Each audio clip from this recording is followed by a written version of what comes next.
Okay. He's so sad and edgy. Do you think he tops Phoenix or is it power bottom? Power bottom. Definitely. Power bottom. Gotta be. Gotta be. Phoenix has too much of that, nervous but confident, you know? That, yeah, he can take the reins and he dominates, Edgeworth in the courtroom. Completely. Dominates him in the courtroom. And then dominates him in bed. So. And the secret is, Edgeworth kind of likes it. So. The Fix agree? Of course they do. I got a mind for this. I got a mind for it. Remember, again, this is a subathon, technically. Wow, crazy. Making me write a fanfic's pretty hard, but it is on there. So, hopefully, I don't have to do anything.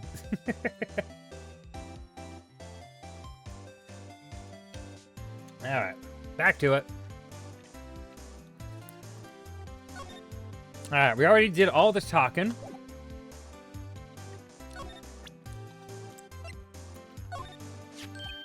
What? What's this?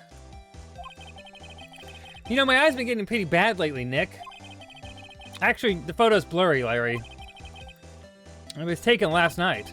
Last night? Sorry, Nick. I don't have much to say about it.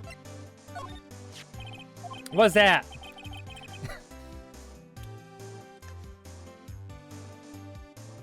This is Yosh. For some reason, like, immediately, once he said, "was that?" I'm like, that's Yosh. Oh, God, it's Yosh. Yosh would say that exactly. You know, I could see it. Okay, it's a camera. You take pictures with it. Huh? Larry, I mean, you don't know what a camera is? Of course I know. Yosh's Larry Butts confirmed. Be sure to let him know. I once made an objection law where everyone in the courtroom discussed whether or not Larry was straight. Everyone was flabbergasted because straight people only exist in lifelong original movies or something. I need to find it. Oh. Is that like a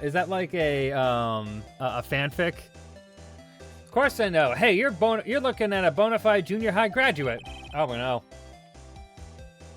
I was talking about the weird contraption on that camera. Oh, that. Well, it's hard to explain. Just forget about it. Well, don't go showing me it then. Jeez. Yeah, that's fair.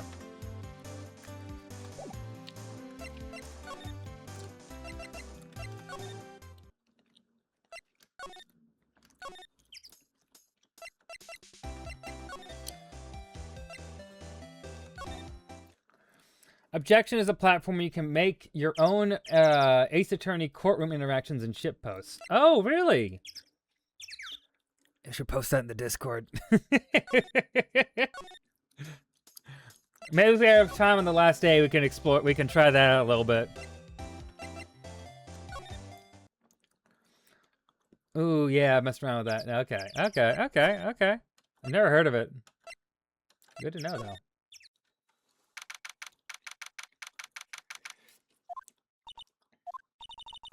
Not a Gumshoe in sight. If you look for Detective Gumshoe, he's in the questioning room. Apparently, an important witness turned up. He'll be in there for a while. Lot of heart. It has to be. Uh-oh.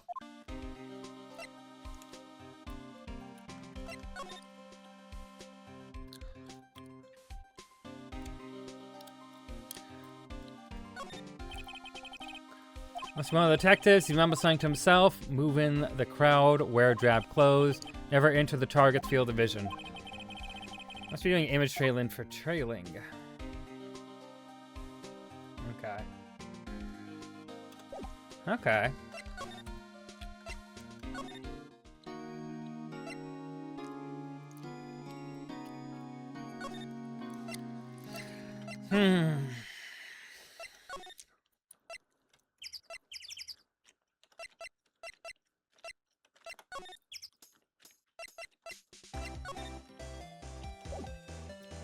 Where do we go here?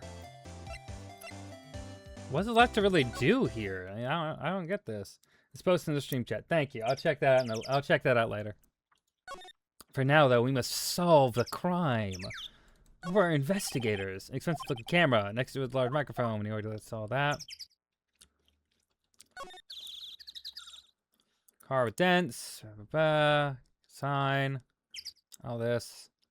No, nothing here. Okay.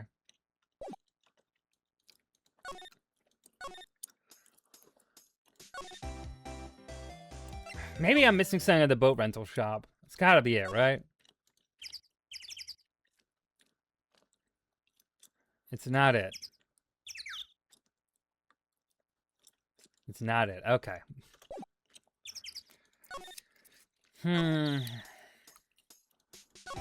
Move.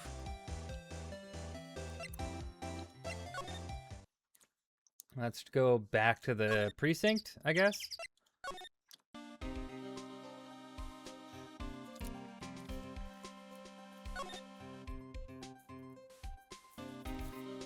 What are you supposed to do here? I don't get it. I guess we have to present something more to Larry. That's the only thing I can see. Okay, well, let's go back and talk to Larry some more. Maybe we go back to the law offices.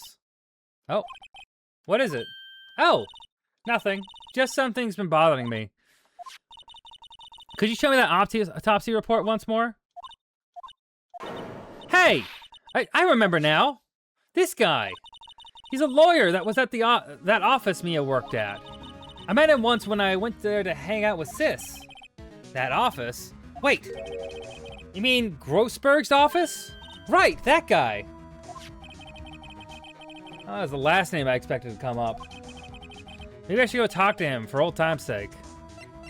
Oh, there we go. It was just going back here. Okay. December 25th, Grossberg's law office. It's Christmas. It's Christmas Day. Ahem!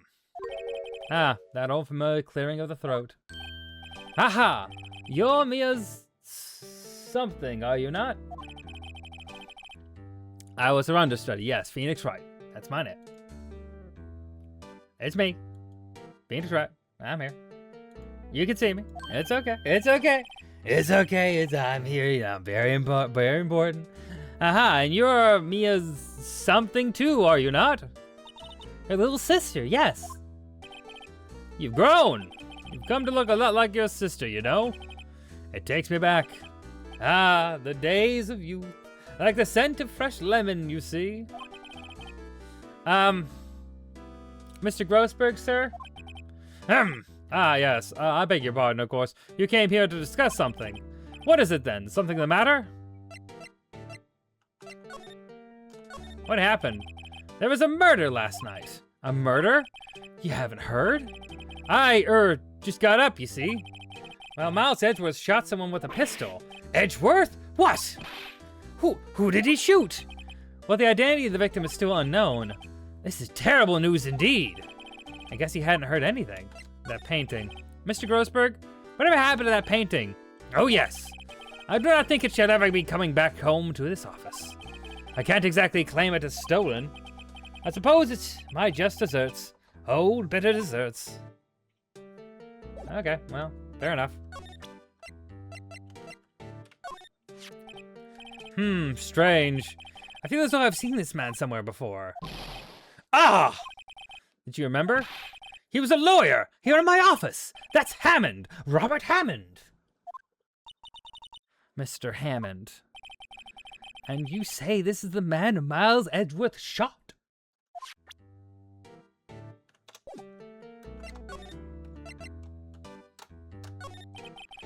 Who is this Hammond guy anyway? Mr. Hammond. He was a defense attorney in that case. That case? Yes, the DL6 incident. DL6? Why does that sound so familiar? Perhaps you remember. I'm sure someone mentioned it during the trial for Mia's murder. That was the incident where the police were so at a loss they used a spirit medium. Wait, you don't mean... Was that medium my mother? Yes, my dear. The spirit medium, Misty Faye. That sounds like an adult film star. I'm gonna be real. Misty Faye. Especially nowadays when people like talking about, like, they'd spell it a little differently. They probably spell like Faie, but like a Fae folk kind of. Is that how you spell it? You know what I mean. You get what I mean. You see that. It's fine. The spirit medium, Misty Faye, your mother, contacted the spirit of the victim, but the case was a loss. No conviction was made. The DL6 incident. The DL6 incident, yes. Happened 15 years ago. Very strange case indeed. I realized I graduated high school almost 15 years ago. In the summer, it'll be 15 years, and I kind of... Anyway, it's fine. They never caught the criminal. Right? Correct. Misty Faye used her powers to talk to the spirit of the lake victim. Not lake victim. Ugh.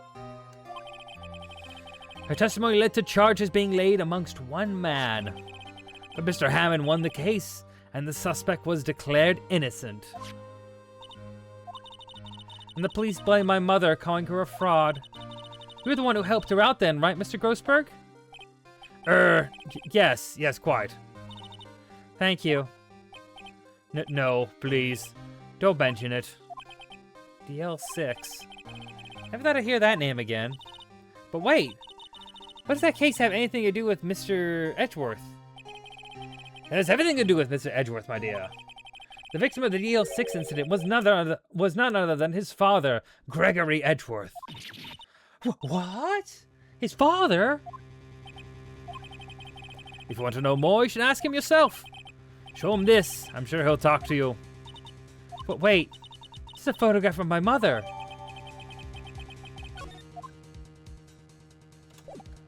Yeah.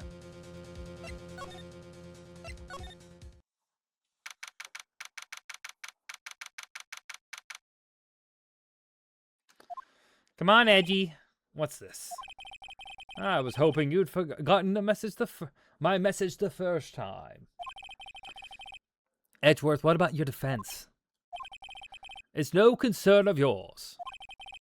Guess he hasn't found anyone yet.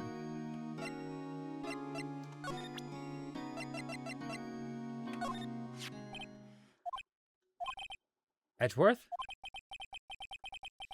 It's only been a matter of hours since you last visited.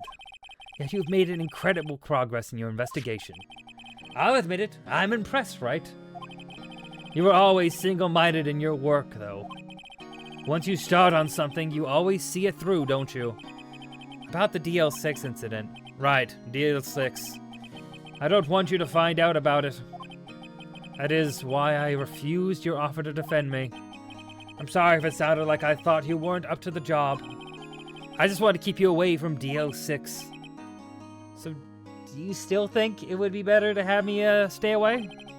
I don't know.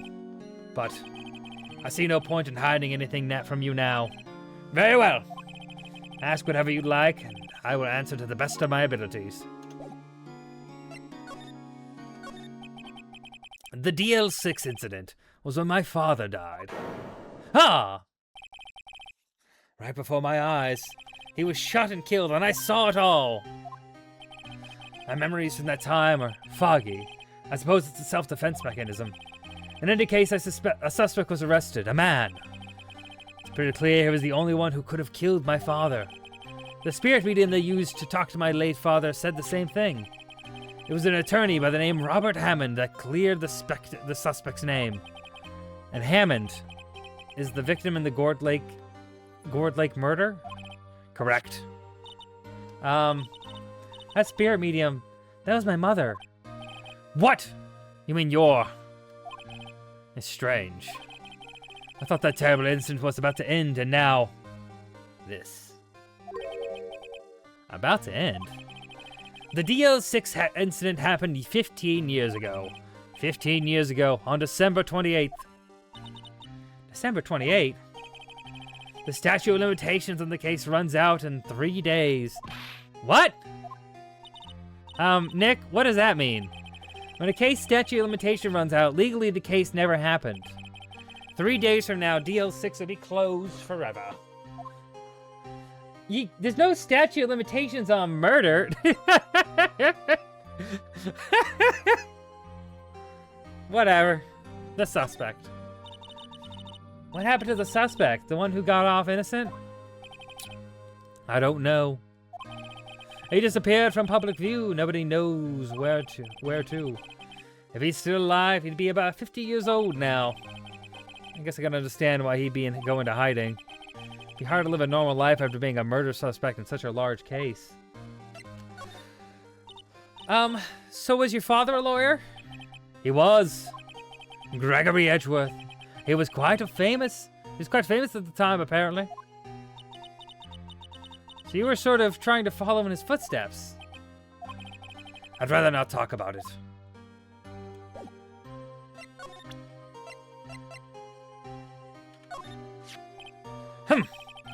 Who would have thought there'd be a photo? Edgeworth, did you shoot him? What do you think, Wright?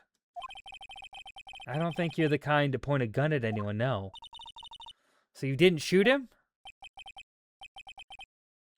No, I didn't. It wasn't me. Right. It pains me to ask you this now. I know. You want us to defend you. Yes. Will you? Of course we will. Who could have guessed this? Who could have guessed this day would come? Not me. This is my chance to finally pay you back. Pay him back? Pay me back? For what? I don't remember ever doing anything for you. Never mind. I guess you don't really need to know. Huh? My letter of request. Please give it to Detective Gumshoe. Well, I guess we should. What's that? An earthquake! Nick! It's a big one! Wow! It's calming down. Woo! That was scary. Huh? Where's Edgeworth? There! He's on the floor in a ball, shivering. Guess he doesn't do well with earthquakes. Heard of running, but curling up in a ball? Well, I guess we're done. Mr. Edgeworth doesn't seem like he's gonna stand up anytime soon. Let's go, Nick. Right. We have to get Edgeworth's letter of request to Detective Gumshoe. What a weird thing to have in there. What happened with the... I don't remember. That's fine. The old Christmas earthquake. What's going on here? Eek. What's wrong, Detective? This wild lady comes in here just a while ago. Says she came to talk to y'all after hearing what Mr. Wright had said. What's this all about, pal? Ooh. A lot of heart. Why are you going around finding more witnesses? You want to give Mr. Edgeworth the death sentence, pal? No, not at all. Just, I mean, she did see something. There's nothing I can do about that. I can't go around covering up evidence. You trying to say something about the way I do my job? No, sir. Thank you.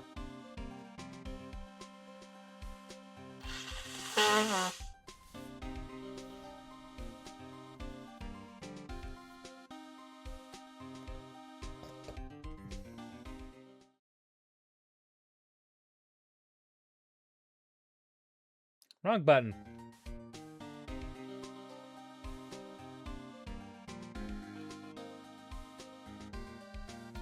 What does that button do? Oh. Remind me later. Oh.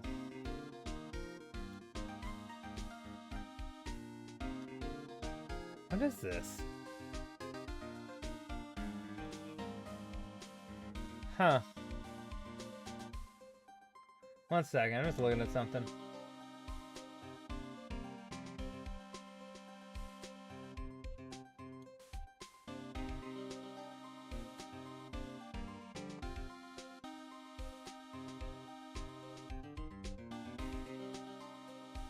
Bop, bop, bop, bop. Okay, cool, that works. Okay. I have a mute button, but it wasn't set up right for some reason, so just making sure that worked. In case I need to, like,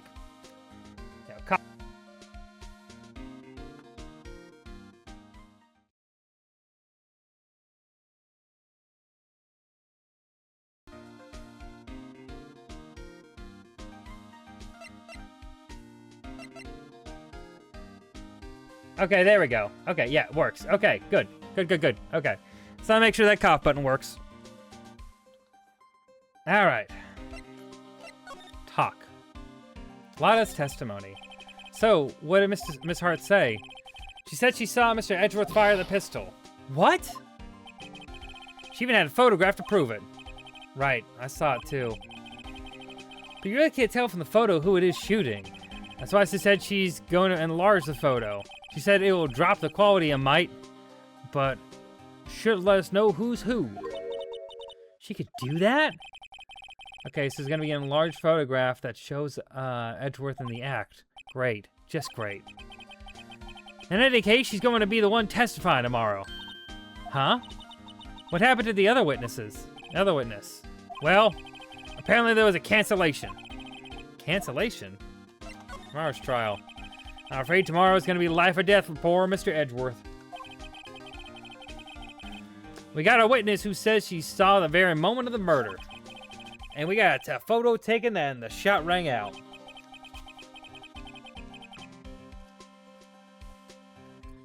Let's say it sounds like a pretty unwinnable case.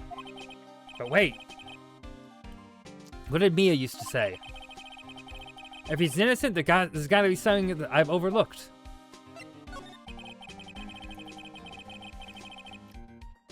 It sounded like Mr. Edgeworth is going to ask... It sounded like Mr. Edgeworth's going to ask for the state to assign a public defender. I just asked to file the paperwork. But you still got time, pal. Go talk to him again. For me, please. You have to convince him. You have to make him let you defend him, please. I know you're the only one who could do it, pal. You're the only one who could save Mr. Edgeworth.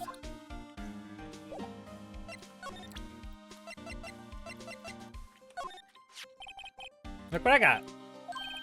Hey, you did it, pal. Glad I waited till the last minute to file those papers.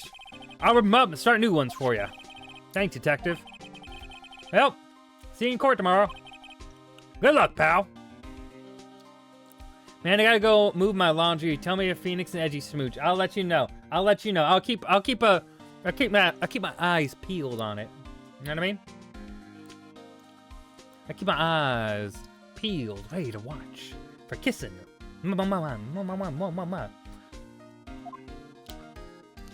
That's a part of the client attorney confidentiality. You get a smooch and you can't tell legally. You can't tell anyone. Legally, they can't tell anyone. Legally, of course, we are at Phoenix Wright, so we would know. But legally, I can't. My client, I can't reveal the smooching of my client. Okay, I can't reveal that. It's not. Hey, you guys feel that earthquake a little while back? I was worried. Worried? We're fine. I lived my whole life out here. I'm pretty used to them by now. Oh, I wasn't worried about you two. I was worried about Mr. Edgeworth. Oh, right. He did seem to overreact a little now that you mention it. Yeah, well, I'm not surprised. It was a pretty big quake. I'm gonna go check on him. You two go eat and get your rest for tomorrow's trial. Later. I wonder what it is with Mr. Edgeworth and earthquakes. I wonder. He was never that scared of them when he was in school.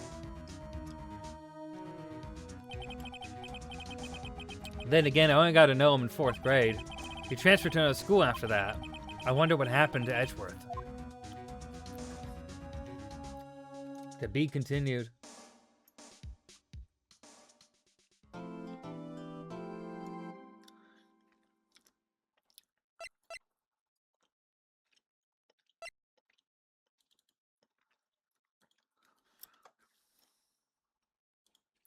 Sorry, that was bothering me.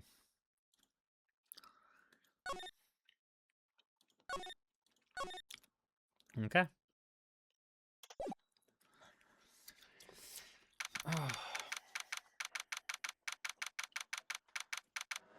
Alright, let me stand up for a second, do a little stretch right now, because it's been an hour. Well, almost been an hour.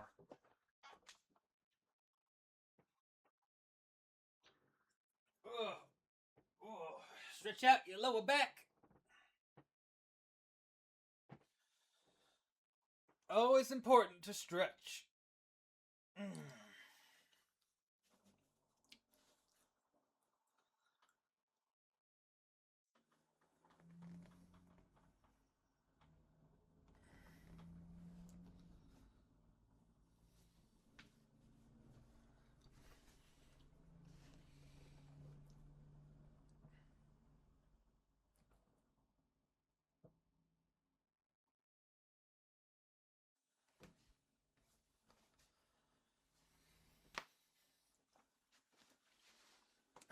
All right. Perfect. Excellent. Let's get going. Oh, I felt good. Karma? That's right. Manfred von Karma. He's the best prosecutor there is. He hasn't lost a case in his 40-year career. He's the god of prosecution, right? A god. Not a single case.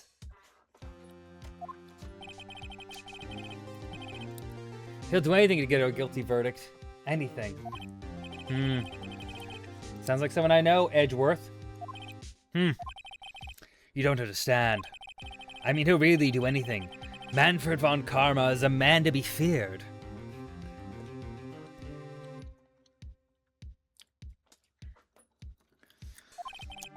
It's quite a claim coming from someone who forges evidence. He taught me what it really means to prosecute. But what? Just picture a prosecutor as just as me, multiplied by a factor of 10. So he was your teacher then, Mr. Edgeworth? Something like that.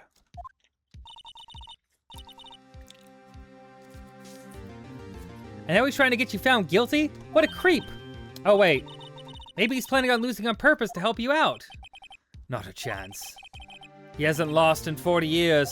40 years. He's as ruthless as me, times 20. That's pretty ruthless. Like I said, he's a god among prosecutors. I guess that's something like Mia was to me. Speaking of Mia. Maya? Uh-huh. We could really be using Mia's help right now, don't you think? Oh. I can't. Sorry, I tried. I really tried, but I couldn't reach. You couldn't reach? I think it's because I haven't been training. The powers are weak again. Ah, man, what bad timing.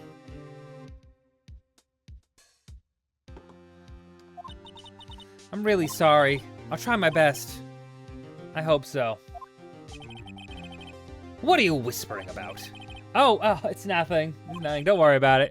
Well, it's time. Let's head in. Ooh.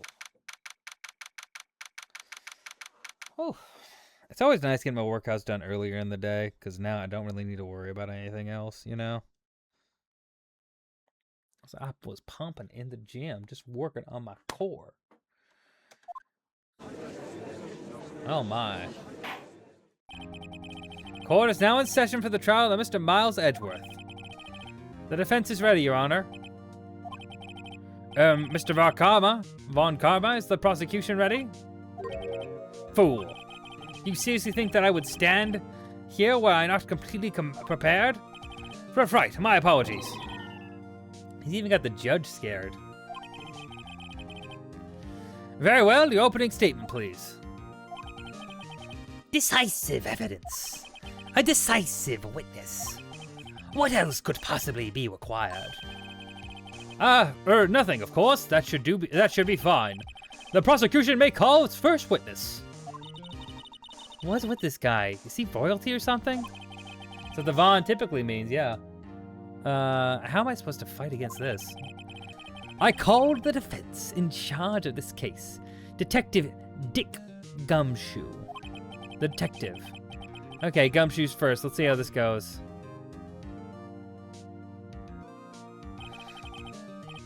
Describe the incident now. Yes, sir. Detective Gumshoe looks nervous. Please take a look at the map. The murder happened Christmas Eve around midnight. There was one boat in the middle of the lake. There were 2 men on the boat. Now there happened to be a woman camping here on the edge of the lake. At 2:10 a.m., she heard 2 pistol shots. Then the boat started to move. It went towards the boat rental shop. Overhead map added to the court record. Testify to the court about the arrest, now! But wait, Mr. Von Karma! Yes? Actually, I'm the one supposed to be handling these proceedings. Wrong! There is only one thing you need to be here. One reason you need to be here. To slam down your gavel and say the word guilty. That is your role. Yes, of course, you're quite right. No, he's not!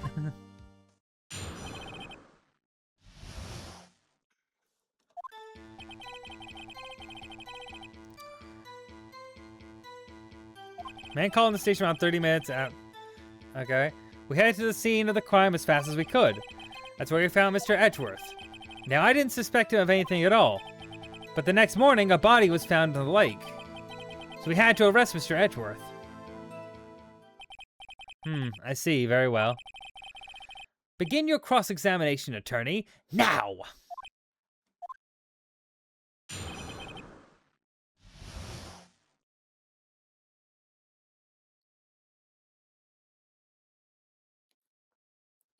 Okay. Okay, the man called into the station around 30 minutes after midnight. Hold it. You received a call from a man? Yep. He said there was a woman camping there. She was the one who heard the 2 gunshots, right? Objection. That woman and the man who called in to report are 2 different people, obviously. Different people? There were 2 witnesses. The testimonies were quite similar, however. Today I've summoned the woman who was camping. The woman who was camping, Laura Hart. What happened next, detective? We headed to the scene of the crime as fast as we could. How long was it between you receiving the report and your arrival at the lake? Well, I'd say it was about 3 minutes. That's pretty fast. Our motto for the month is get there quick. Objection. Detective, you are framed from casually revealing department secrets. Yes, sir. Sorry, sir.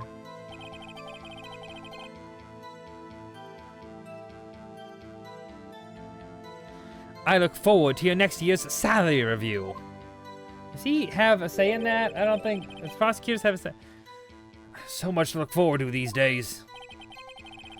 There is no time for dejected daydreaming. Continue. Yes, sir. That's where we found Mr. Edgeworth.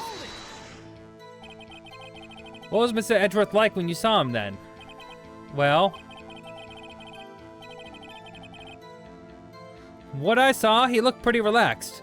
Not like a murderer at all, really. Objection. Detective, the court requires the facts, not your opinion. How many years have you been on the force? Facts only, detective. Hard code objective facts. Yes, sir. Man, he's really got his share of objections.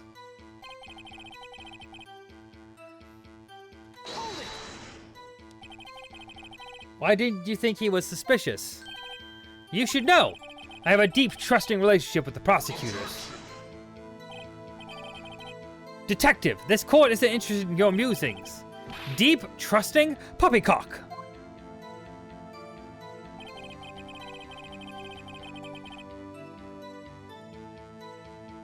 I never heard so many flippant comments from an active detective on the force. Detective Gumshoe doesn't look so good. Continue, now!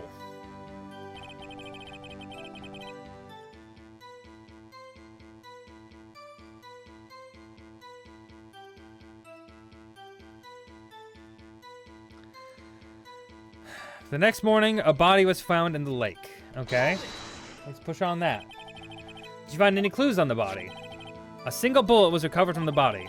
He was shot through the heart. Shot through the heart! Fatally! Judge, here's the bullet. It didn't strike bone, so its shape is well preserved. Very well, the court accepts this bullet into evidence. Found in the victim's body, fired from a .22 caliber pistol. 22? That's small as hell. So we had to arrest Mr. Edgeworth. But why is that? Well, we found the murder weapon in the boat. The murder weapon? A pistol. Detective Gumshoe. That is a vital piece of information. Please revise your testimony.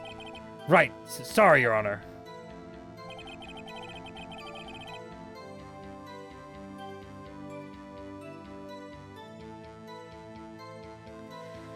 The murder weapon was found in the boat. In the boat was decisive evidence. Nick, doesn't it seem like Detective Gumshoe is being a little vague? I bet Von Karma is feeding him lies. His testimony is filled with landmines just waiting for me to press. What do we do? Grit our teeth and press, I guess. What else can we do? Well said, Nick. You're the man.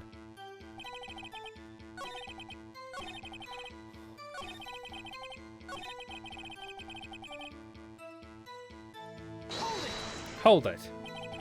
Did you find any clues on the body? Single bullet. Okay.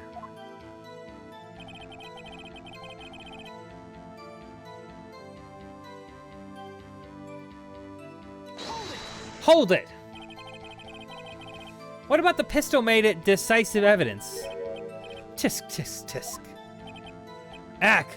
He has the same evil laugh as Edgeworth. There are fingerprints on the pistol and found in the boat. They were clear prints from Mr. Edgeworth's right hand.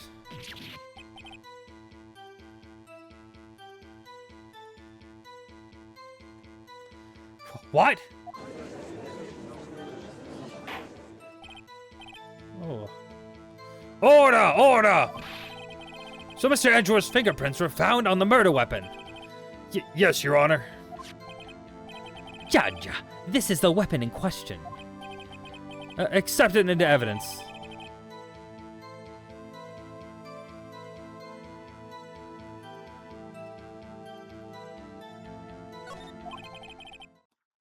Members of the court, we now have the pistol used in the murder and the bullet found in the body. Detective. Yes, sir. Was a bullet found in the body fired from this pistol? Yes. The ballistic markings of the bullet matched the pistol. Hey, Nick. What does he mean, ballistic markings? Shocking! To imagine someone here does not know something as basic as ballistic markings. Nick, he's glaring at me. Tisk, very well, I'll explain. Actually, Judge, you do it. Huh? Me? Ballistic markings are like the fingerprints of a gun. The barrel leaves distinctive marks on each bullet it fires.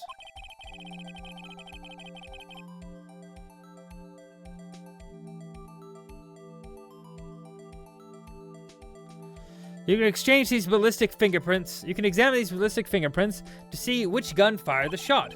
It's quite accurate. Indeed. That leads to one inevitable conclusion. The bullet found in the victim's heart was without a doubt fired from this pistol. The pistol which, as you may recall, was covered in the defendant's own fingerprints.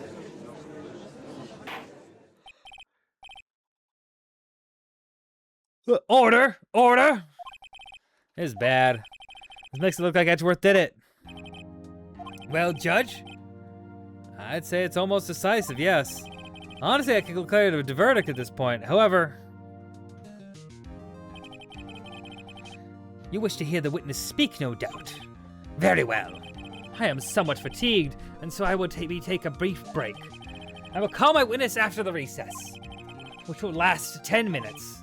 Judge! Yes? What are you doing? A 10-minute recess, now! But, wait, Just bang your flimsy gavel and get it on with, man!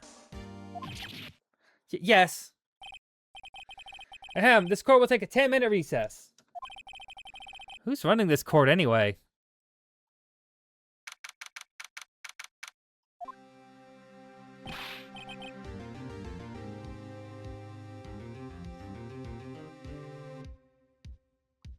Edgeworth, what's going on here? Why the fuck did you have a gun that has fingerprints on it? Like, man, you should have warned me on that one. Should have told me. Let me out. Probably should let me know about that. You know, it's probably not good to. Man, you should probably let me know about that. Man, what's going on here, man? Your fingerprints were on the murder weapon. And that foggy photo makes one thing clear. The only one who could have shot that man was the person in the photo. True. Was that you in the boat? Yes, it was me. What? But you must believe me, I didn't shoot him. Then who did? I don't know. You don't know? Weren't you right there? I heard a gunshot from very close by. Then the other man fell from the boat. I can't say why, but I thought at the time that he had shot himself. You mean it was a suicide? That's the only explanation I can come up with. How am I gonna convince anyone of that? Say, Maya? Huh? What happened? Any progress with Mia? Oh, sorry. It's no good. Ugh. I know. I'm not good for anything, am I, Nick? I can't call my sister. I might as well not be here, right? No, I need you here. No, of course not. I need you here. I can see how you're always trying to help out. Even if you don't actually help, it's the thought that counts, right? It's okay, Nick. You don't have to make me feel better. I don't know anything about trials or defense. What's more, I'm a spirit medium who can't even contact spirits. Everyone has their off days. I mean, I've just been getting lucky lately. But you never know when my luck's gonna run out. Really? Whoa, right! Don't jinx this case any more than it already is. It's bad for my heart. Oh, sorry. Whoops. I didn't mean I was gonna get you found guilty. I wouldn't do that. My light's gonna my beautiful. We'll get through it. Court is back in session. Mr. Von Karma, call your witness. Yes. Will Miss Lotta Hart take the stand?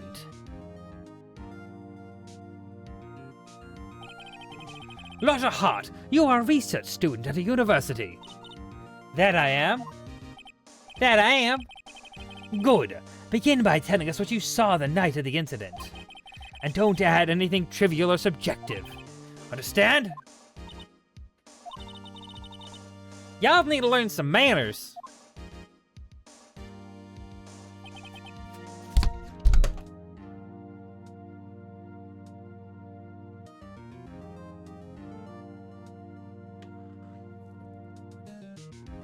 Cool. I'm gonna try to. My neck. Understand? Yeah, I understand. Very well. Your testimony, please.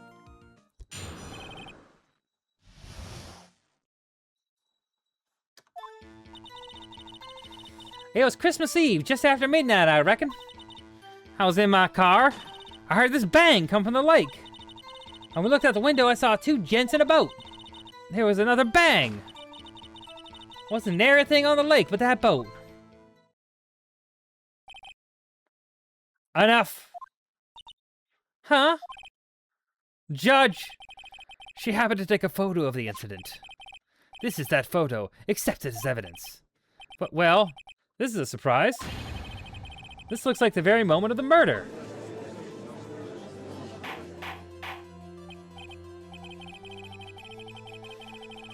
Order! I will remove people from this courtroom if I do not have order immediately. As the witness testified, she looked at the lake when she heard the shot. There was no other boats on the lake. So that man in the boat with the victim must have been the one who shot him. Yes, it was the defendant, Miles Edgeworth. Gasp! Miles Edgeworth? Order! Order! I will have order! Well, Judge. The evidence is decisive. I have very little doubt about this case. Very well, this court finds the defendant. But wait, Your Honor! I haven't cross-examined the witness yet. A cross-examination? We have photographic proof. What question can there possibly be? This photo is worth 1,000 words, and they all read guilty. You lose. Or, do you claim to have found a contradiction in her testimony? Very well. If you have to, you may cross-examine the witness. You only flounder and ask meaningless questions. You will fail to find anything. And then I will have you held in contempt of court. Nick, contempt? Contempt of court, you know? I guess I understand. But what are you gonna do? You really think that there's a contradiction with the facts of her testimony? I think there was. I think I noticed one little thing. Wow, I'm impressed, Nick. I didn't notice anything. Right, let's take him on. Yeah, I got a bad feeling about this.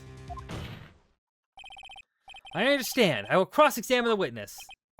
Just. Very well. I pray for your sake this isn't a waste of time.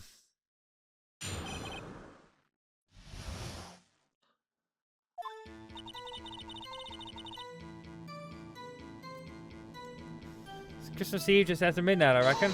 Hold it. Just after midnight, you say? In other words, it was no longer Christmas Eve, but Christmas Day. Huh?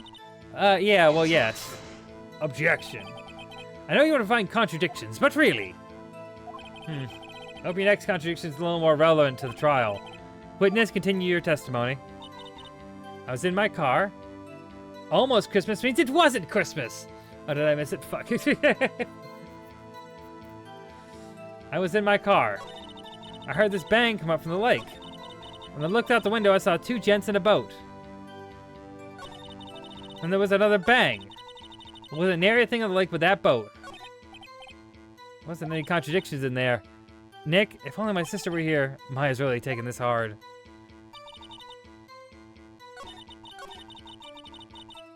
So you weren't looking at the lake at that time? Nope. I looked after I heard the noise. She said that already. I asked you to find contradictions, not leisurely chat with the witness. Irk. I looked at the window, I saw two gents in a boat. Lada, why must you be like this? I know. She got that old southern charm. Saw two gents in a boat. Then there was another bang. Hold it. Were you watching the very moment the shot rang out? Well, yeah, sure. You're asking meaningless questions. Meaningless!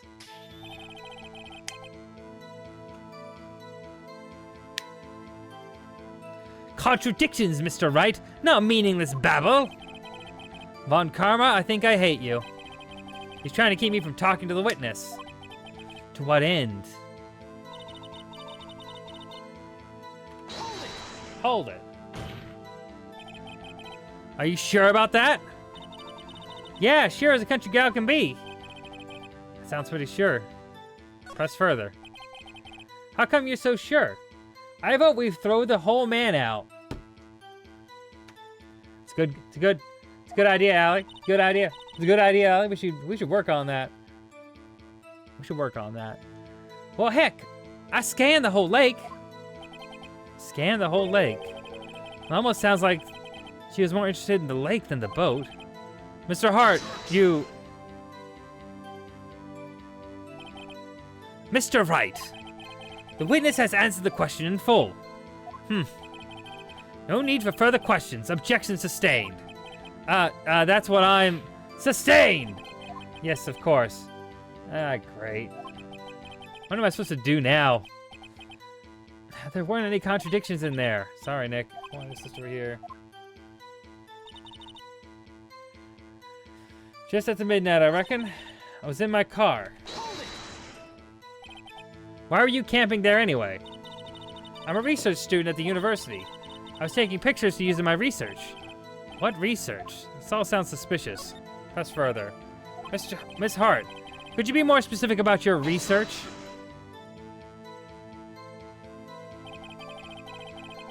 What does the witness's motive for camping by the lake have to do with this case? The answer is nothing. I object to this line of questioning. Objection sustained.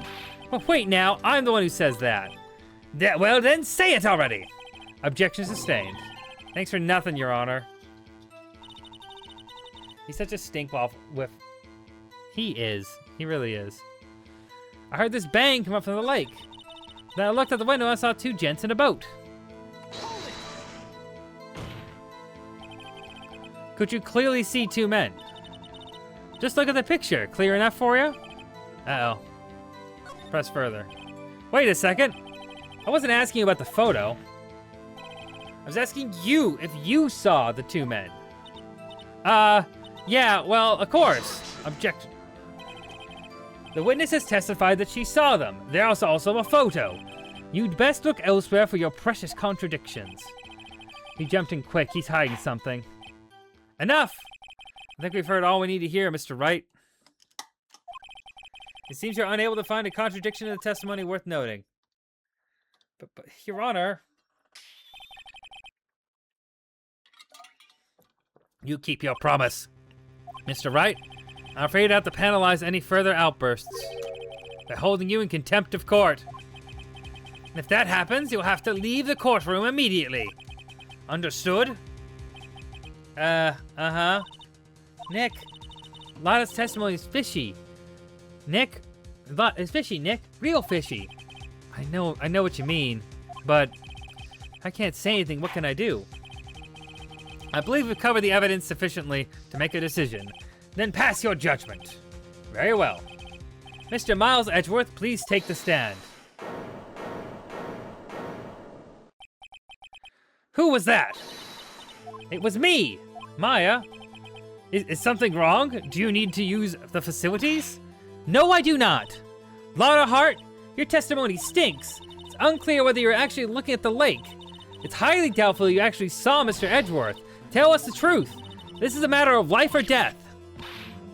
Lotta, did you really clearly see Mr. Edgeworth that night? Did you see him fire the pistol?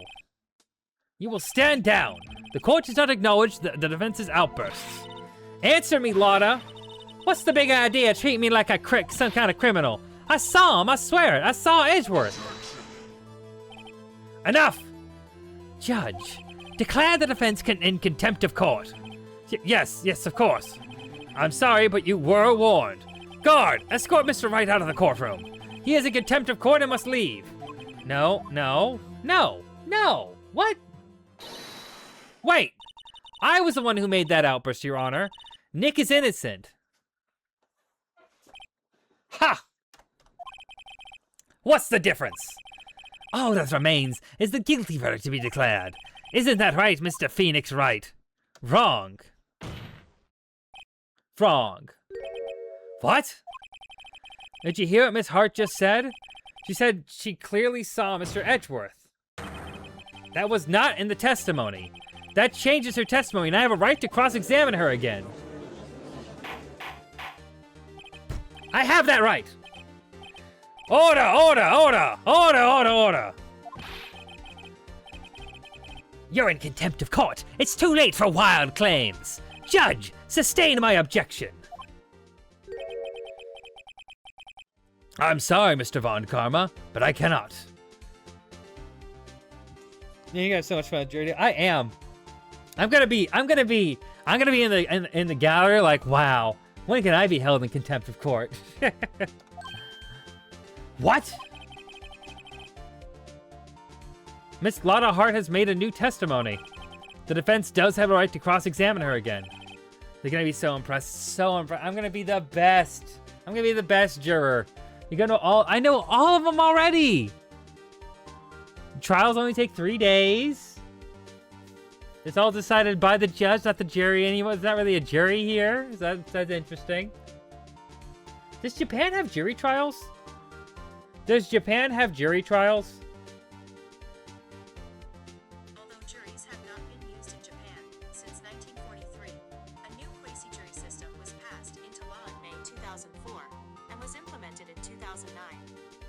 So at the time of Phoenix Wright was made, Japan did not have jury trials. That's interesting. But he is in contempt of court. No, I am. If you're going to arrest someone, arrest me. Very well. Maya Fey, you leave the courtroom immediately. Nick. I did what I could. You have to do the rest. Good luck. But Maya.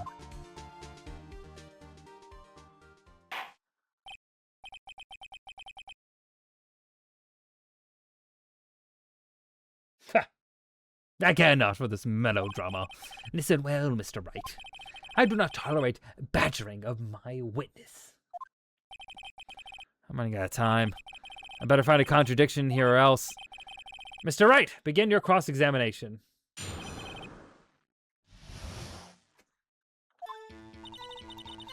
I saw it clear and day. The man on the boat was Mr. Edgeworth. That's it? Uh-oh, I don't know if I can find anything in that. But I can't squander my efforts either. Hold it. What about the other man? You cannot expect to be allowed to blithely ignore your promise, Mr. Wright. I believe you claimed there was a contradiction in the witness's testimony. We'll find it. You can. Mr. Wright has to assign you a penalty. What? Damn. That's it? Uh-oh. I don't know if I could find anything in that.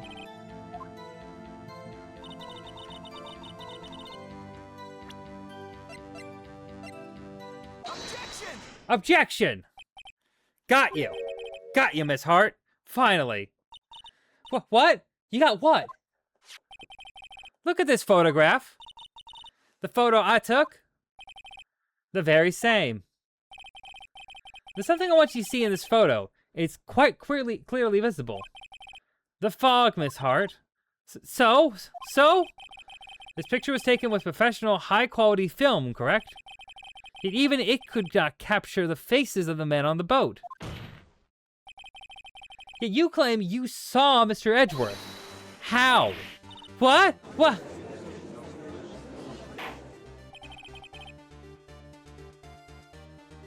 Mr. Wright has a point. That's why I told her not to say that in her testimony. Please! Yet now she has said it, Mr. Von Karma. How could you possibly see Mr. Edgeworth? Explain yourself. Miss Hart? What? Could you see the defendant that night? Of course! I said I could, and I meant I could. Then please testify as to the circumstances of your sighting. I did it. I finally found a hole in Mr. Von Karma's carefully vague testimony. We got her now. We got her on the ropes.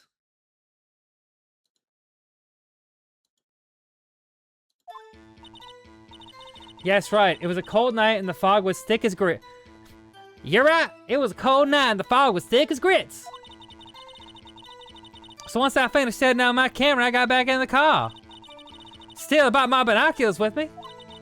When I heard they had noise out in the lake, I looked with my binoculars. See? No problem. You use binoculars. Very well. You may begin your cross-examination, Mr. Wright. This one's better be good.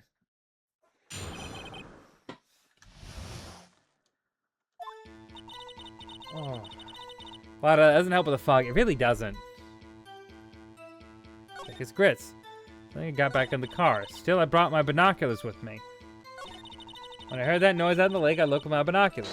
Hold it. There was a heavy fog. How would binoculars change that at all? What do you mean? Even binoculars can't see through fog. But you said you clearly saw him. I did, yeah. Enough!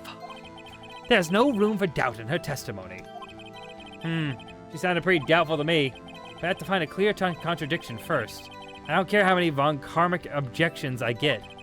I'm gonna find a hole in this testimony if it's the last thing I do.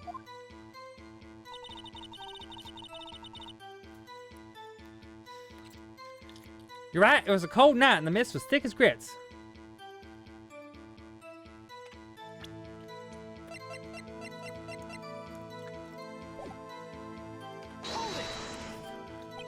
So, how could you see Edgeworth? Let's hold your horses for a second, you hasty Yankee types. You hasty Yankee types never find a gal where I'm from. Defense attorneys have trouble with that as it is. Nobody loves me. Aww. True.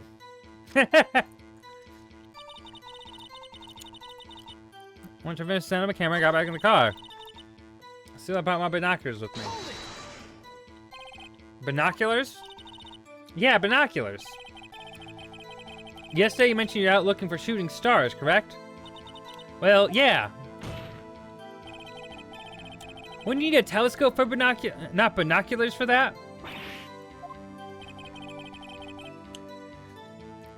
I've got doubts about your camera, too. Was that really to take pictures of meteor showers? The camera is irrelevant to this case. You can't say that for certain. Mr. Wright. Is that camera really relevant to this case? If you believe it is, you may continue with that line of questioning. But know this. If you find nothing with this, there will be consequences. Well, Mr. Wright, do you wish to press further on about the camera? Yes, I do. And make it or break it time. The camera is of utmost importance, Your Honor.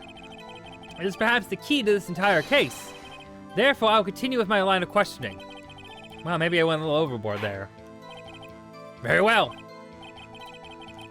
Miss Hart, you will testify to the court about your camera. Yeah, I hear you. The camera is set up to take pictures of a meteor shower. When I heard that noise on the lake, I looked with my binoculars.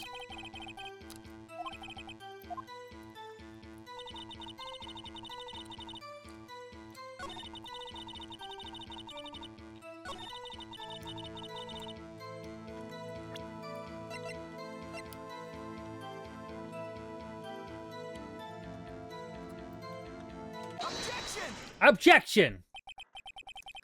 You're photographing shooting stars? That's a lie! Says who? I saw the camera you set up yesterday. It was pointed directly at the lake. You have to point a camera upwards to take photo of the stars, Miss Hart. Mr. Wright, what are you driving at? The witness was not at the lake to photograph shooting stars, Your Honor. But well then, what exactly was she photographing? Your Honor, take a look at this. What was Mr. Hart trying to photograph the lake? Miss Hart, this is where you were trying to photograph. What's this? A newspaper article? Gordy! Ah, the sighting at Gord Lake.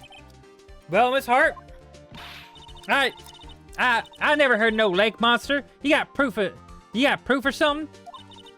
Let's see you prove that I was down the lake trying to photograph this Gordy. I have it. Proof. Intriguing. Well, let's see it, and no joking around this time, please. What was the proof the witness was trying to photograph Gordy at the lake?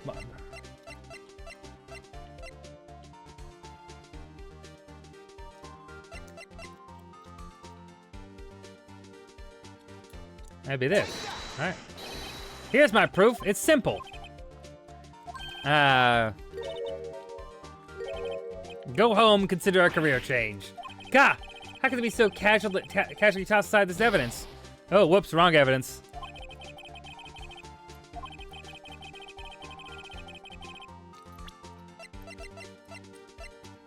The overhead map? Here's my proof. It's simple. Okay. Shit. Well, is it the camera again?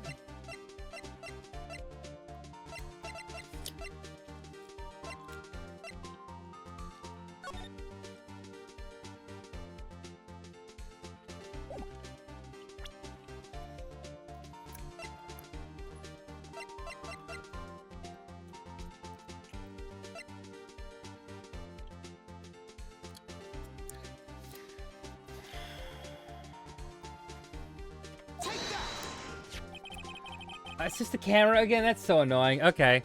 The proof, Miss Hart, is your own camera. Your camera is set up to take noises in response to loud noises, correct? Thus, this photograph here was taken when a gun was fired on the lake. And here this article talks about Gordy. According to this article, Gordy made a loud noise when it emerged. Well, you were trying to photograph Gordy, weren't you? That's why you'd set up the camera to respond to loud noises. Order, order! I see. I too thought it was a little strange. Yes, sure. Well, Miss Hart? You were camping there trying to take photo of Gordy, weren't you? Yeah. Not bad. Are all y'all lawyers that smart? So smart, boy. I was down there trying to photograph Gordy. You got me. So what? Huh? That don't change what I saw, does it? Exactly. What you just used several precious minutes of your time to prove is nothing more than that there was a witness, that the witness is an idiot who thinks monsters exist. Hey! But as she so succinctly said, so what? It changes nothing. Not true. You were hiding the whole thing about Gordy for some reason, I know it. What could it have been? Wherever it is, I'm getting to the bottom of this. Miss Hart, why did you hide the fact that you were searching for Gordy from the court? Please revise your testimony.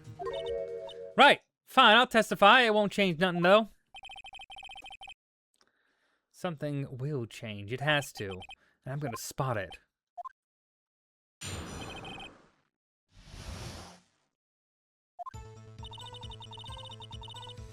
Actually, I'm not a research student at a university. I'm an investigative photographer. I imagine what a scoop it'd be if I got a picture of that monster. That's why I was camping out by the lake. But that's all I was hiding. When I heard that bang, I looked right straight out at the lake. There wasn't much else to look at, so I just watched that boat the whole time. Then I saw a flash near one of the men's hands, and I heard another gunshot. I was looking right at the boat the whole time. Crossed my heart and hoped to fry. Mr. Wright, you may cross-examine your witness. The witness's testimony is unchanged from before. Whether she is a research student or photographer has no bearing on this case. There's no need to waste more of our time with another pointless cross-examination. I claim the defense's right to cross-examine the witness, Your Honor. Von Karma's up to something, I know it. He doesn't want me to cross-examine her because... Why? Was there a contradiction? Very well, you may begin your cross-examination. You seem sure of yourself, you must have something in mind. Ha! That would be a first. Very funny. You understand this is your last chance at a cross-examination, Mr. Wright. There is no problem with the testimony this time. We will let the witness leave. I will announce my verdict at that time, Mr. Wright. Understood? Yes, Your Honor.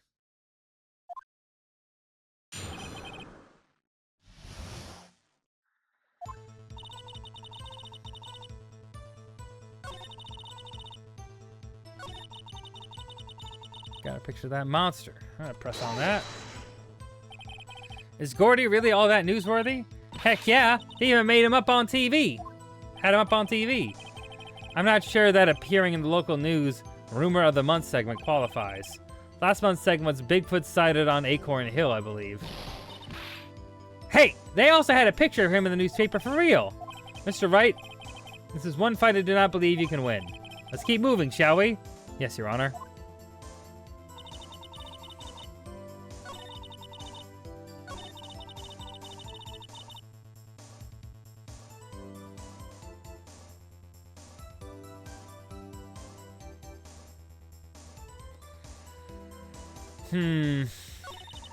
There wasn't much else to look at, so I just watched that boat the whole time.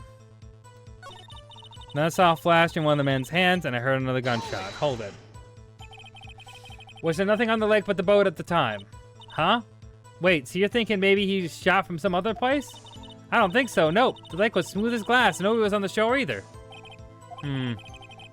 Better find some sort of contradiction in this testimony.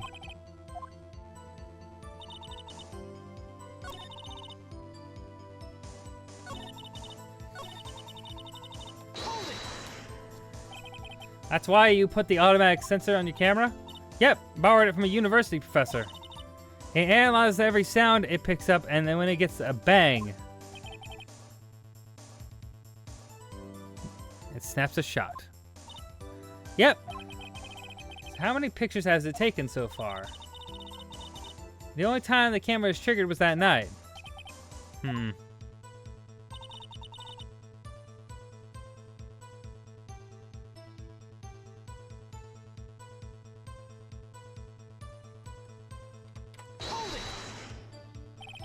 I think it's time you told us why you felt you had to hide your true purpose at the lake. Heck, if word got out what I was up to at the lake, the lake would be swarming with competitors. Competitors? Yeah, second-rate shutterbugs trying to steal my scoop. Are you second-rate shutterbug? Ah. Is that the only reason you're hiding the truth? Well, actually... Mr. Wright, I will not have you asking questions with no relevance to this case. Whatever you say, on Karma, I know you told her to keep it quiet.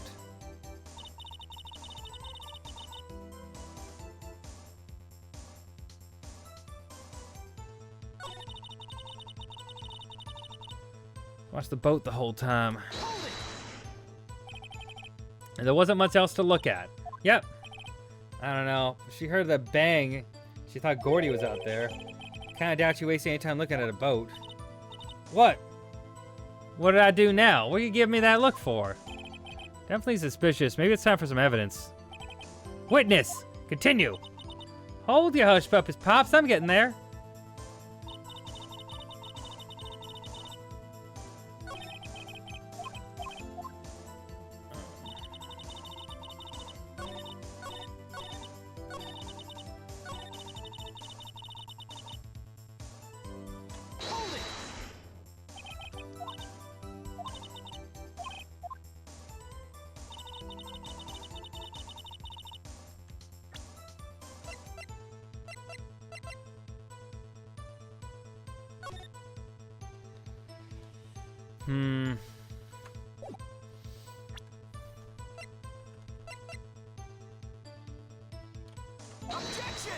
Objection! No, that didn't work. I'm fucked. I'm fucked. I'm fucked in the chat. I'm fucked up in the chat. Hold on one second, I gotta stretch. Ugh.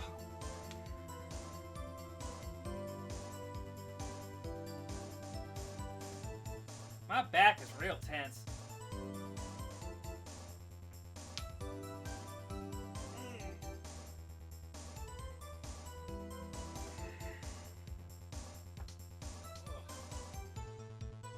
Go ahead and pour out this smoothie.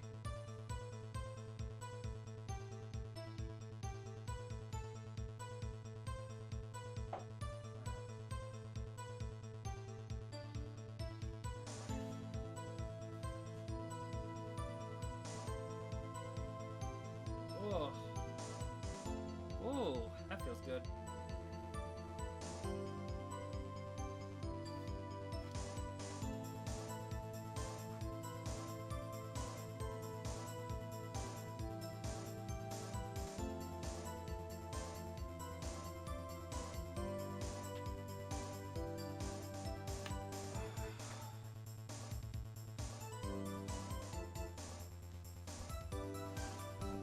Okay.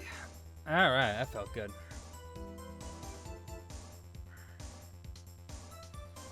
All right. We only got one left.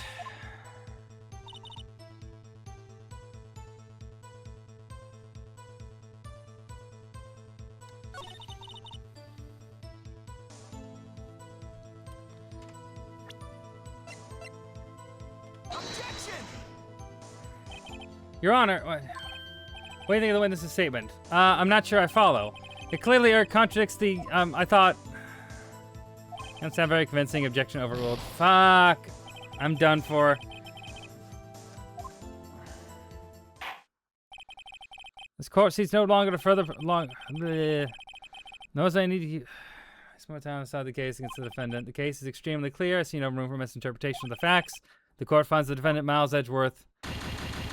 That's my first guilty. The accused will surrender to the court immediately. To be held pending trial. At a higher court within the month from today's date. That is all. The court is adjourned.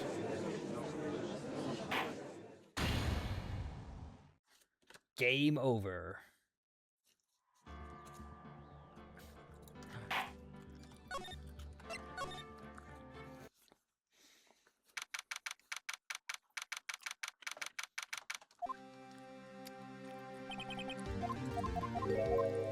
Alright, let's get through this again.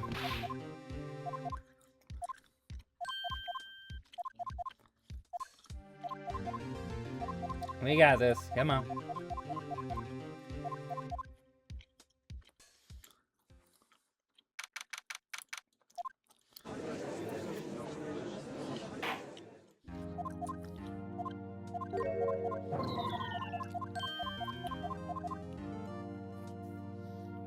All right.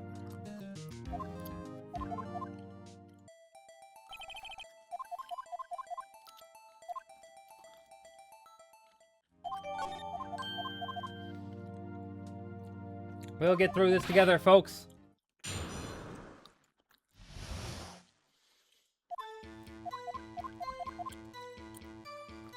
Okay.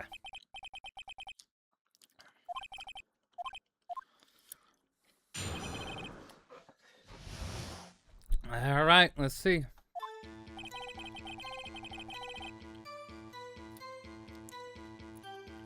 Okay.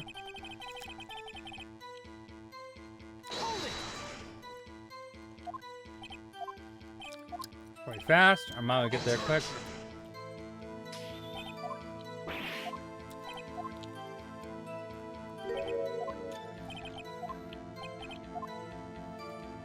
We're gonna barrel on through this.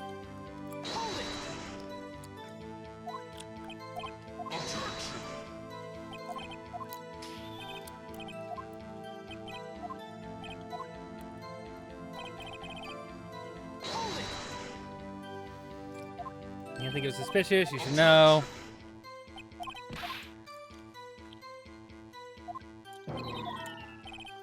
Huh.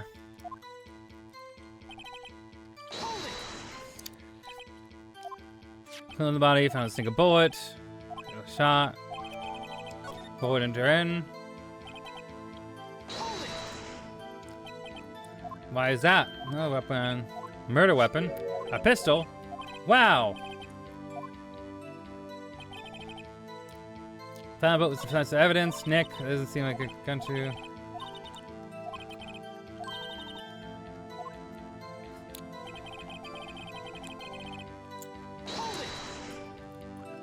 Man. Yep. It's a woman.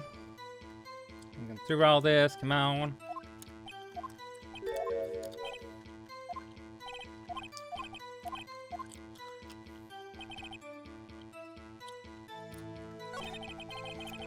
I found Mr. Edgeworth, and I didn't suspect anything of it all.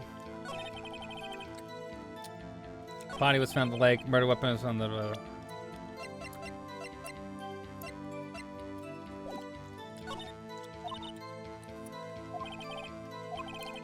Okay. Where? Hold on. I got through this before a second ago. Okay, we headed to the scene kind of fast as we can to where we found Mr. Edgeworth. You saw him then. Well, from what I saw, he looked pretty relaxed. Don't look like murder at all, really. Facts only. Cold hard evidence.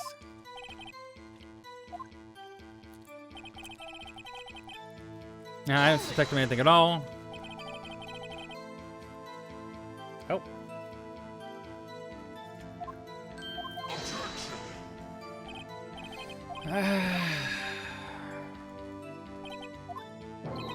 Hmm.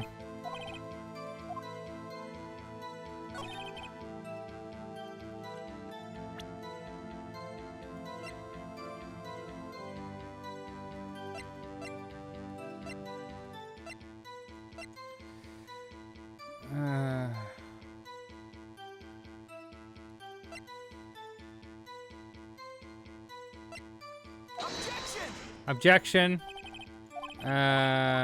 Nope, that's not it. Ah, shit. Was decisive evidence.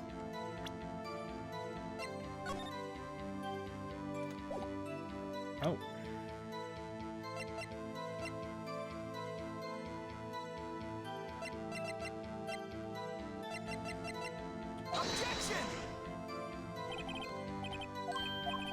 Really,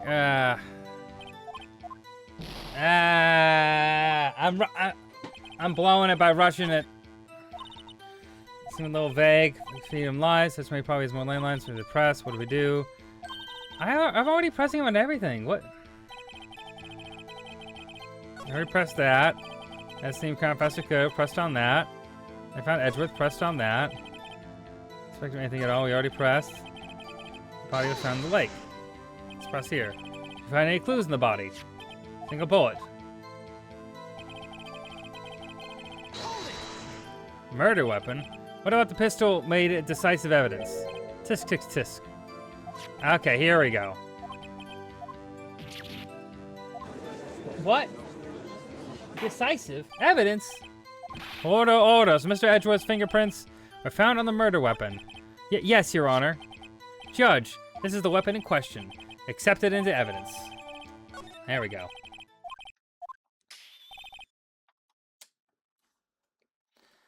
Detective. Yes, sir. Sport.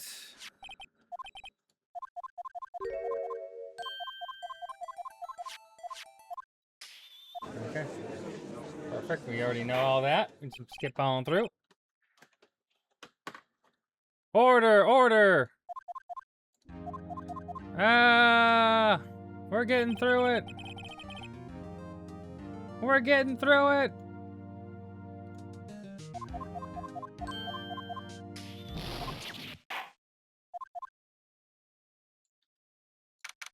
Okay. It was me. I was there. I was on the boat. So you gotta trust me. Baby, you gotta believe me. No, I need you here.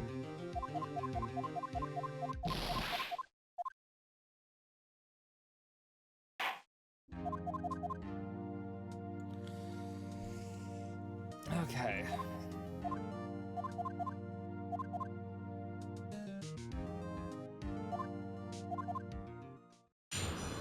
To the testimony.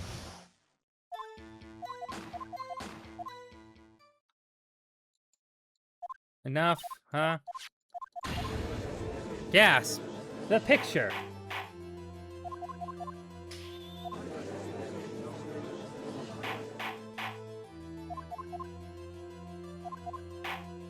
Objection! Objection! I need to cross-examine, Judge, you piece of shit.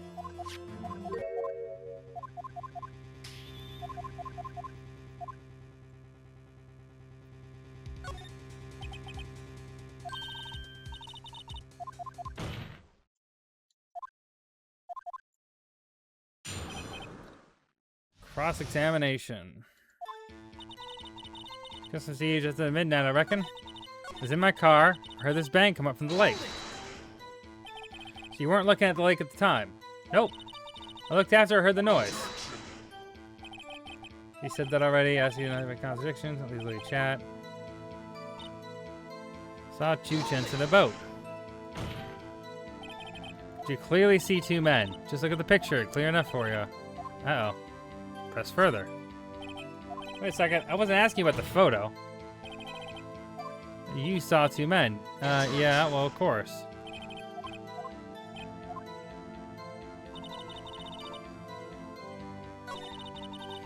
Area thing of the boat. Are you sure about that? Sure as country gal can be.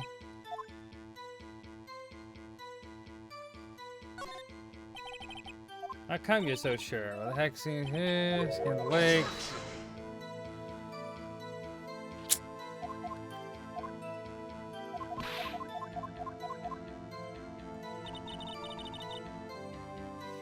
And then I reckon I was in my car.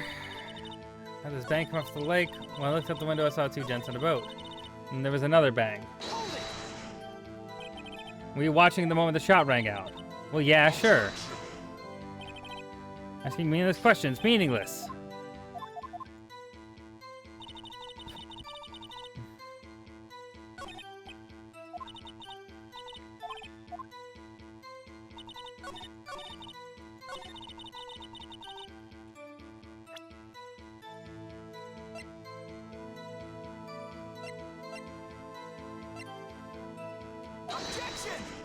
This photo, right? Not sure I follow. Quilly or... damn it.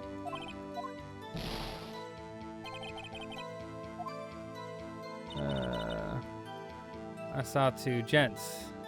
Press. We saw two men. Uh-oh. Back off. And there was another bang.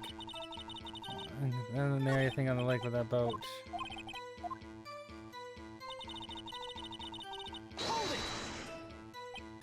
So a minute you say, so it was Christmas, it's Christmas Day. I mean, that's pretty weak.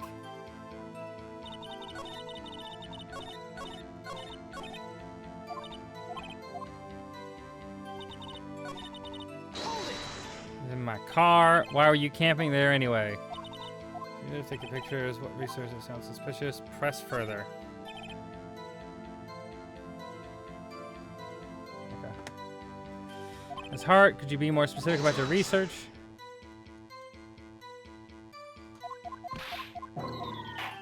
Ugh. Enough.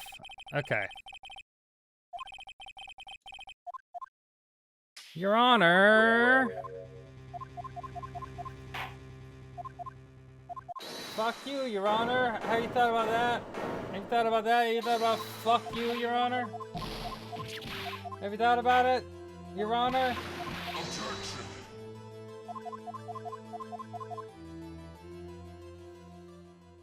Your Honor, have you thought about it?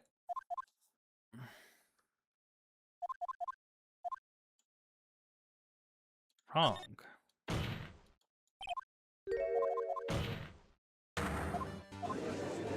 Change your testimony.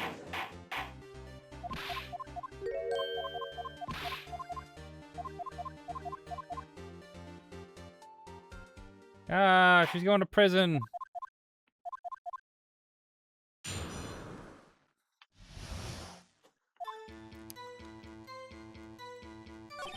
That's it? Oh.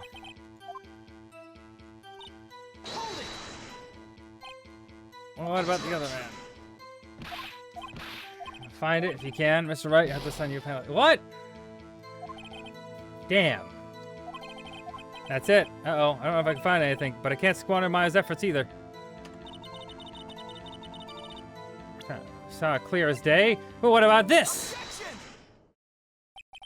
Got you. The photo.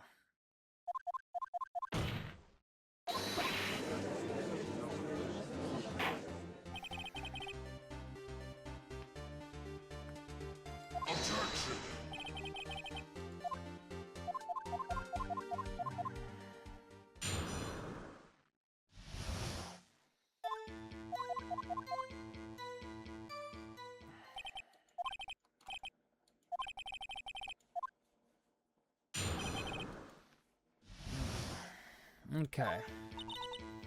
It's a cold night, Mr. Stick as grits. Hold it. So, how could you see Edgeworth? Now it's almost like I get anything. Nobody loves me. Put on the camera, I got back in the car. Your camera? Yeah, I got. The camera has nothing to do with it. Objection sustained. He's not letting me answer your questions. I got my binoculars with me. Binoculars? Yeah, binoculars. Yesterday, shooting stars. A telescope for that. You weren't there for meteor showers.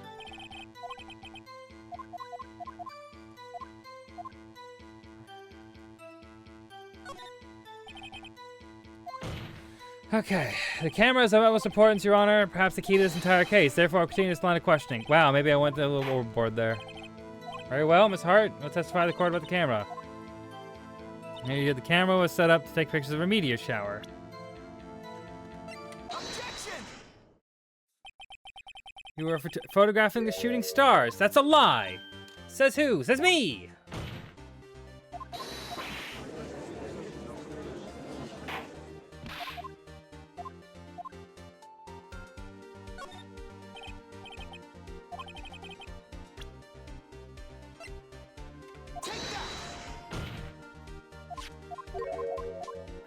Trying to do that.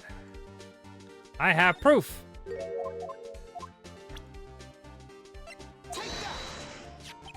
The camera.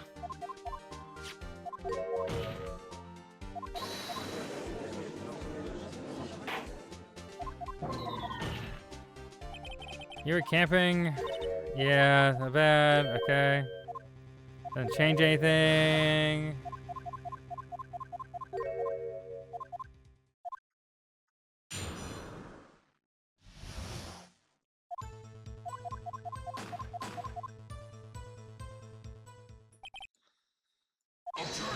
Objection. Objection! Objection.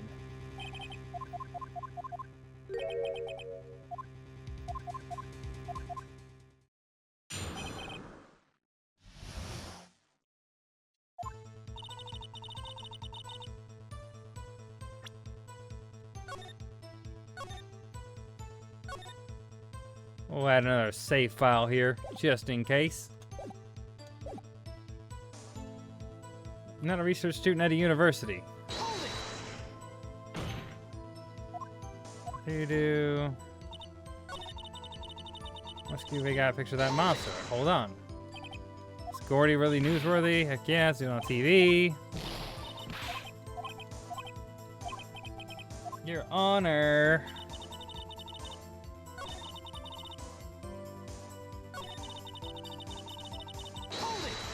Straight out the lake. Exactly what sort of sound was it? Never heard one before, so I can't say for sure, but it sounded like a gunshot. It was a lot sharper a sound than I would have expected.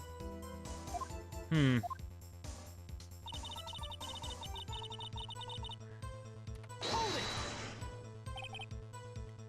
wasn't much else to look at. I don't know, if she heard a bang, she thought Gordy was out there. Kinda actually wasted time looking at a boat. Definitely suspicious. Let's continue.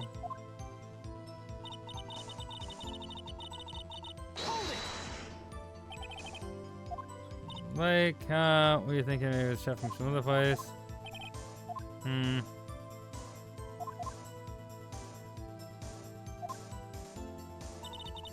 am not a research student. Oh, press on that.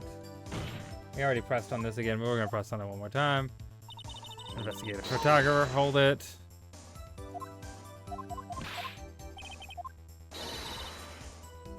UFO just... There's a UFO just hanging in the sky. A UFO? You know, an unidentified flying object. UFO. That's when I started a revelation. I know I should become an investigative photographer. I see. Kind of shaky basis for a career. Imagine what a scoop if I got a picture of that monster. We already asked this.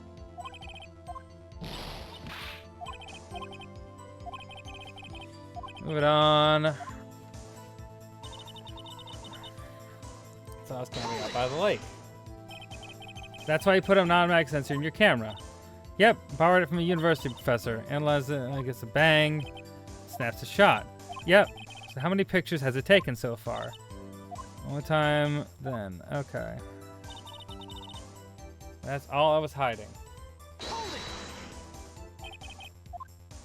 Why are you hiding that? Because of her competitors. Objection.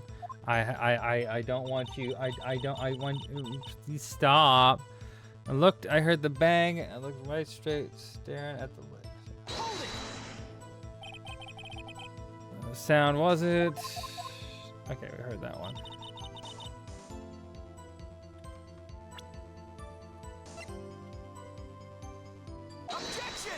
Here. Miss Hart, were you really looking at that boat? What's with you? Of course I was looking at it.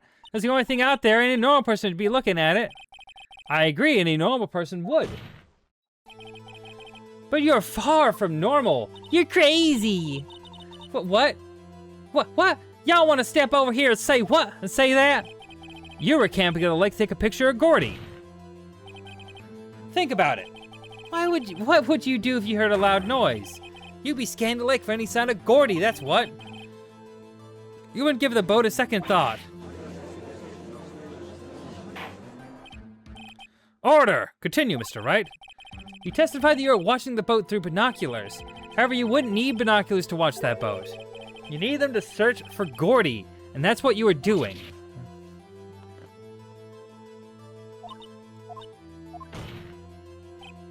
Well? Huh.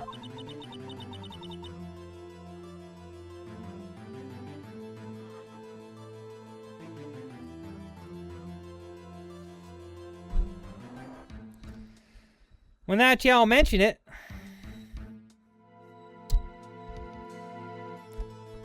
Okay, there we go. I did sort of take my binoculars and kind of scan the lake a bit. I mean, Gordy might be out there and all. Miss Hart, are you saying that you were not watching the boat then? Sorry, y'all. I wasn't fibbing, really. I thought I could be a witness to a murder and all. Kinda got excited. I'm sure I was watching that boat till now. This is totally uncalled for. But hey! You got the photograph, you got proof! Still we can't see who was shooting who in this. Right, that's why I took this photo and Witness, that's enough! You've had a long day, shut your pie hole. Shut my what? What's she gonna say? She took that photo and what? Wait a second. Good, make it bigger. We're gonna enlarge the photo so it'll drop the quality, but it'll enlarge it. She enlarged that photo. Well, Von Karma let her show it. Got a hunch. The enlarged photo shows something bad for Von Karma. This is my chance. If I'm wrong, though, it'll mean prison for Edgeworth or worse. What should I do? Here, show the enlargement. Miss Hart, look at this photograph. You enlarged this photograph, did you not? Yeah, I did. Why has that enlargement not been presented to the court? But because it does not exist. What are y'all talking about? You're the ones who told me not to show it in court in the first place. You old fool. You old fool. What's the meaning of this, Mr. Von Karma? Hi.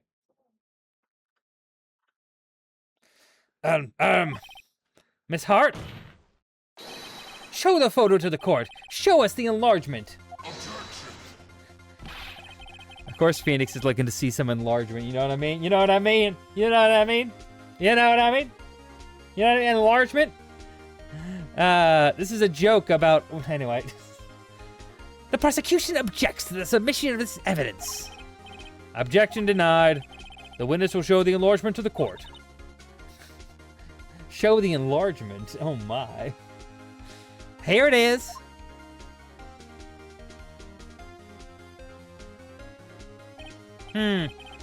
We still cannot see who's firing in this. It could be the defendant, or maybe it's not. Regardless, I'll accept it as evidence. Happy now, Mr. Wright? It has to be something. You asked the enlargement, you got the enlargement. And little good it has done any of us. That's why I requested she not show it. I suppose it means that the cross-examination is over, obviously. Then I'd like to close the cross-examination of Miss Lotta Hart. And none too soon. That was a flagrant waste of my time. Mr. Von Karma, do you have anything to add? I stated everything that I needed to when this trial began. Decisive evidence. A decisive witness. What else could possibly be required? Nothing, of course. Then I believe it's time for me to declare my verdict. Wait, it's not supposed to go like this. There has to be a clue in this photo somewhere. This is bad. Real bad. What should I do?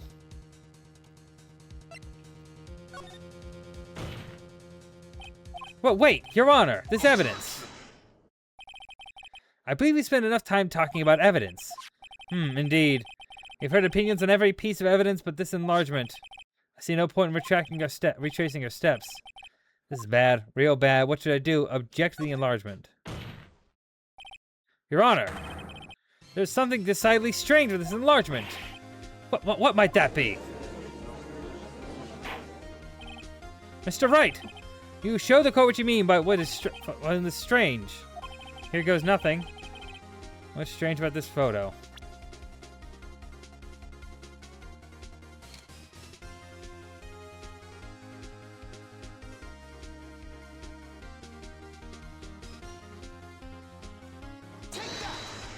The hand? Here, Your Honor. The shooter? I'm not sure I understand. What about the shooter is strange? Look at the hand he's holding the pistol, Your Honor. The hand? The hand directly contradicts another piece of evidence. This man's left hand does... What? Let me show you.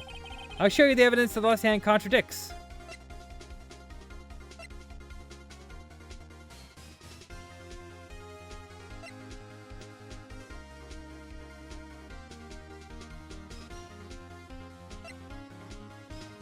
Ah, his right hand.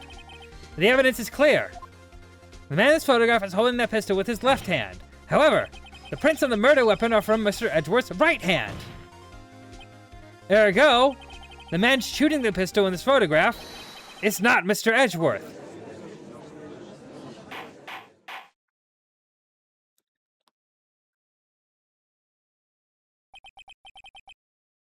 Now that everyone in the courtroom has quieted down, I'd like to reconvene this court of law. Mr. Wright. Yes, Your Honor. You have to give us definitive proof today. Now we know that it was not Mr. Edgeworth who fired the pistol that night. However, this leaves us with a rather large problem. If Mr. Edgeworth didn't do it, then who shot our victim? Precisely! As we have seen, there was no other people on the lake that night. Who but the defendant could have shot the victim? Larry Butts, the victim himself. There's only one explanation remaining. The man shot the victim was none other than the victim himself. Order, order! So you're saying that the victim committed suicide? Yes, Your Honor. I can think of no other explanation. Indeed, that does seem to be the only remaining option. I'm so very, very sorry, Mr. Wright, but suicide is out of the question. What? An examination of the victim's wound reveals the distance at which he was shot. The distance? The victim was clearly shot from further than a meter away. A meter? That's 3 feet. There's no way it could have been a suicide. Order, order! Mr. Von Karma, are you sure about the accuracy of your data? Of course. I've already considered the possibility of suicide, you see.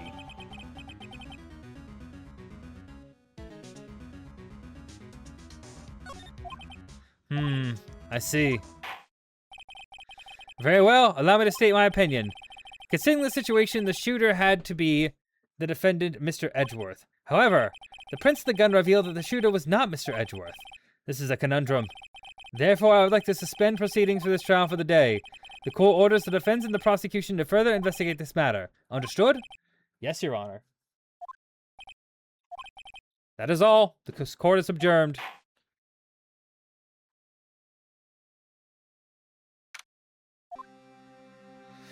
Whew, that was a close one. Hey, don't you have anything to say? No, I have yet to be declared innocent, right? Well, yeah, but what happened out there on that lake anyway? If he didn't commit suicide, then who?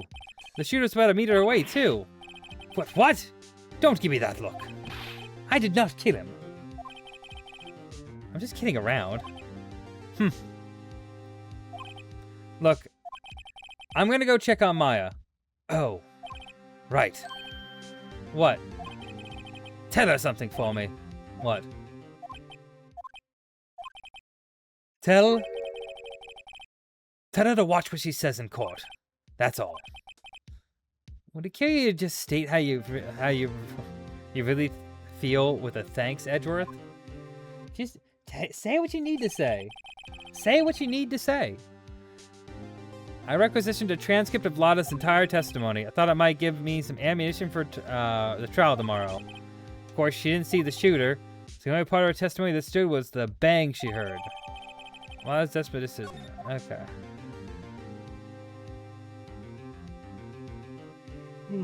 Yay!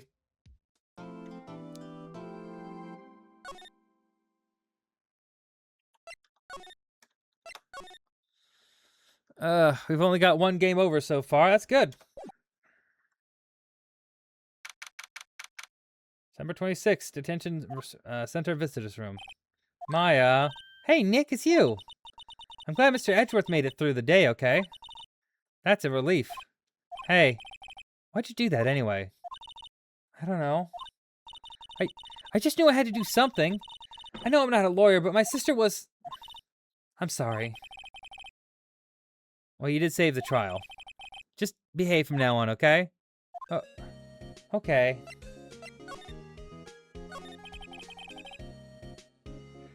Have you been questioned yet?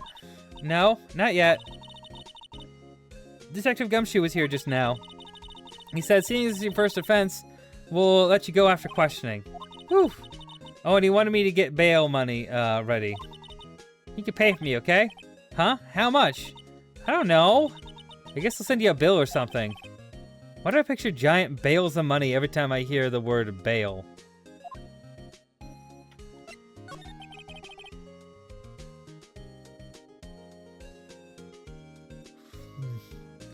Any luck with Mia? None. I can't get through to her at all. I tried, I really did. I don't know what to do. I think I probably shouldn't have stopped my training. Sounds like she really did do her best. I should check and see if there are any waterfalls in the local area. I wonder if if I'll ever see my sister again.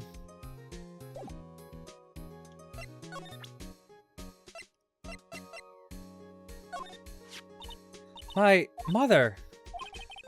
Now that I've shown her the picture, I'm not so sure it was the right thing to do. No, I'm pretty sure it was the wrong thing to do.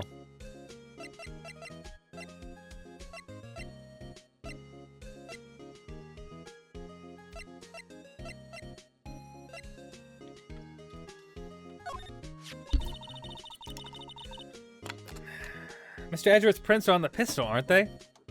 Yes, the prints from his right hand. But they must have gotten on there at some other time other than the shooting. What, really? The shooter used his left hand after all.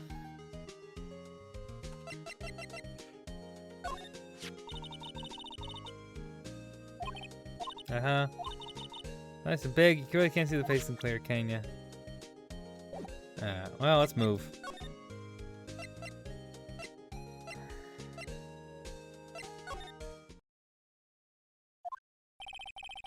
Detective Gumshoe's not here. Gumshoe's at the scene again today. Huh? Oh, really? He's a live liar, that one. Got into a fight with the chief for not following protocol. Not following protocol? I bet he wouldn't help them build the case against Edgeworth. Let's go to the scene of the crime. Let's go. We're gonna see it for our friend at Gord Lake. There are fewer than there were yesterday, but the cops are still around in the park. I wonder if Detective Gumshoe is here today. Ugh. Move.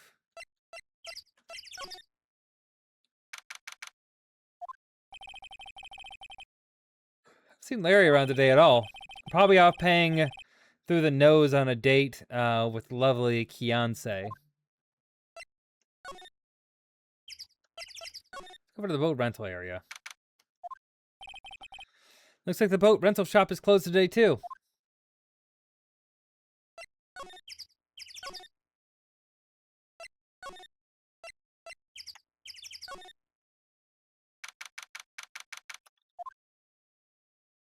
Ah, hey, Detective Gumshoe. Hey, pal. The trial today, either. Yeah? What about the trial?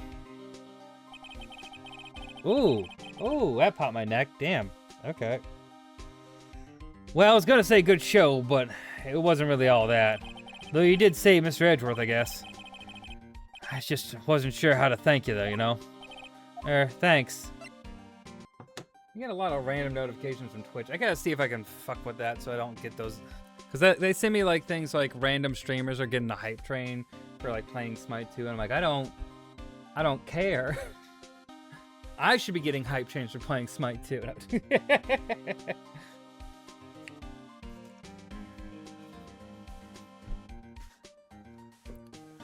probably some setting for that.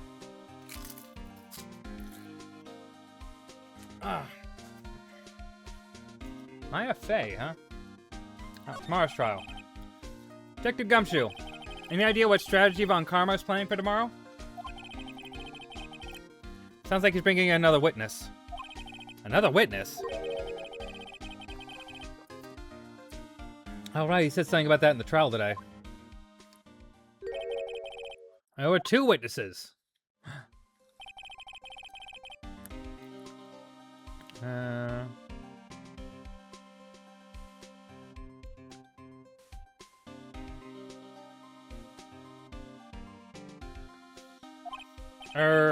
Who was it? Sorry, pal.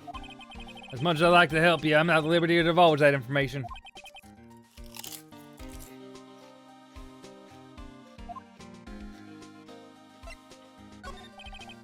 All right. I wanted to ask you something about Edgeworth. What's up? Is he afraid of earthquakes? I never heard anything about that before. Mr. Edgeworth doesn't talk about himself too much, see? But there's one thing that's clear as day. Him hating crime that way, the way he does, and him becoming a prosecutor, and him being scared of earthquakes. It all started with that incident. The DL6 incident? Yep, that's the one. 15 years ago, when he saw his father shot before his very eyes. He still feels the pain now. You can see it in his eyes. I don't know what it has to do with earthquakes, but okay.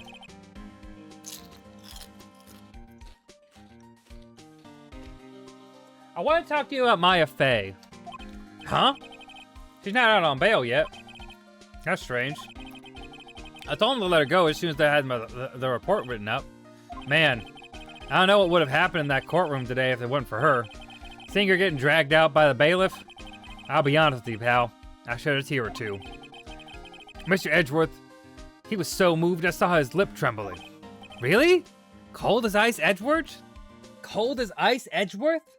Back off the brand, Edgeworth.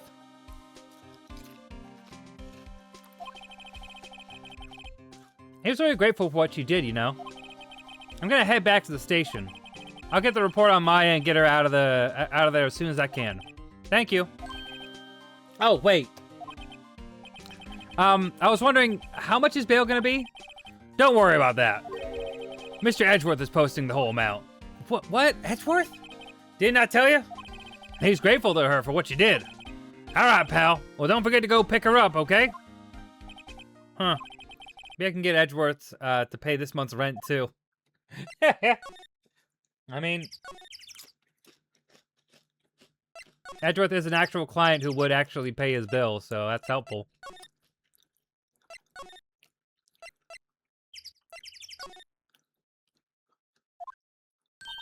Hey, Nick, you finally came. They just finished the paperwork. I'm free to go. Free at last, huh? Those interrogators were really mean.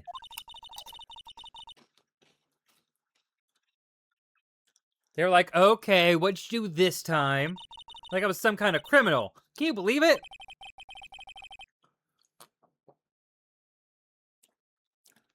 Well, they let you out in the end, didn't they? Oh, that reminds me. Thanks for bail. Thank Edgeworth. Huh? He posted bail for you. Said he was grateful for what you did. Mr. Edgeworth did that? I have to make it up to him. We gotta win this case, Nick.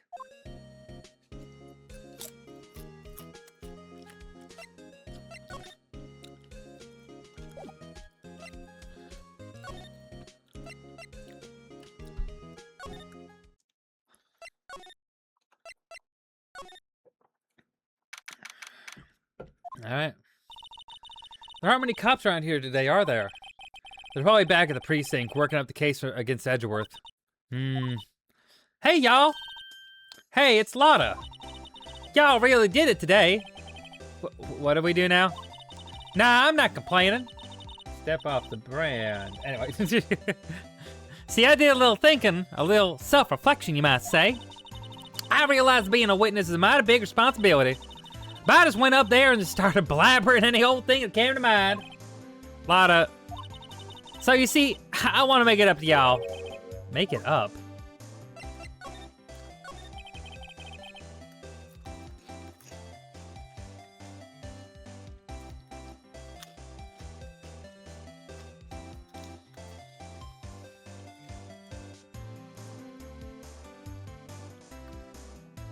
What did you think of the trial?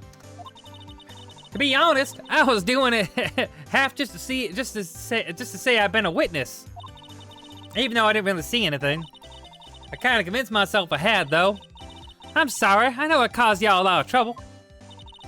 Well, memory's a tricky, vague little thing. Yeah, I sure know that now. I'll be fine the next time I witness a murder. Right. I mean the first time you witness a murder.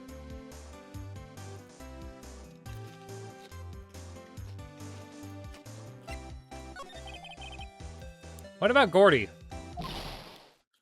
Right. Well, the way I figure, the trial's only stoking the flames of Gordy's fever. I'll get my exclusive photos and rocket to stardom. All right, Lotta, you go, girl. Wish I could be an investigative photographer too. Finish your spirit medium training first.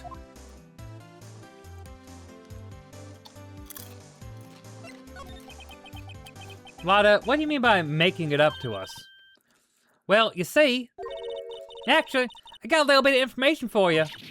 What?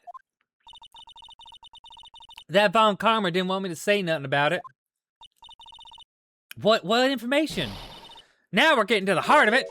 See, I reckon we might be able to do ourselves a little exchange. Exchange? I thought this was supposed to you were supposed to make it up to us. Right? I posed a little exchange to make it up to you. What? Information don't come cheap, my friend. Hey, I see you thinking, my, how unsophisticated these Southern folks are. It's written all over your face.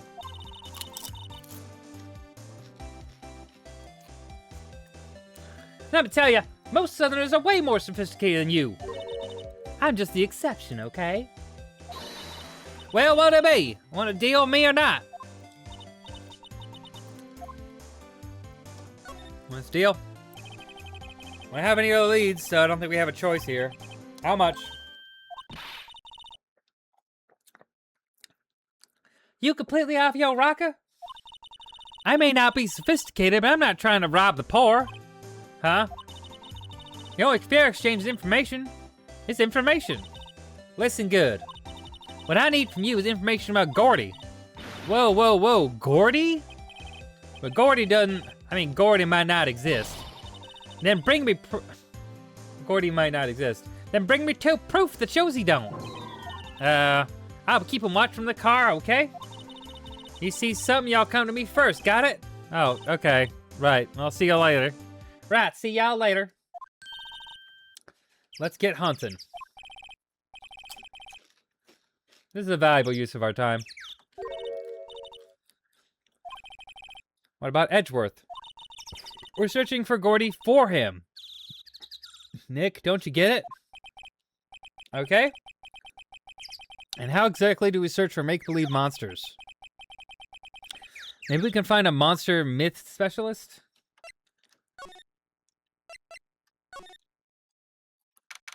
Oh my god. Is that the Silver Samurai? Hey, I got the Bangladeshi flag. I'm assuming this is the Indian flag, but like all orange? Oh no, it's what the BJP's gonna do. Gonna remove the green, make it all saffron.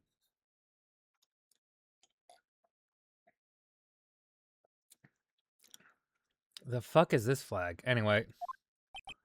The white thing here? Come on. Come on. What's that? The Steel Samurai, Nick. Steel Samurai, sorry. Yo, Maya. Larry, what the heck is that? Oh, it was my girl Kiance's idea. So, like, if you put this here, it would be, like, really cool. Dude, she gave it to me along with the banner. Wow.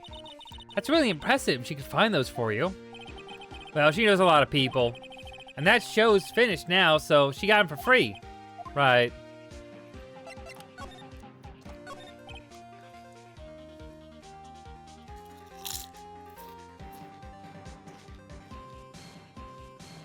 Look at that face.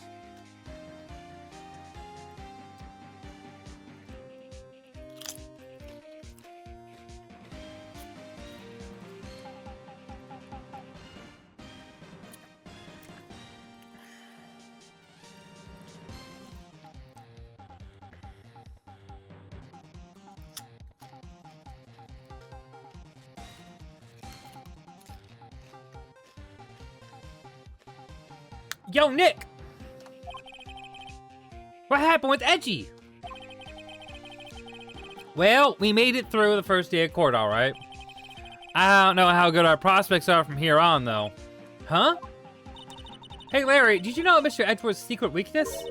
He's terrified of earthquakes. He acts like a little boy. Huh. That's weird. I don't think he was ever like that in school. No? Really?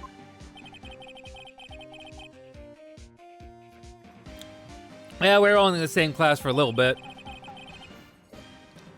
He transferred schools pretty quick. Transferred? Right, when the DL6 incident happened. Doesn't look like Larry knows about it, though. Larry? When did you get that big thing? Huh? Oh, the big guy?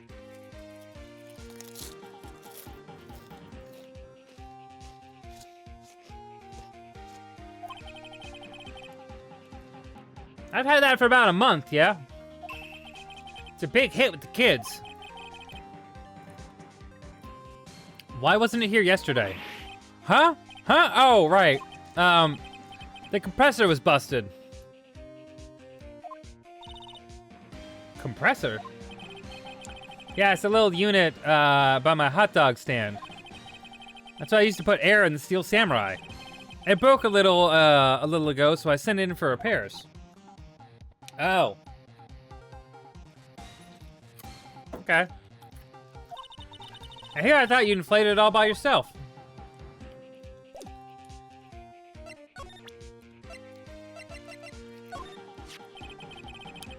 That's the guy that's selling my dogs faster than I can cook them. You think Gordy still really exists? Nah, I think somebody probably saw something else that they just thought was Gordy. But I'll keep selling samurai dogs till the truth is out. You know, it's funny that he had, like, an actual reasonable response to that, you know?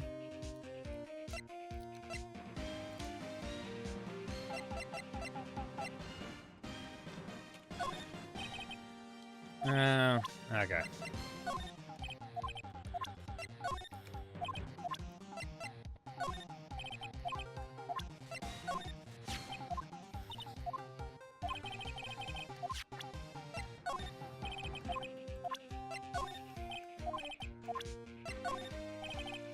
Okay. That's what I figured, but I had to try it. Doesn't that Steel Samurai look a little out of place? I mean, it's huge. This is good advertising.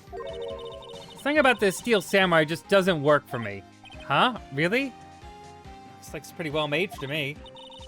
Still a novice, aren't you, Nick? Really? True connoisseurs like Cody and me don't fall for this kind of stuff. These Steel Samurai fans are obviously in a league of their own.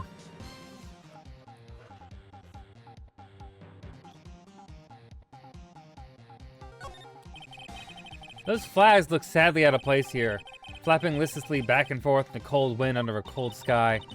I don't know, I think it gives the place kind of festive atmosphere. It reminds me of the War of the Hourglasses. The War of the what? Huh? What? You mean you don't know about the War of the Eyeglasses? Eyeglasses, not hourglasses. What am I saying? What the heck is that? Our local fair used to do it every summer. Huh, I guess we're the only ones. I ask again, what the heck is it? Can't get over the samurai dogs. The original samurai dogs, no less. Hey man, whoever calls their product the original first wins. Why don't you add World Famous to the sign? Hey, good idea. What have I done?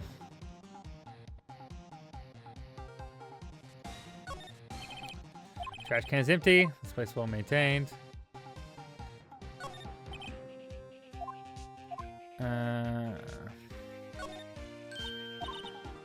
Benches, I think not. It's too cold to sit and eat hot dogs out here. Wimpy City boy, you should try standing under a freezing waterfall sometime. What's that machine?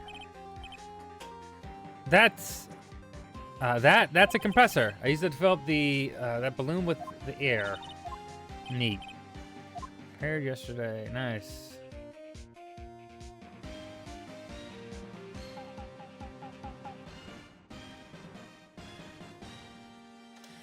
Okay. Let's go to the boat rental shop. Oh, here we go. It's always so quiet here. I wonder if the boat shop is closed for good. Well, with the murder on the lake and all, they're probably taking a vacation till it blows over. I get it. Small boat rental shop, and looking at when it's around, they're probably closed because of the murder. There's some boats floating at the dock. Murder took place in the boat. And the police took away the actual boat that was used that night. Indeed, there's a space for one more boat at the dock.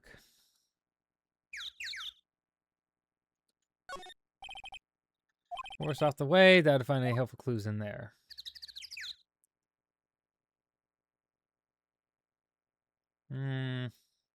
Okay. Nothing there. Let's see. Let's go to the woods. Hey, y'all. Well, y'all find anything about Gordy? No, nothing. Well, keep moving. It gets cold out here at nighttime. It is a little chilly. I think I have to sneeze. Whoa, no you don't. Achoo. I told you no sneezing. See, I set the camera to respond to things that like a little softer than a bang. It trigger on one of those Von Karma finger snaps now. Oh, I'm sorry. Yeah, well, sorry's nice. What about my film? Nick, pay the lady.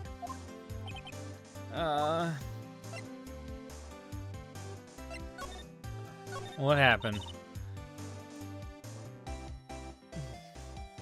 I learned something in today's trial, that's for sure. Testifying serious business. So I decided not to talk about the case anymore. Huh? Whoa, didn't you say you had information about the case? Tell us that at least. Like I said, I'll trade you for dirt on Gordy. What are you gonna do if Gordy doesn't exist? I'll quit being an investigative journalist, photographer. After all, I only have one photo to my name so far. Was it a good one? You bet. A UFO. A UFO?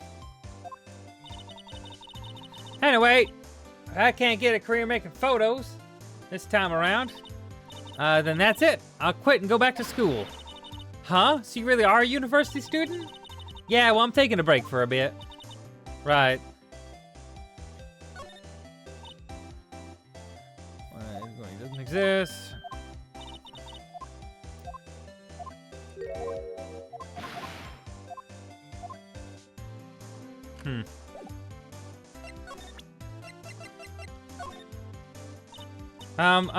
You know, I was wondering, yeah? What if you get a picture of Gordy and it turns out like this enlargement did? Y'all crazy? A blurry picture like this don't make a hit story. I need a picture that screams, I am Gordy, hear me roar. I can't turn something like this into a paper. What kind of fool do you think I am? The kind of fool that would turn in a blurry picture and as evidence in a murder trial. Not to mention claiming she saw something that she didn't see.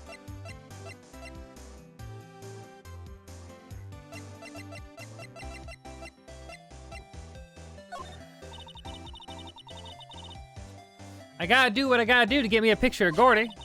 That's why I raised the sensitivity on my mic. Just watch yourself from now on, okay? Sorry, sorry. I'm glad I did that enlargement. No kidding. If I didn't have that, Edgeworth would be in prison right now, or worse. There's never a lack of drama when you're on the case, there is there, Nick? What, are you always on the verge of horrible failure like this? Careful, let's just send you an early grave. Thanks for the cheerful message of support. I really appreciate that. So nice of you.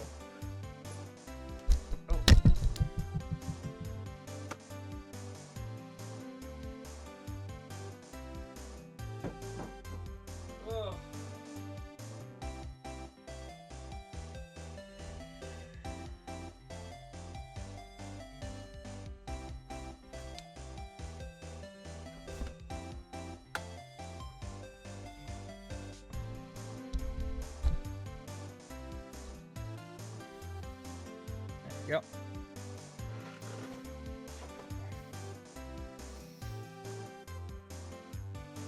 Ugh.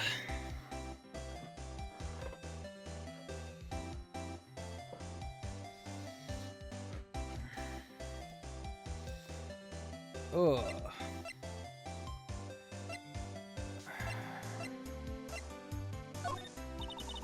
Yeah, Pat, say I know exactly squat about that.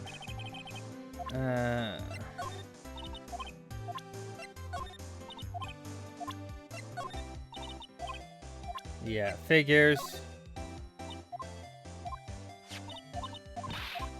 I'm crazy, blurry picture don't help me.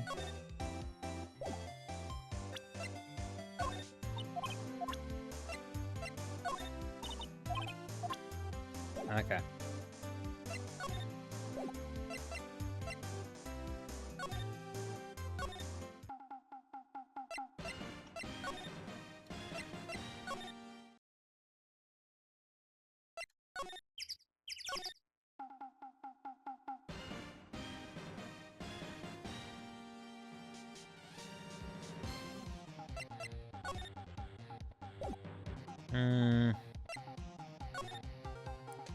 There's nothing here, we know that. Let's go back to the woods.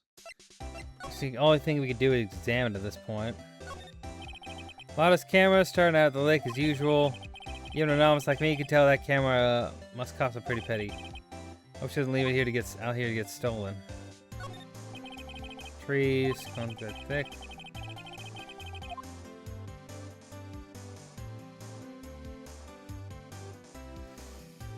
Let's see.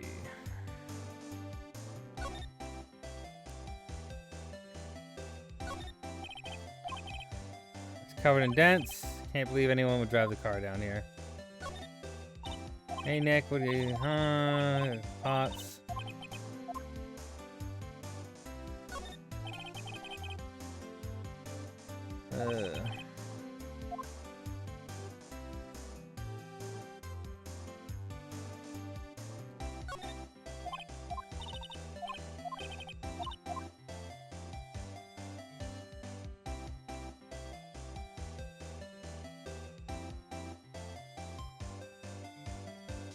Okay, well that didn't help.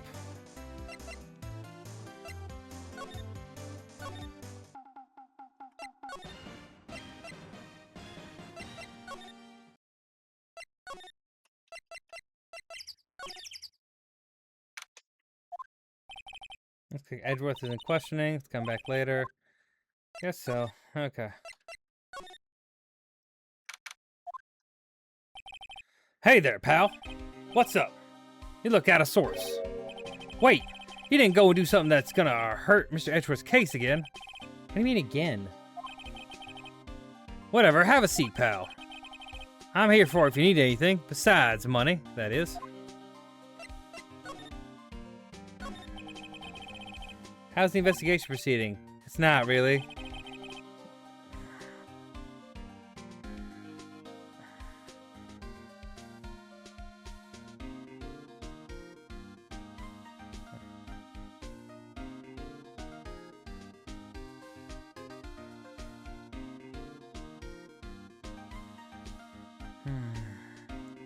We have another meeting coming up. Supposed to talk about Mr. Edgeworth's motive. His motive?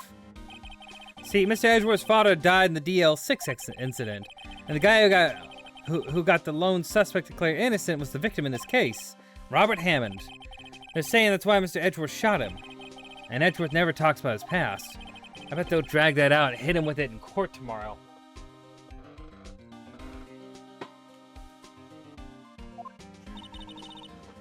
Poor Mr. Edgeworth. I gotta admit, it doesn't look good, pal. Gordy. Say, Detective Gumshoe, do you know Gordy? The monster down Gourd Lake? Not personally, no. Well, we're looking for it.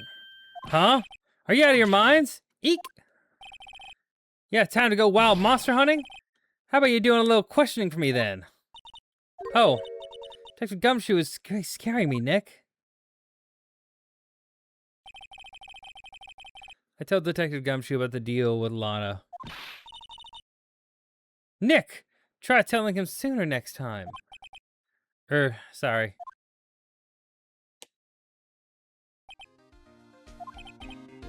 I see, pal. Sorry for shouting at you. Okay, I, Detective Gumshoe, will aid in your search for Gordy. Huh? I'll loan you one of the newest secret weapons for finding evidence. Really?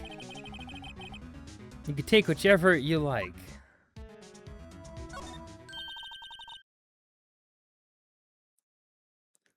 Okay, give us the goods.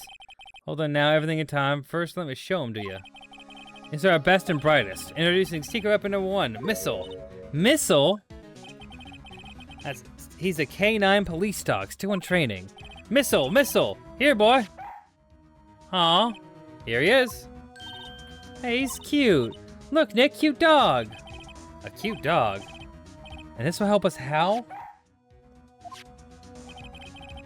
Next secret number 2, a fishing pole.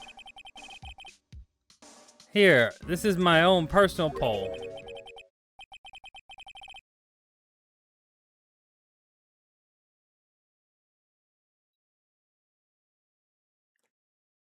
Okay. Detective Gumshoe, we're looking for a monster. Yeah? How are we supposed to catch a whole sea monster with a fishing pole? Never know till you try, pal! Okay, this next one's the last one. Oh, please, I'm already overwhelmed by our choices. A metal detector. Here. Detective Gumshoe. We're looking for something alive. Right! How are we supposed to find it with a metal detector? Hey, you never know, it might have been eating some soda cans. Well, which will it be? Can't make my mind, Nick. They all seem so perfect.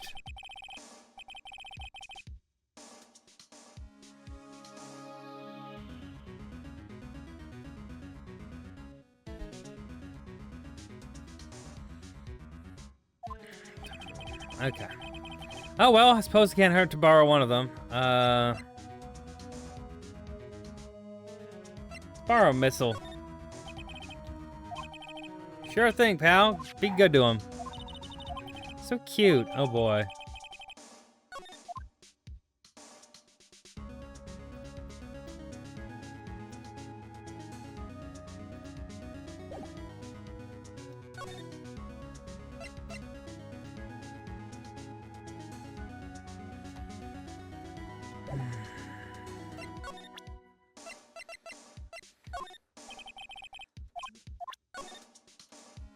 Okay.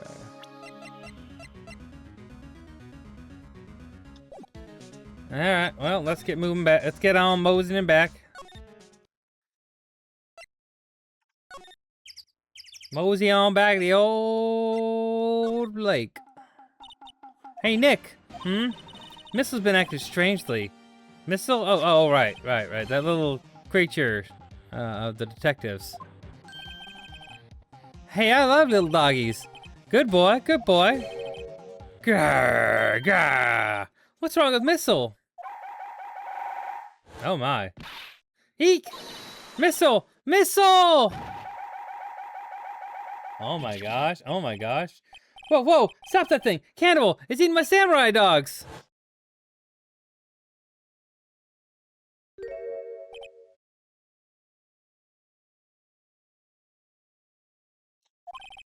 My samurai dogs. Sniff. Wow, he ate every single one. I'm sorry, Larry. Sorry? Sorry don't pay my bills, Nick. I'm gonna have to... It's gonna have to this time.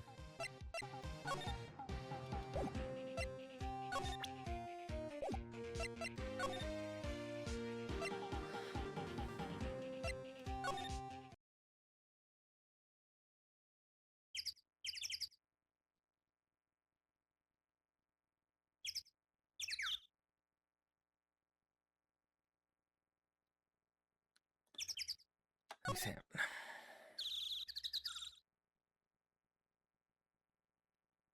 To examine. Okay.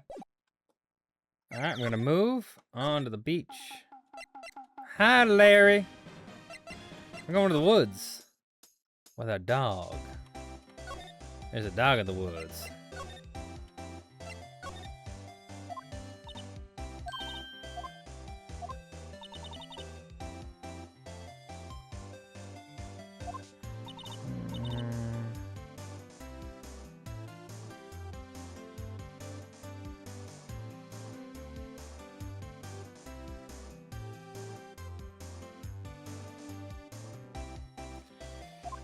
Okay. You're a university student on break for a bit. Right.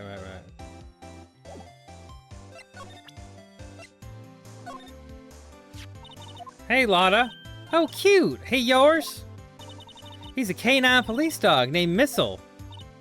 Huh? Canines are the ones they use to sniff for things, right? I wonder what Gordon smells like. Hadn't thought about that.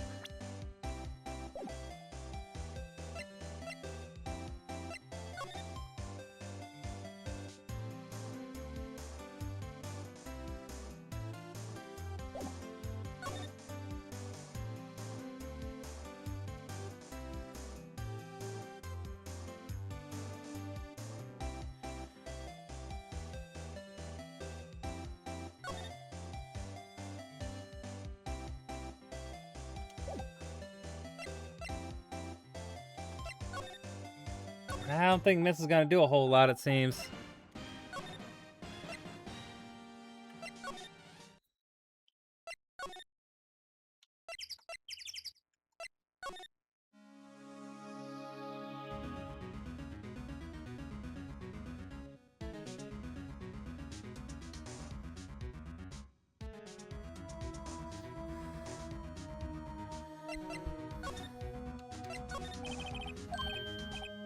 Sure, pal, to take you out of this apartment.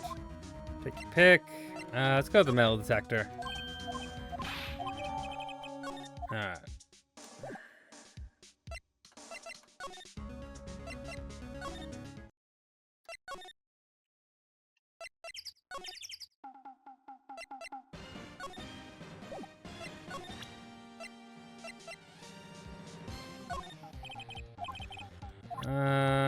Okay.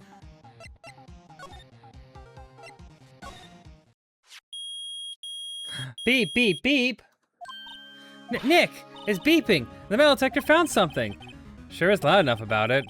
Whatever it is must be in those bushes. Go check it out, Maya. Why do I have to check it out?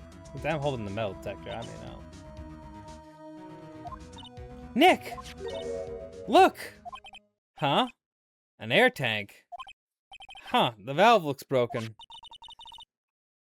I thought it was Gordy. Maya, first of all, why would Gordy be in the bushes?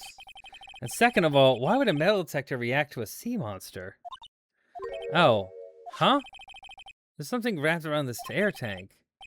Looks like a string of flags. Oh, I see. Well, I might as well take it with us now that we found it. It's heavy. Air tank of dubious value has been retrieved.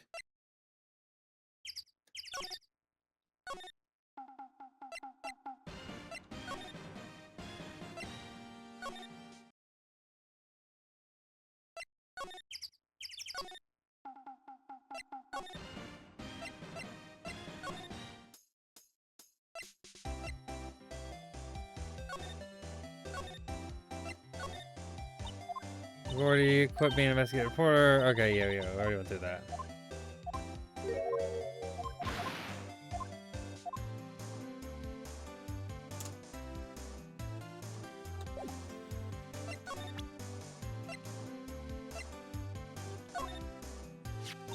Hey, look, it's a metal detector. I know what it is. I'm not sure what's gonna pick up Gordy though. Unless he's been eating people's watches or spare tires or something. Spare change or something. Oh, I hadn't thought about that.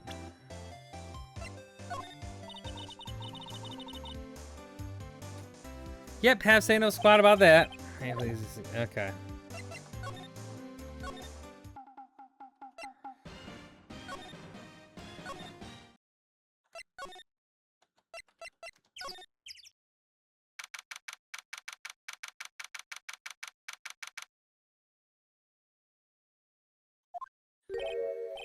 Detective Gumshoe wasn't here. I just mentioned it. Didn't he say he had a meeting to go to? Ah, that's right. Let's come back later.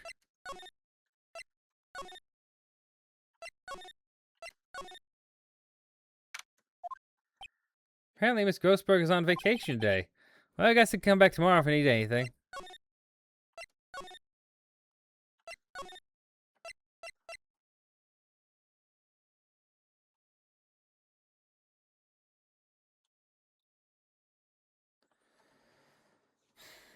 Okay.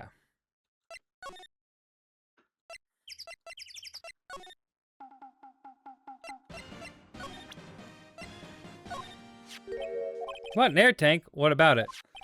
Larry, I wanted to ask you about this tank. Is it yours? Say, is this air tank yours? But why would I have a thing like that? Look, see how there's a string of flags around the tank valve? It's just like the string of flags around here, around your steel samurai here. That must be a coincidence. There's strings of flags everywhere these days. Like elementary schools, used cars dealerships. Look, why would I need that tank anyway? To inflate something. You used it to inflate this, didn't you? Inflate what? What else? That big puffy steel samurai. Now, why would you go ask me a question like that? Looks like I hit the nail right on the head.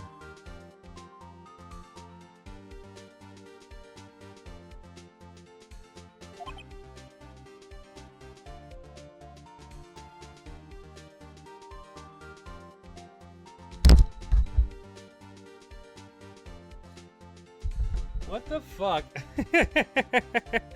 It's just I didn't even bump it. Okay. Right. Actually, see, the compressor I always use was on the fritz, so I tried using the tank to inflate it just once, and it didn't go so well, as I suspected. Ask more about the tank. It didn't go so well? Yeah. Think you could be a little more specific? Come on! Look, it's embarrassing, so I really don't want to talk about it. Tell us! Fine, whatever. It's like what I said, the compressor was busted. So I took the tank and tried to fill the samurai up with that. And then, blam! Look at his face. And that tank took off like a rocket. It took my poor deflated steel samurai with it. What, off into Gourd Lake? It sure scared me out of my gourd, that's for sure.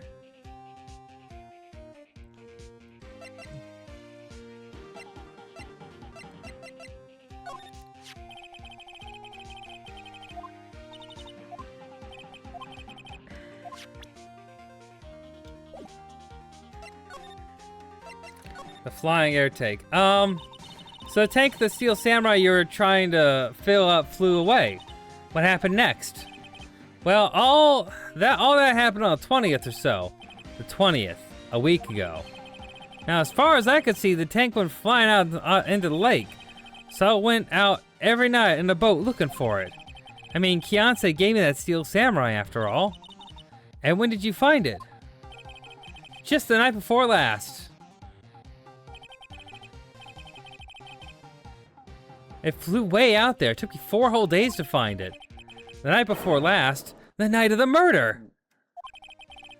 Sorry for not telling you, Nick. Actually, I was here on the night of the murder. But you see, I went home before midnight. You didn't know what happened? No. That's too bad. It's not all bad. We solved one mystery at least. A mystery? Maybe we shouldn't go telling her. Oh, maybe we should go telling her. Okay.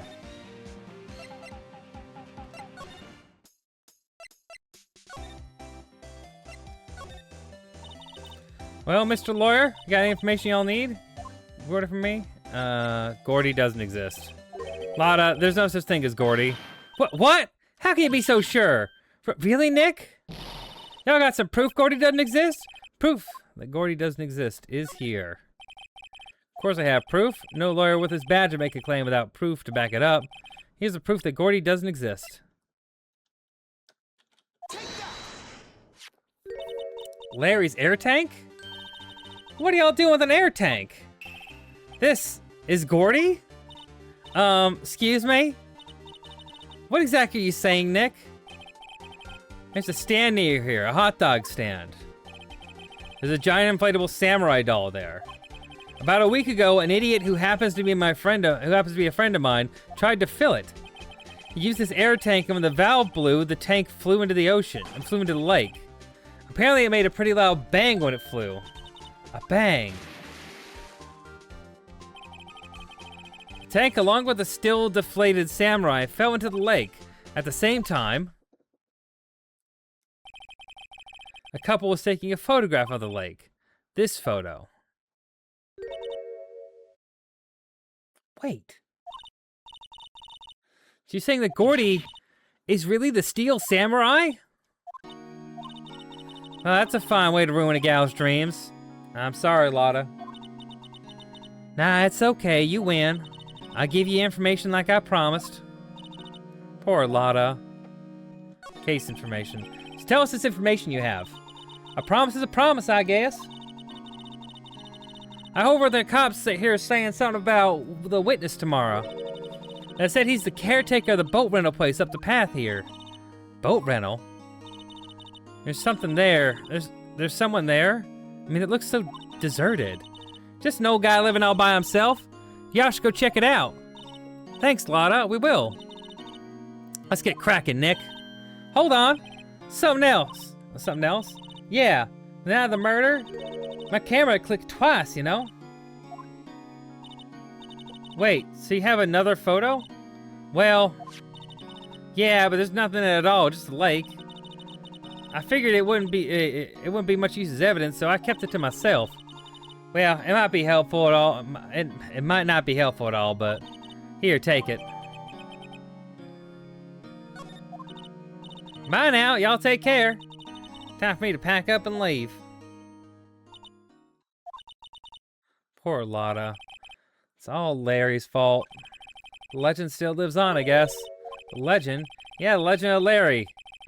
Familiar to all who know him for any length of time. When something smells, it's usually the butts. Someone should whip that butts into shape. People do love whipping butts. It's a very common. People do love that. They do. It's crazy, you know?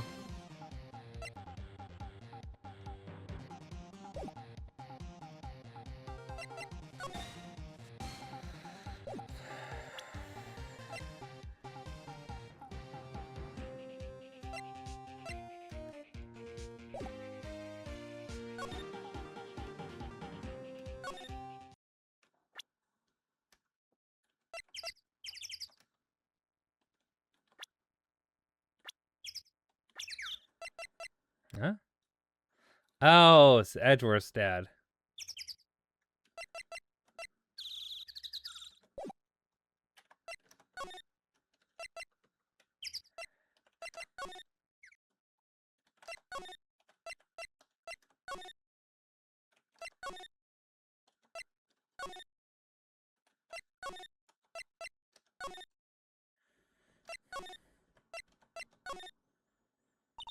Ah, fresh air.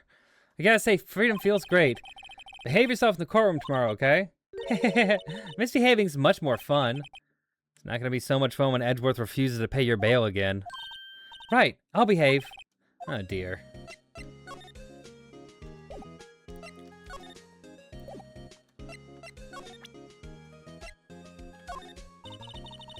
Everything's case.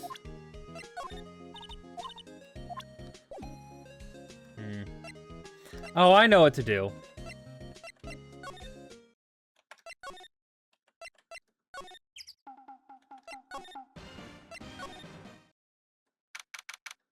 There we go. Hey, Nick. This is the boat shop about that Lotta was talking about. You're right. Doesn't seem to be anyone around at all. Let's go check it out anyway.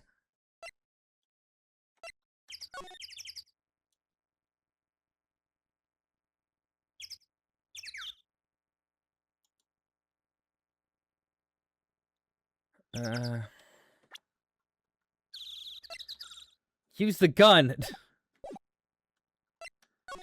I'm not here. Oh, we can go to the caretaker's shack. That's a new. Okay. Meg, that you? Eek! Hey, is that Keith with you? Where you been? Where you two been? I'm worried sick.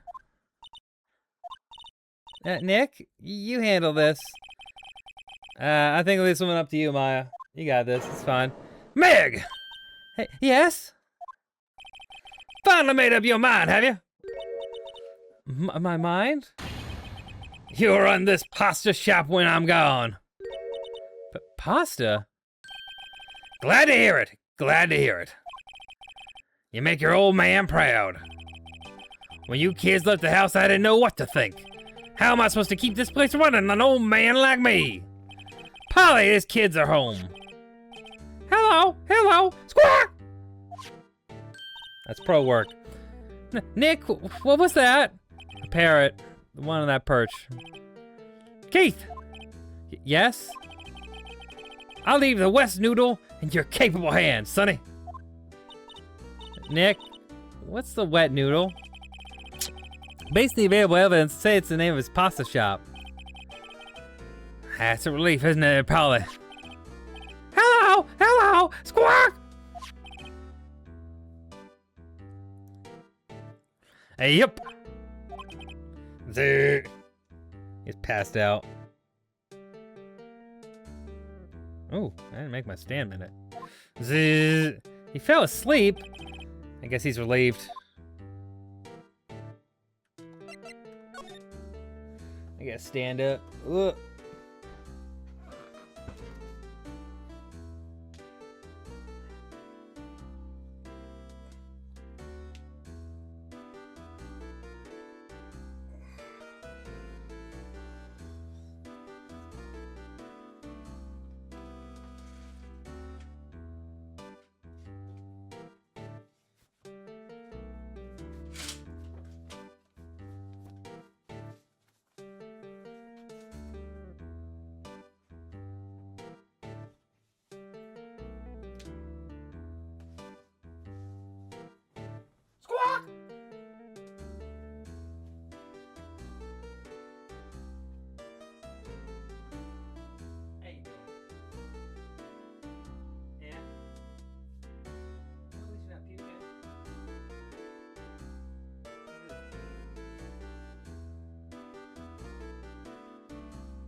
Okay.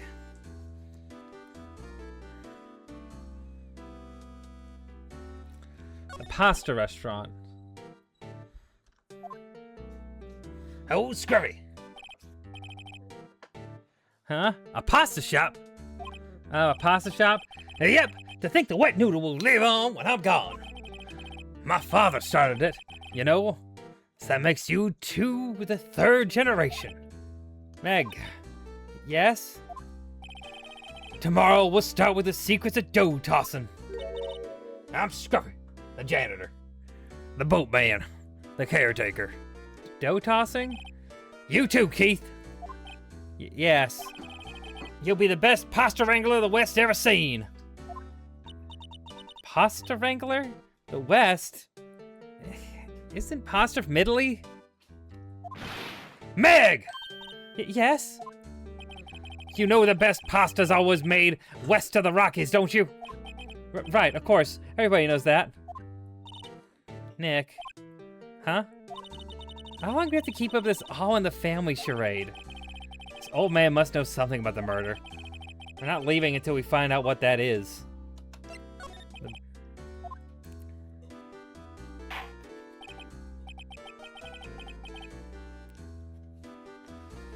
This is a boat rental shop, right? What are you talking about? This here's the place of the pasta, the wet noodle. Well, now that you mention it, we haven't got many orders for spaghetti lately. All the kids come up and say, yo, dude. All the kids come up and say, yo, dude, we want to ride in one of their boats. That's why I keep them boats out there. Youngsters these days, darn if I understand them. I'm pretty confused myself. Nick, this isn't going anywhere. This old man is a witness tomorrow, right? We gotta find some way of getting information out of him.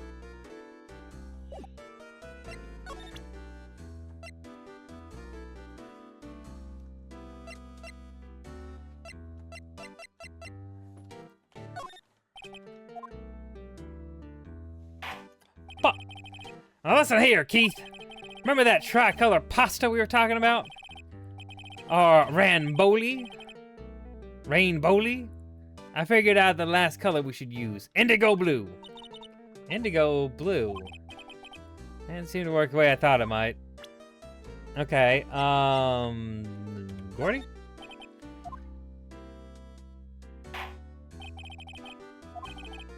Okay, this is what he says for all of it. Okay.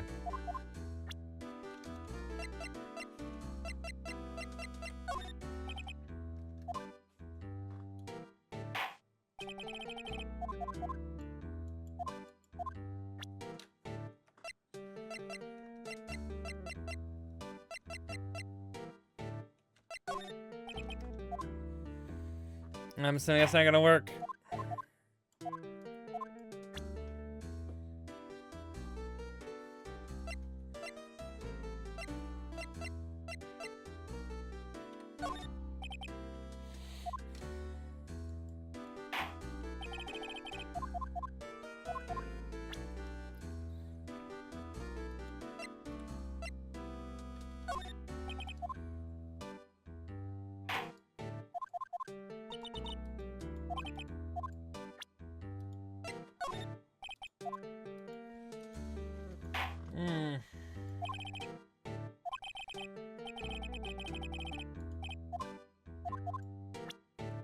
Does he respond to anything? He respond to this, that. Overhead map of Gore Lake, maybe?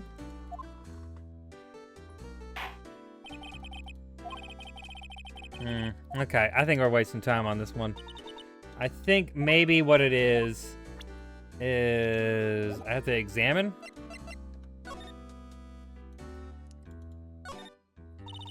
Look, Nick, he has an electric blanket on his table. Looks warm. That's a great idea. We should do that at the office. We could sit down with your clients, snug and warm, and drink hot cocoa. And what? Talk about murders? Aw, you're a party pooper, Nick. Oh, what an amazing parrot this is. Good morning. Hello. Ignored me. What, you forgot, Meg? You gotta call her name first. Her name? Polly, how you been? Hello, hello, squawk. See? Neat. So his parent's name is Polly. Erstwhile companion. Too bad all she could say is hello. Har har har. Old Paul can say lots of things. You just need to know secret words. Secret words?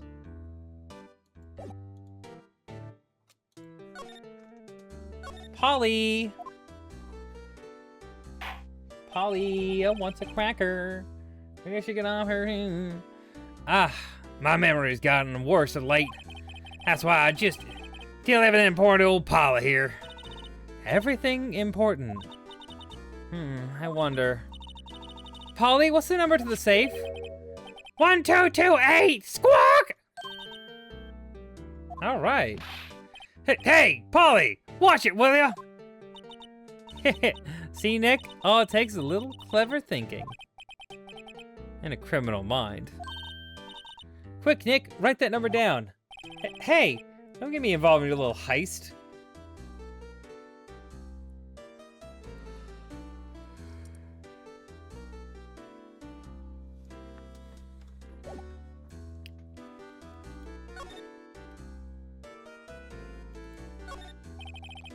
A lot of various fishing gourd-like, aren't there?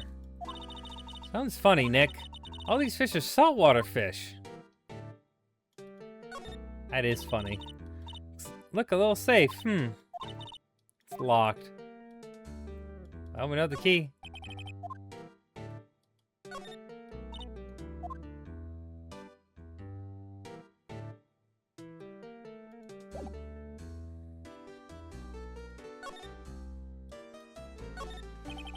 The fishing pole looks expensive. Okay. Polly! Polly, what's your name? Polly! Squawk! Hee cute.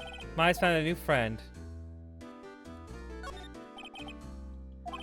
Clean. Funny he doesn't look like the type who'd keep things tidy like that.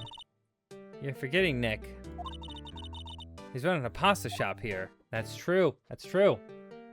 This is a pasta shop. That is factually true. That's factually accurate.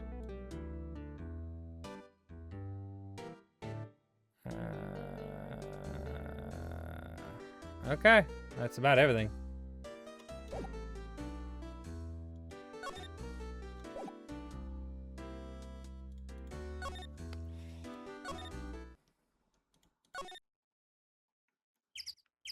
Public beach. Move to the lake entrance. And then we'll move to the criminal affairs department. No. Detention center? No. The offices? Nope. Gourd Lake.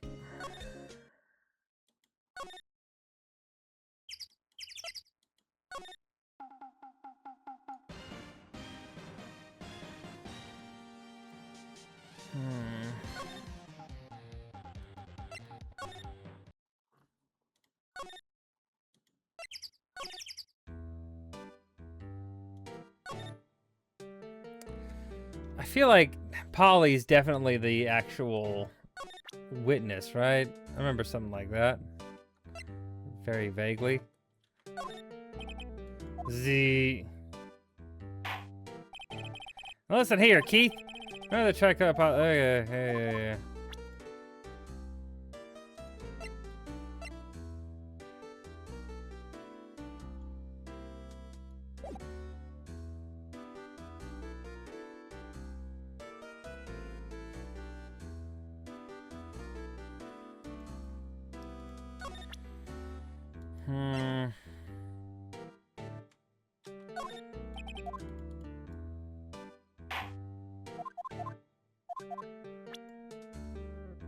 Nothing.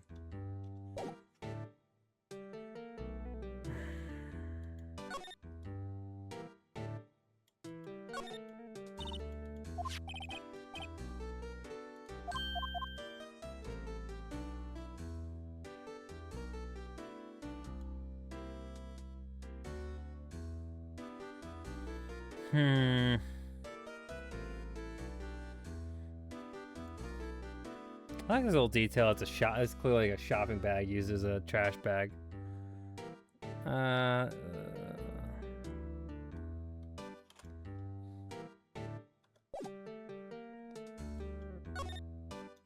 Nothing else to talk to him about. I haven't been able to present him with anything. Lawyer badge help? Oh, that does. That's a lawyer's badge. Yes, it is. Okay, hey, there we go. I don't believe it. This old guy is the first person to recognize my badge. I get it. Huh? Hey, yep. I got you figured out now. You're not Keith. Nick, now's our chance to clear things up. Sir, no, I'm not Keith. And I'm not Meg either. We're here investigating a murder that took place in this lake the other night. Please help us. A lawyer, huh? Please, mister. All right, I'll help. But on one condition. What's that? When this case is over and done, you'll run the wet noodle. I promise to run the noodle. Nick, are you sure about this? Hey, anything to get the case solved is fine. Also, who wouldn't want to eat Phoenix noodles? I guess so. Edgeworth would definitely into it. That's my boy! Good for you, Keith! Wait, didn't I just say... You too, Meg! Yes? Okay. You bring a tear to your old man's eye, you know? Sure, man. Sure. Sure.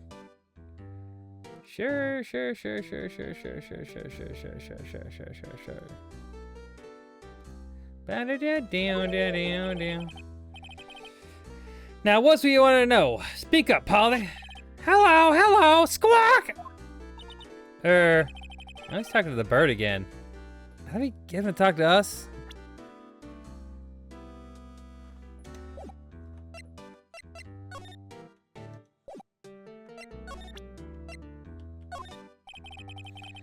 Polly here's my only friend in the world. Isn't that right, Polly? Hello, squawk! Hey, yep.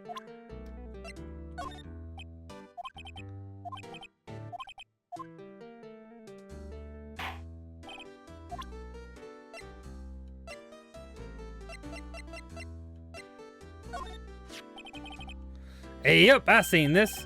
You know something about this, sir? Keith. Yes? It's okay. You can call me Dad. Dad, you know something about this? Hey, yep, the other night, out on the lake. Yes?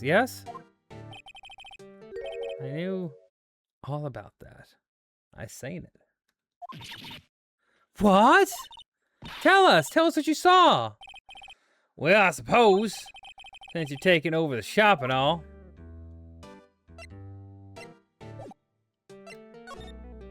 What you saw? I forget the time, but it was pretty dark outside, probably at night. Yep. It's after midnight, but okay. Then I heard this bang, so I looked outside. Then I heard another one, bang!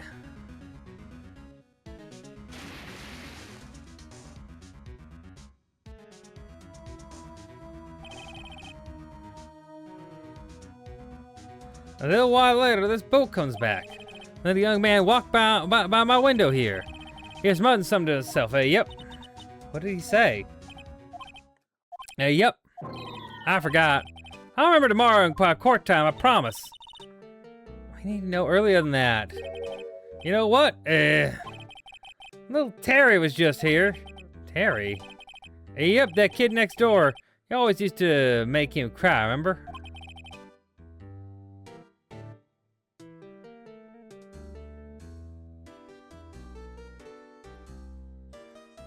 He was wearing this tattered old coat, got himself some whiskers growing out of his face. You must be talking about Detective Gumshoe. He comes up and tells me to come down to the court tomorrow. Really? I don't think we're going to get much useful information from this guy. Maya, maybe we should be leaving. I think you're right. Oh wait, I had one more question, huh? Polly, have we forgotten something? Squawk! Don't forget DL6, squawk! Huh? What did she just say, Nick? One more time, Polly. Don't forget DL6, squawk! What? The DL6 incident? Hey, mister, I mean Dad. It's getting weird. Who is this old guy? Why would that bird Polly know about DL6? I have to figure out who that old man is. Oh, what? He locked the door on the other side. Who could convince that old man be?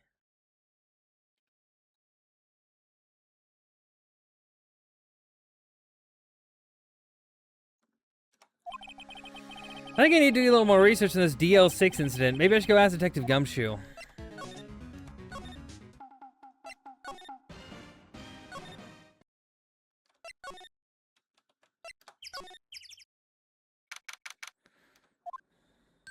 Hey, pal, long time no see.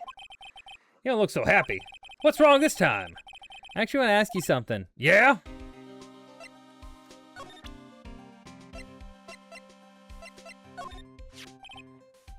Thanks, Detective Gumshoe. This is really helpful. Really? You seem surprised. Huh? No, not at all. Glad it worked out for you.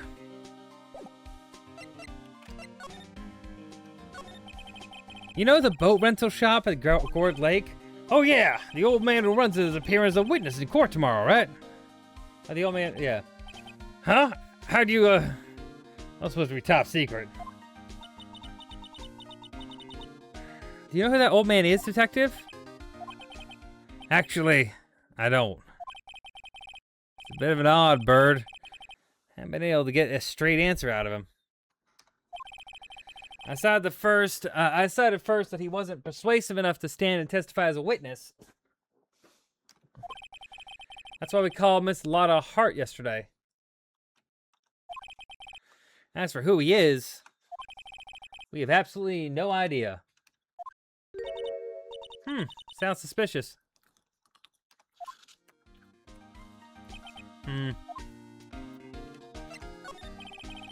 Jeff Gumshoe, please help us. Huh.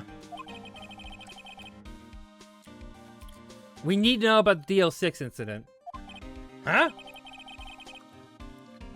That was when Edgeworth's father died. I can't help but think that it has something to do with the current case. To tell the truth, I don't know much about DL6 either. Mr. Edgeworth forbade us from reading the file. So, I'm afraid I can't show them to you, pal. What? However, if you can convince me somehow that DL6 incident is related to the case, well, I guess I'd consider opening the file up.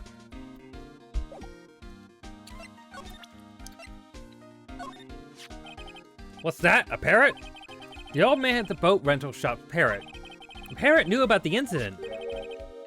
That incident? DL6. What?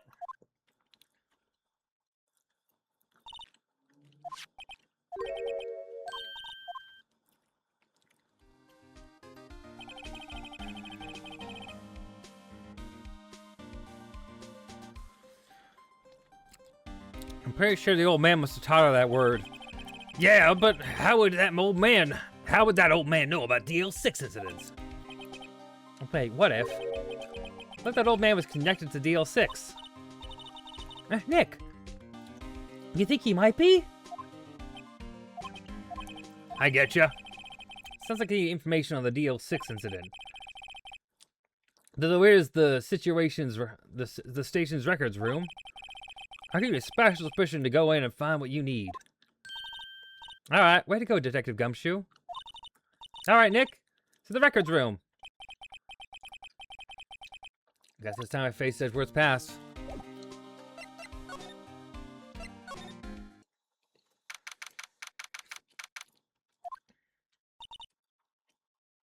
Wow. It's amazingly dusty. 10 years of files and 10 years of dust, I guess. Let's find that DL6 stuff quick.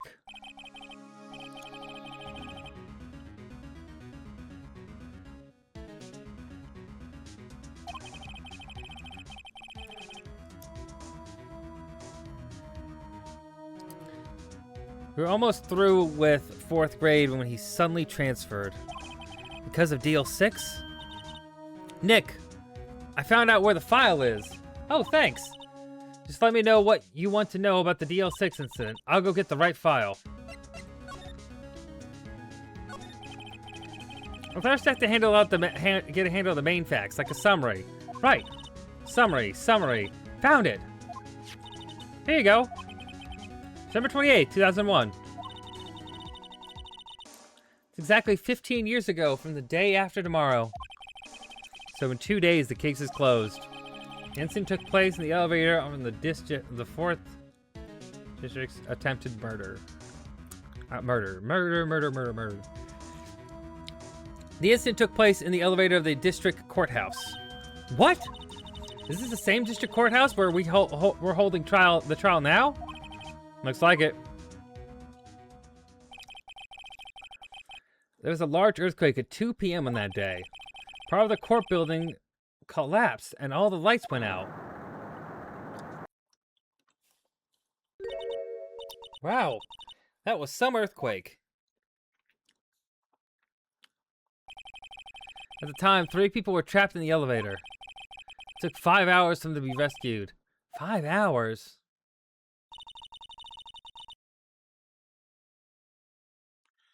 That'd be scary, like that, in the dark.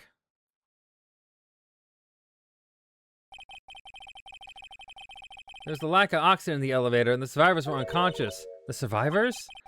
One of the 3 in the elevator had been shot in the heart. That was Mr. Edgeworth's father, wasn't it?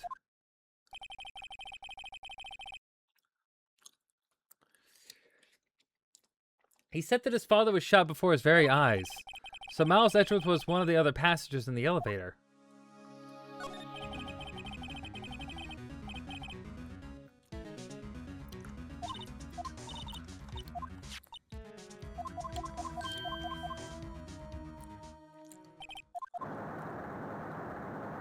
Okay, we already know all this.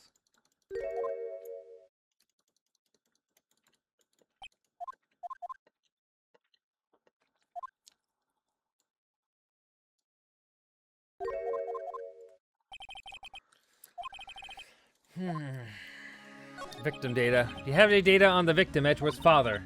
Yeah, hold on. Victim. Here, found it. Gregory Edgeworth, 35, defense attorney. If he were still alive, he'd be 50. He had lost that day's case in court and got into the elevator with his son, Miles. Miles Edgeworth, of course. So he was in the elevator with his father.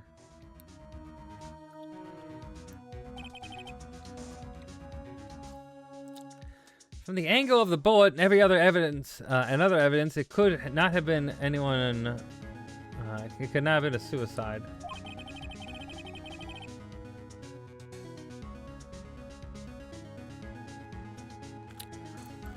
The murder weapon, a pistol, was found in the elevator.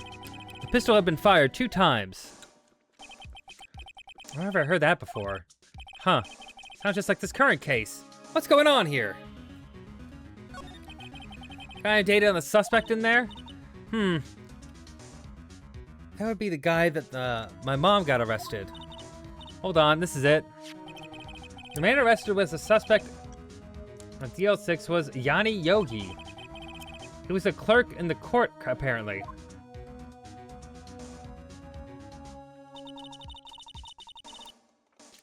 So he must have been the 3rd person in the elevator. I think he had to have done it. But he was found innocent thanks to his defense lawyer, Robert Hammond. Hammond, the victim in our case. Right. The suspect, Mr. Yogi, was oxygen deprived, so much so he had brain damage. He lost all memory of being in the elevator. After he was declared innocent, he disappeared. Where could Yogi have gone to, I wonder? Maybe closer than we think. I guess I know generally what happened in DL6 now. I still don't know what sort of impact on the whole thing it had on Edgeworth. Nick! Are we gonna take this whole file? There's too much. We'll never get it out. You're right. How about we just take what we think we'll need?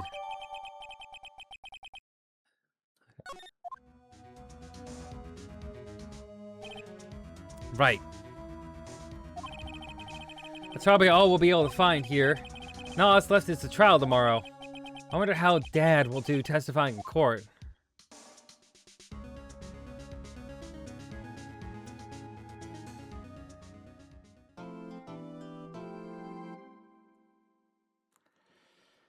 Save your progress? Yes, I do.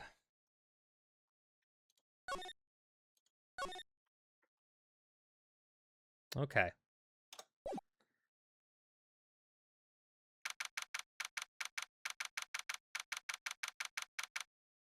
All right, so right here, actually, we're going to take a quick break.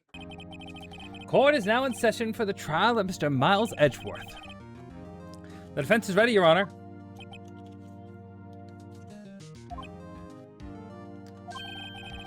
Very well, apparently the prosecution is also ready. Who is the judge here, anyway? Mr. Von Karma, your opening statement.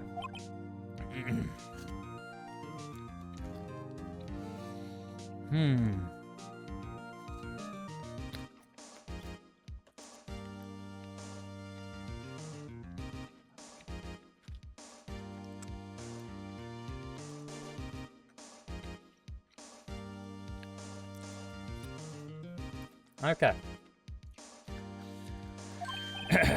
Very well. No opening statements, so... Not so fast, Judge. I was taking a meaningful pause before speaking. Right, of course. A prediction. Today's trial will end 3 minutes from now.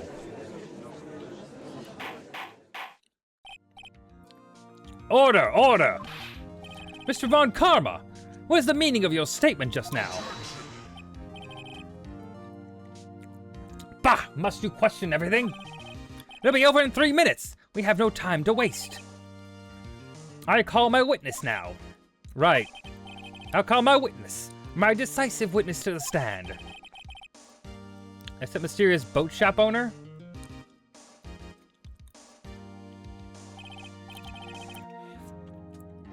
Witness, state your profession. I am the proprietor of the restaurant The Wet Noodle at Gourd Lake.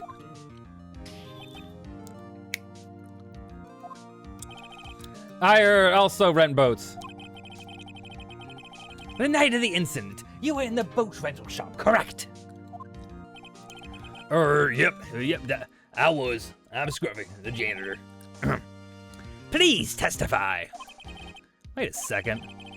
I still haven't heard who this old guy is. Objection!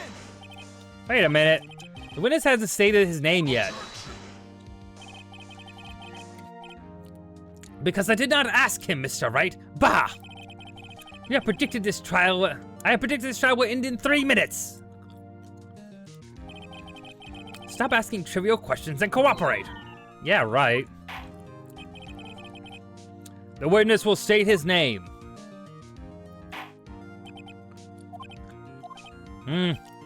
Well, I'm not really sure. What do you mean? My memory. Your Honor, the witness does not remember anything beyond the last several years. Ergo, he cannot recall his own name. He can't recall? He can't recall, you say? Yes, but the incident in question took place 3 days ago. He can testify. Very well. Let's hear his testimony then, shall we? Witness, go. Your witness.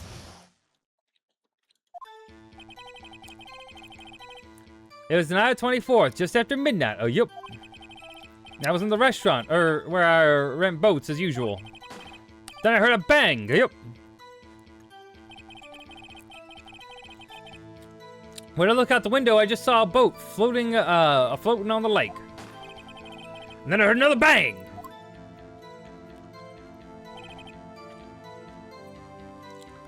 Just about then, the boat comes back to shore, and a man walks by my window. Very well. I'd like to begin the cross-examination. There is nothing to question in my witness's testimony. Ergo, no need for cross-examination. Besides, there's only 10 seconds left before our 3 minutes are up. Judge, your verdict now. Yes. Mr. Wright? Cross-examine. What are you saying? Of course I'll cross-examine the witness. Very well. Yeah, begin. Grrr! Excuse me, Mr. Von Karma? 3 minutes just passed. I see. Well, then, let's just take our time. You may cross-examine the witness. What an asshole. Oh, I've got to loosen my watch.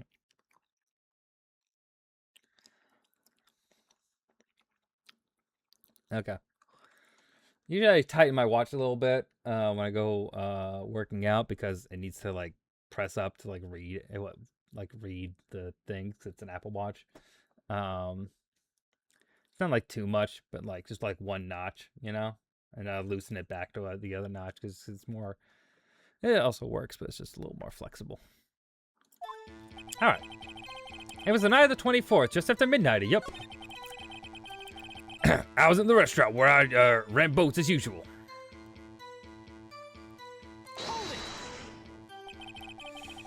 Is there anyone who can verify that? Well, I guess Polly could. That's not good enough for a court of law. Mr. Wright? Exactly what's not good enough? Your Honor, this Polly is a parrot. A parrot? Don't be so hard on the girl, Keithy boy. Keith?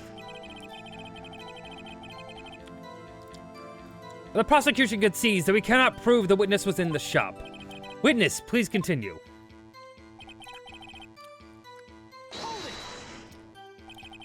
And where did the bang seem to come from? From the lake, I figure. Are you certain? Yep. Good. Continue.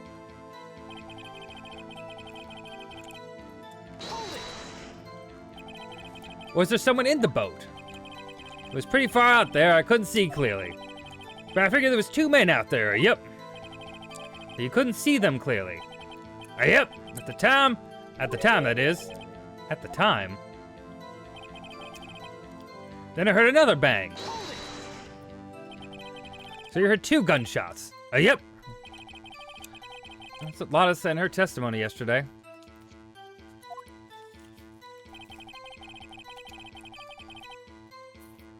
Just about then, the boat comes back to shore, and a man walks by my window.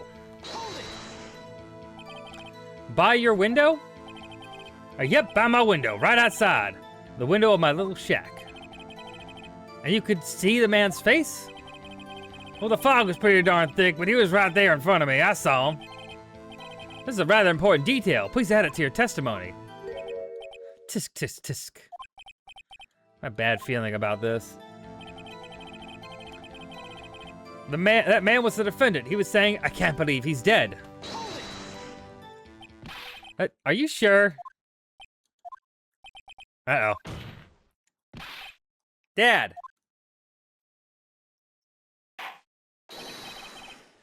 Dead certain, Keith. He said, I can't believe he's dead. And he was walking by, too.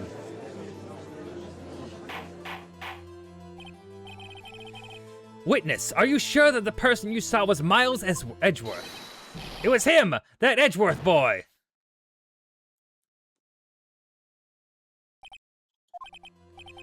This sounds like decisive evidence indeed. I see no room for doubt. On karma. He lured me into a cross-examining so he could set me up for a fall. Tisk, tisk, tisk. Nick, I don't like the way things are going here. Everyone in the courtroom is glaring at us. I better act quick or this trial's gonna be over.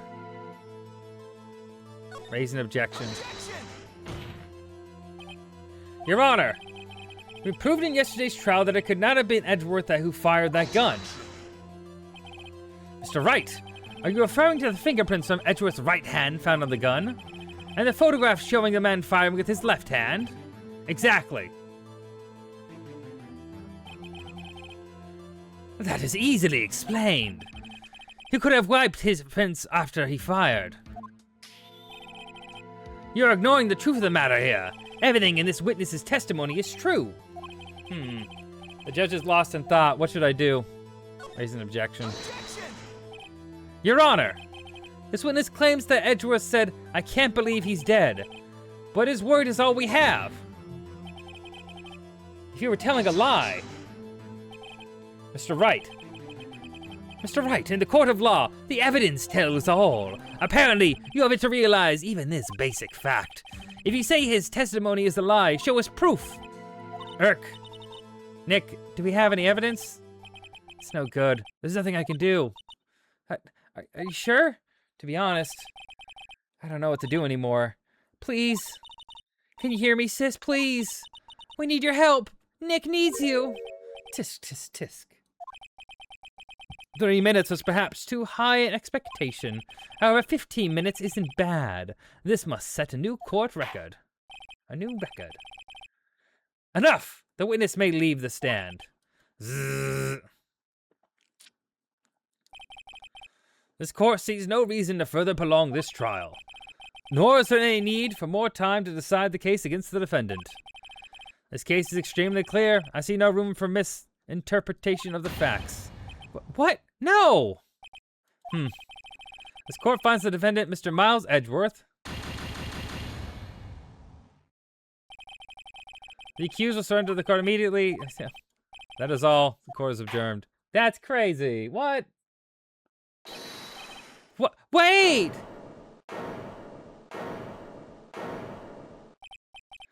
Who was that just now? Me!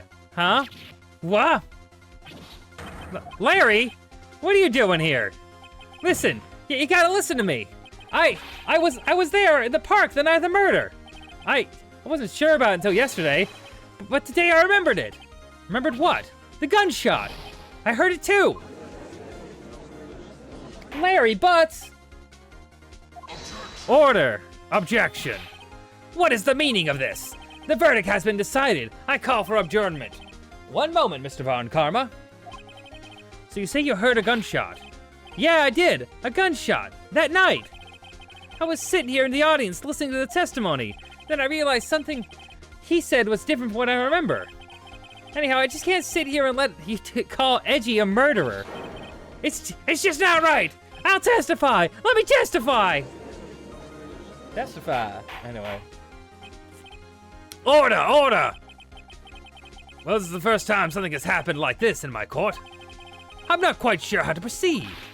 Judge, you've already given your decision. The trial is over. Nick, this is it. Larry's given us one final chance at this. She's right. If only it wasn't Larry, he could make things even worse. Mr. Edgeworth was just guilty, Nick. It doesn't get any worse. You're right. Okay. Your Honor, if there's another witness, it is their duty to hear him speak. Right here, right now. A waste of time. The verdict cannot be overturned. Allow me to speak. In all court proceedings, it is our duty to prevent an inaccurate verdict. In order to make sure no mistake has been made, every witness should be heard. What is this? I withdraw my previous verdict of guilty. Mr. Von Karma, I order you to call this new witness to testify. Now! What? The court will adjourn for 5 minutes recess. After that, we will hear this new witness. Court is adjourned. Oh, okay. Yeah, 5 minutes.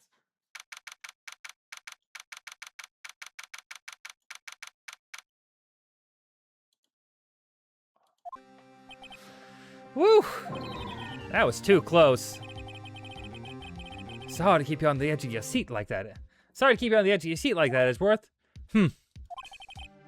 I've seen worse. Yeah, right, Edgeworth. You're sweating bullets. I just wonder what Larry plans to say in there. Larry was at the lake that night? Yes. He said he went looking for the steel samurai balloon that fell into the lake. Oh, right. And he found the balloon in the air tank that night. Yeah. Hey, Edgeworth. Huh? Huh? You say something right? Yeah, a lot of things. You seem out of it. What's wrong? It's nothing. Mr. Edgeworth, there's something I've been meaning to ask you. What's that? Why are your fingerprints on the murder weapon? Oh.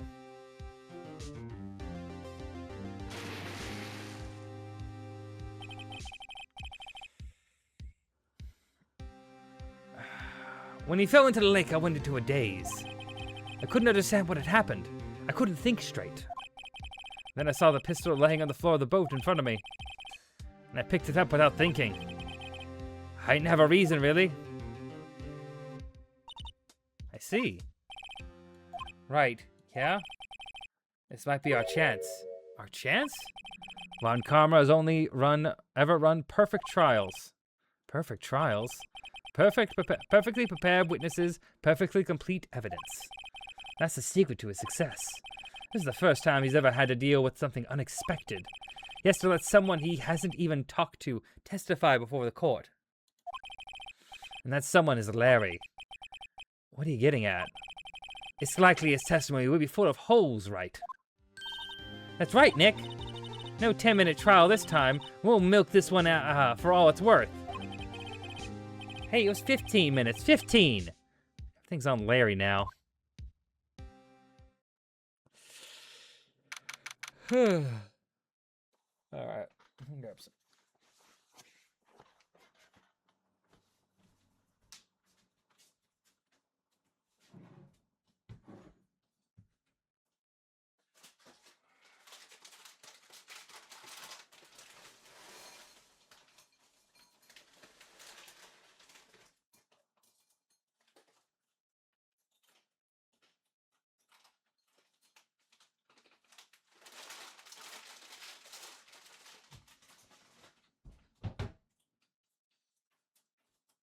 Bop, bop, bop, bop, bop, bop.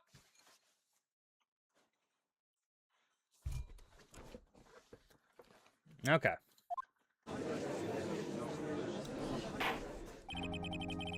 Ugh. Oh, I should remember to...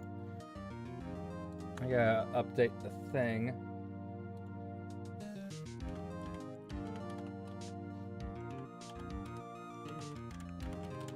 You stay up there.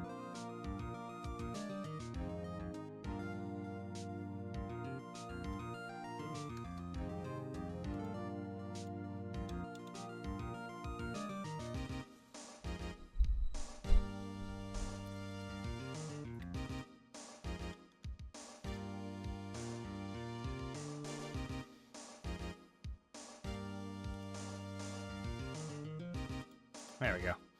Trying to make sure Blue Sky ship showing me live. Okay. Witness, please testify at the court about everything that you saw on the night of December 24th. Right, leave it to me. Please, Larry, don't mess this up. I hate to admit it, but you're our last hope, our last chance. Von Karma didn't even have time to prep his witness. I just hope Edgeworth is right about this being our big break.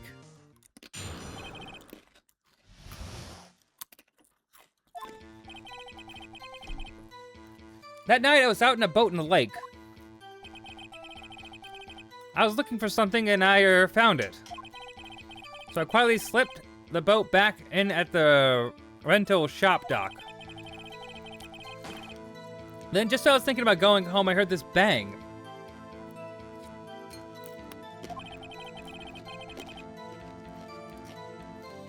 I looked out over the lake, but I didn't see a boat.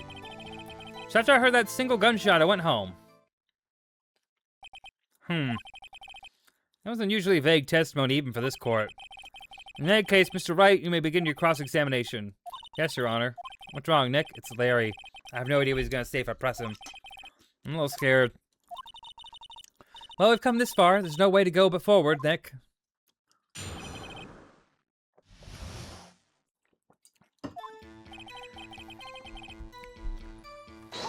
Hold it. Something wrong, Mr. Wright? There's so many things wrong, I don't know where to begin. Well, okay. First off, what time was it? Oh, it was after 11. When I went out in the boat. By that time, everyone had gone home for the night.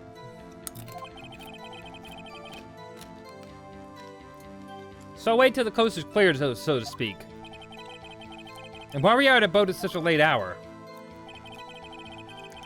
I was looking for something and found it. Press. Looking for something? Yeah.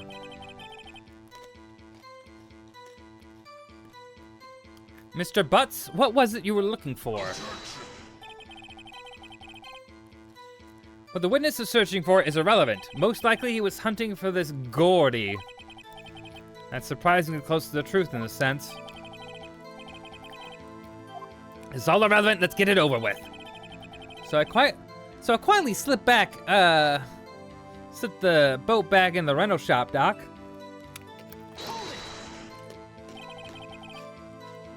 I don't know what time was that. Well, let's see. You guys out searching for about an hour. I guess it's around midnight. Yeah. You're not sure? Hey, don't give me that face. I'm not some sort of human sundial, okay? People use watches these days, Larry.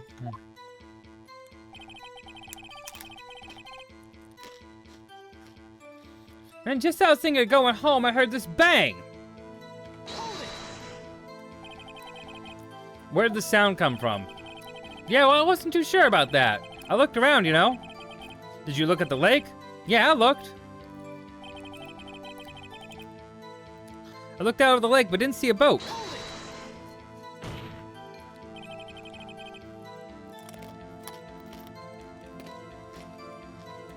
Wasn't there a boat on the lake? Order, order! Well, Mr. Butts? Whoa, whoa! Everybody just calm down, okay? I mean, it was real foggy that night. I'm not sure whether there was a boat out there or not. Oh, okay. No problem. That's just the most important part of this case. Huh. So after I heard that single gunshot, I went home.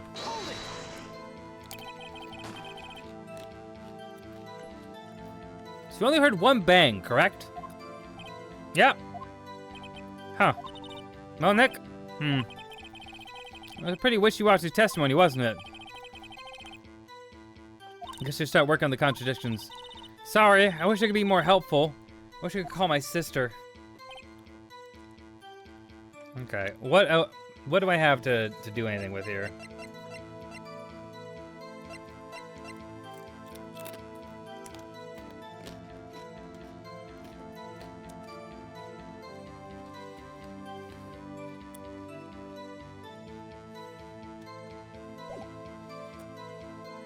Okay.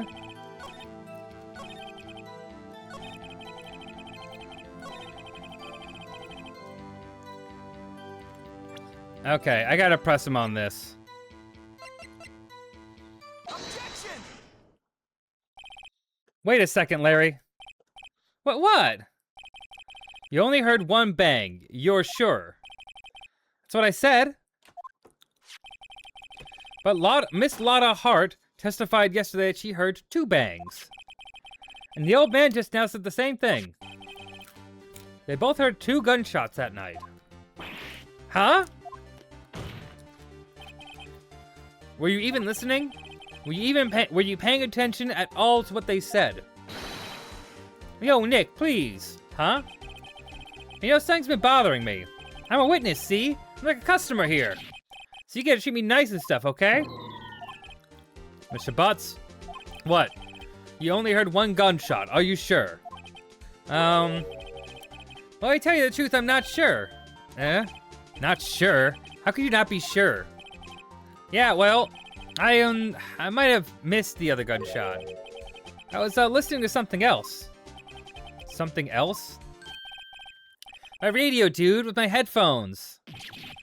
What?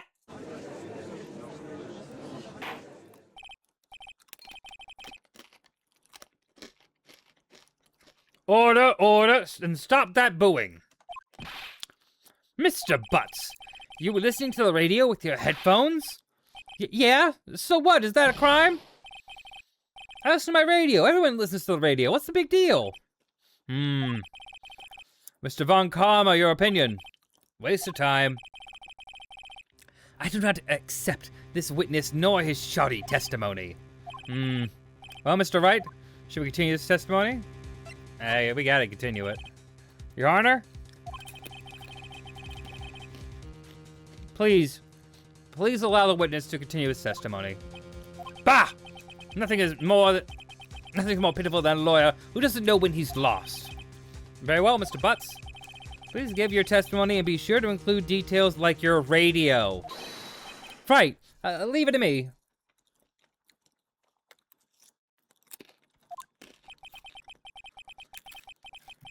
I wouldn't have for any other way out of this, believe me. What Larry heard. It's lonely being alone on Christmas Eve. That's why I was listening to an all-request show on the radio, see? I was listening to a real booming loud like. But I'm sure I heard that gunshot. I remember exactly what the DJ was saying when I heard it, too.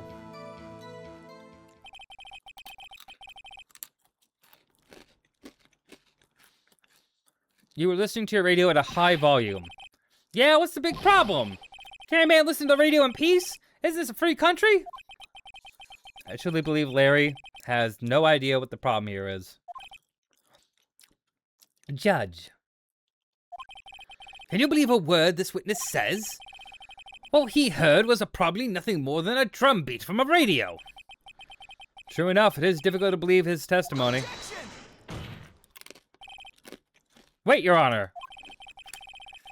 The witness says he remembers exactly what the DJ said when he heard the gunshots. Excuse me? DJ? An announcer. The guy who says things on the radio. Anyway, what this means is, when he heard the sound, no music was playing.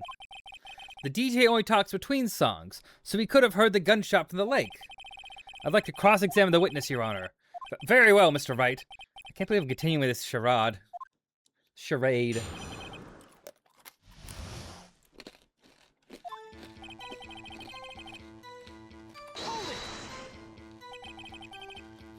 So you turned on the radio. Right.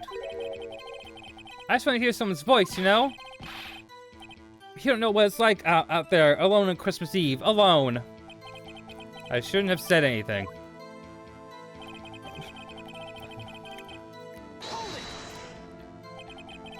Do you have any chance to remember the name of the program you're listening to? This has nothing to do with the case, Your Honor. Objection sustained.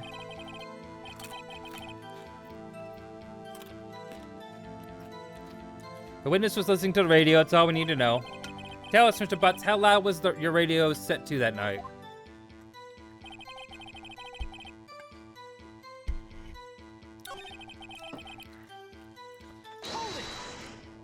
Hold it. Can you prove that? No, of course you can't. Man, I can't prove it. I remember that moment real clearly. And while I was talking about it, it came back real clear to me, you know?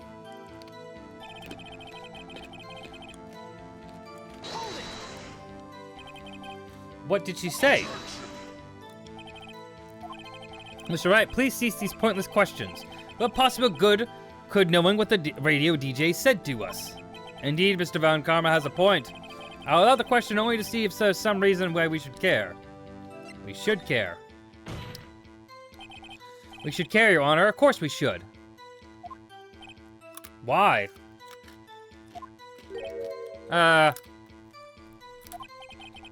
Well, how do you know if you don't ask, huh? Fine, very well. Mr. Butts, please testify to the court. What was the radio announcer saying when you heard the gunshot?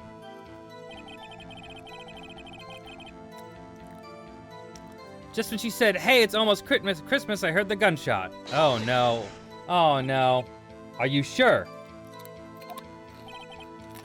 Of course I am. She has a real sexy voice.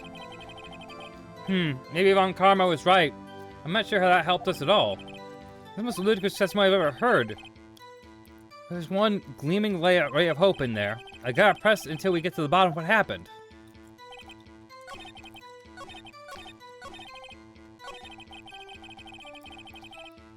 That is the big one.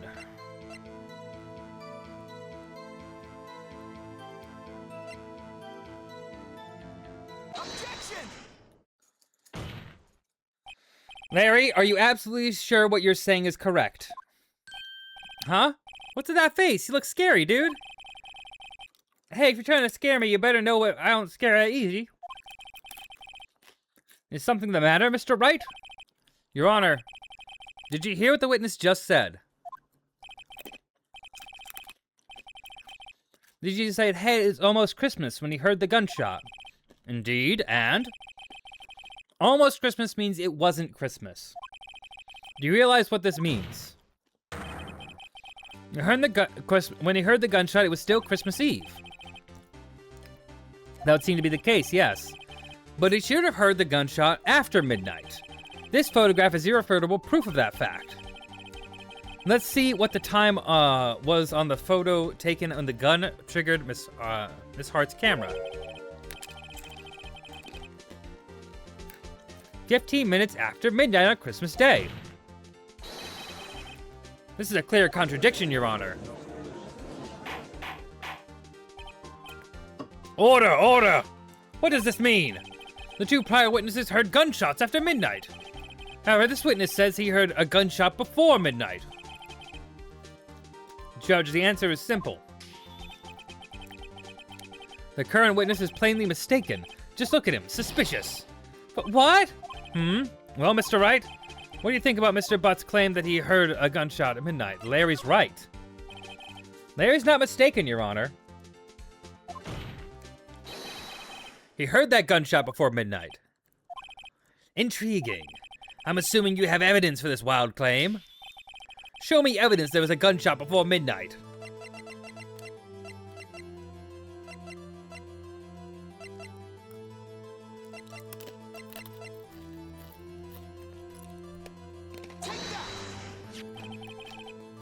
Look at this photograph.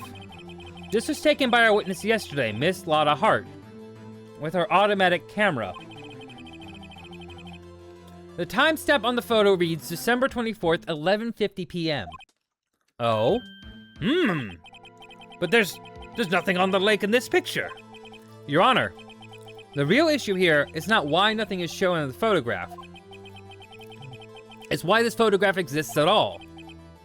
What do you mean? Your Honor, this photograph was taken by an automatic camera. That camera was set to go off in response to a loud noise. Correct. There was a loud noise on the lake at 11:50 p.m. That is why this photograph was taken. In other words, when Larry heard that gunshot, it was most definitely still Christmas Eve.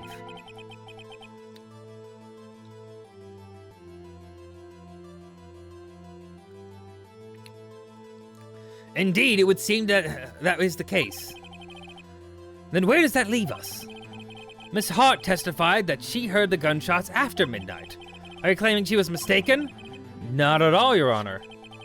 In fact, it's a fact that the camera also triggered at 15 minutes after midnight.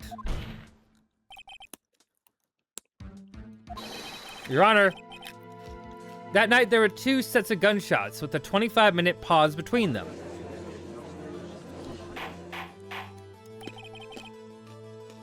Why would this be? Don't be fooled, Judge. The camera is set to respond to loud noises, yes?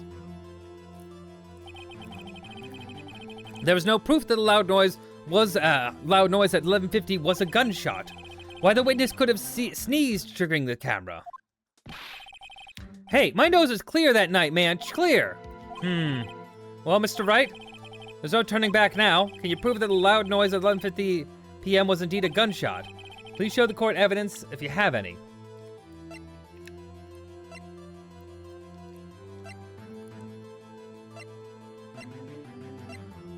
Well, it's gotta be this, right? The map.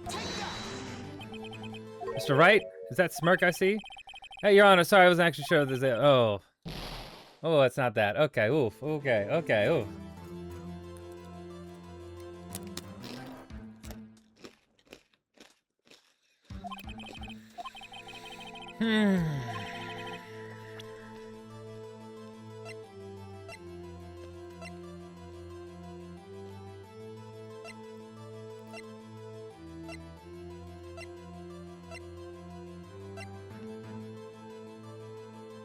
Oh, fired 3 times. This is my evidence. The murder weapon? Something about this pistol was bothering me, Your Honor. Both of the witnesses who testified yesterday heard 2 gunshots. However, the murder weapon was fired 3 times. When then was the last shot fired? Only now have I realized the truth.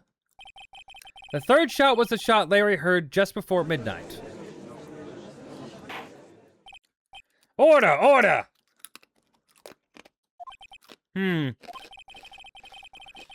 That would make sense of the evidence we've seen so far. However, this makes me wondering exactly what happened that night on the lake. Exactly.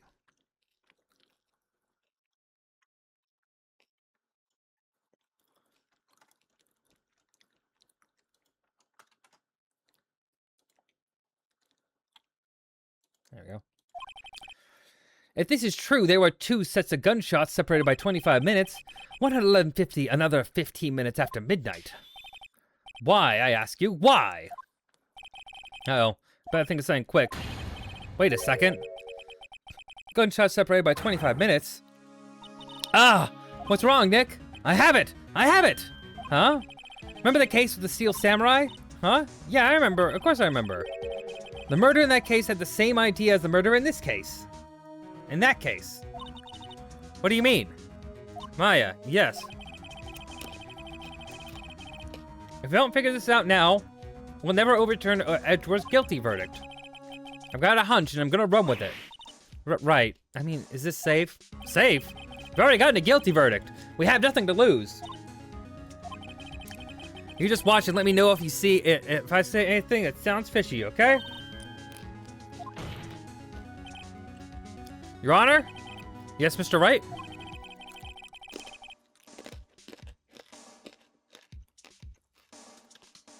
The testimony just now has cleared up this entire case.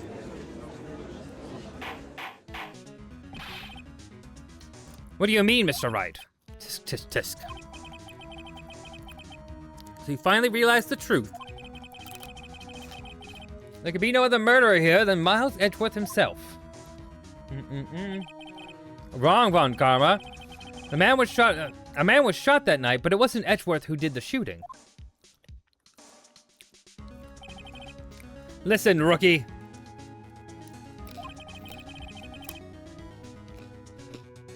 Take a deep breath and consider the facts. At the time of the murder, 1 boat was on that lake. This was shown by the witness's photograph. The defendant Edgeworth and the victim Robert Hammond were on that boat.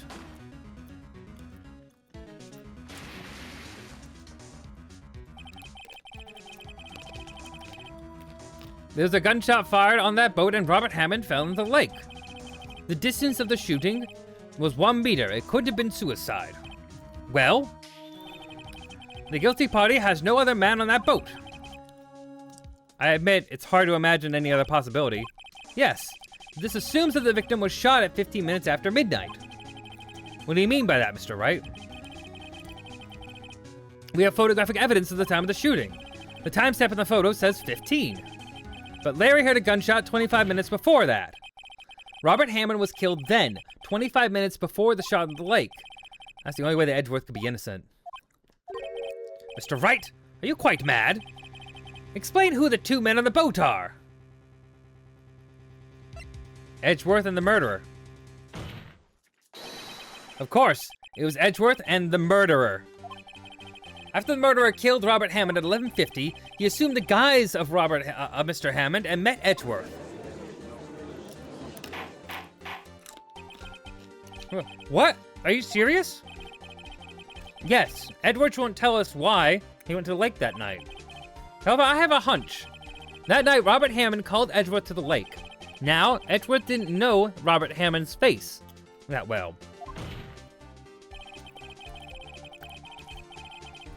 That's why he didn't suspect anything when the murderer took Robert Hammond's place. I'm not sure what to make of all this. Ludicrous! Mr. Wright, tell us the name of the murderer then. A murderer's name? Right, it's... I don't know. Actually, I don't know the murderer's name. You don't know? Bah! Again, you waste my time. I don't know because he never told us. The murderer is the caretaker of the boat shop, that old man. At 11:50, he was the one who killed Robert Hammond. The caretaker of the boat shop? But where did he do this? There weren't any boats on the lake then. Why would he have to go all the way out to the lake just to shoot someone? May I suggest that the real scene of the crime was not on a boat? What?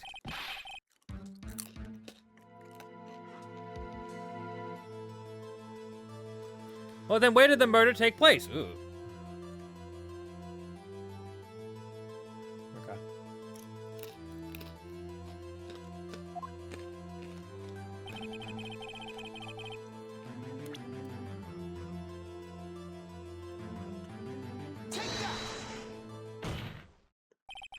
Around here, maybe. Maybe, Mr. Wright? And does this maybe include a reason why the killer would choose that spot? Yes, well, maybe because there is no good reason. The murderer thought that we'd never expected. Maybe we should try again. He wasn't even surprised I goofed up. So the judge when the murder really took place.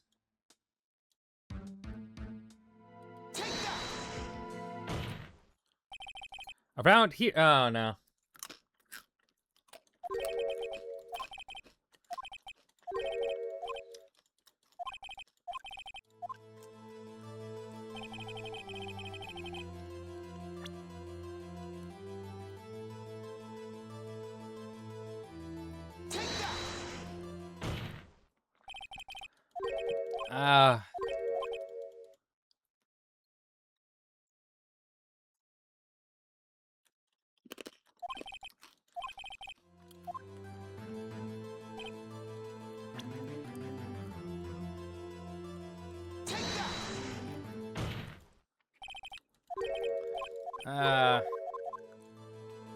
Where would it be? Here?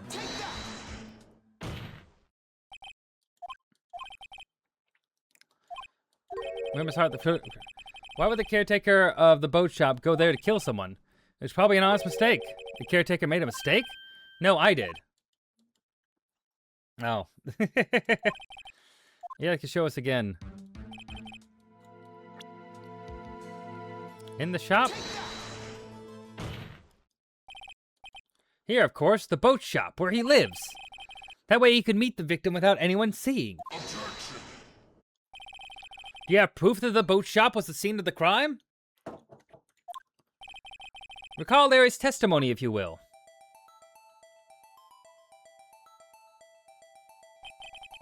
That night, he was out on the lake in a boat, searching for something.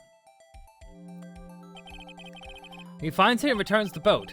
Then, just as he's starting to head home, he hears a gunshot. He heard a gunshot, Your Honor, even though he was wearing headphones at the time. In other words, the gunshot was very, very close by. And where would that be if he had just returned a boat? The boat shop.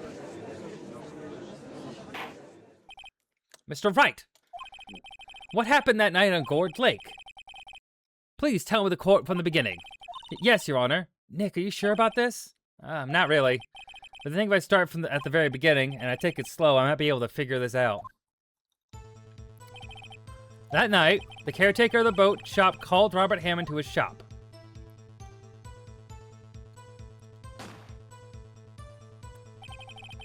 This is around 11:50. That was when the gunshot that Larry heard was fired. After that, the caretaker put on Robert Hammond's coat. And became Robert Hammond. Then they got in the boat with Edgeworth and went out into the middle of the lake. Then who fired the pistol on the boat, Mr. Wright? The boat shop caretaker. Of course, it was the murderer who shot the pistol. He shot twice. Both missed Edgeworth on purpose. Wait a minute. Yes. Why would he shoot twice if he didn't mean to hit anyone? Details. You know this, Mr. Wright. The moment you run out of explanations is the moment you lose. Tell us why the murderer had to shoot twice. Fire twice.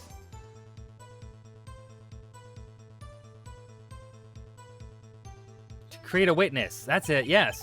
I believe he shot twice to create a witness, Your Honor. Create a witness? The murderer lifts his pistol and fires one shot. That ensures that anyone who heard the shot would look at the lake. Indeed, Mr. Hart did exactly that after hearing the first gunshot.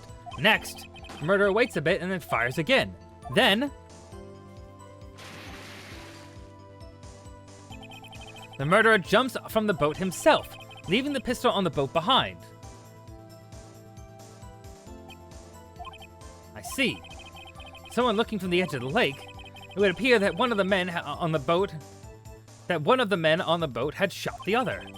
The murderer didn't know about the automatic camera, of course. That's why he shot twice to draw attention to the boat. Once you realize that, everything else falls into place. The boat shop caretaker swam back to his shop, then he put Mr. Hammond's wet coat back on the body, and threw the body into the lake. This is what happened, Your Honor. These are the events that transpired that night on Gourd Lake.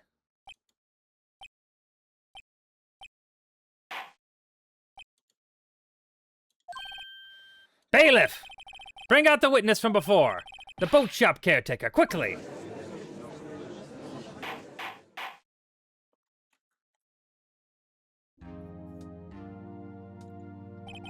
Very well. While we are waiting for the caretaker, I would like to ask the defendant Miles Edgeworth a few questions.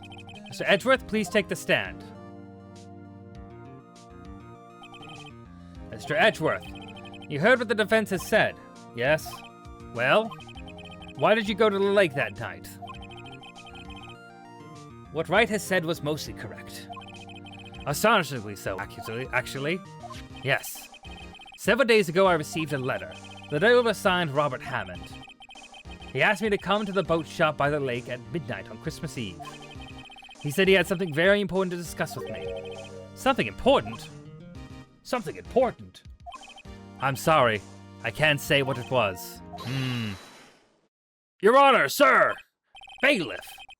We are conducting a trial here. I ask you to remain quiet. The witness has disappeared. He isn't at the boat shop either. What? What should I do? Find him, quickly! We cannot allow him to get away! We cannot allow him to get away!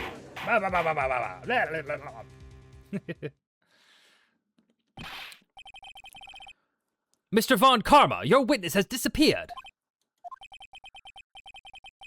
A search warrant? A search warrant has already been issued. It goes without saying that I cannot declare a verdict under these circumstances. I'll extend the trial until tomorrow, the final day allowed. I request the police department utilize all of its forces to find that witness. Am I understood? One more thing. Just who is that boat shop caretaker? I think his identity has become very important to this trial. I want him, and I want to know who he is. Very well. Court is adjourned.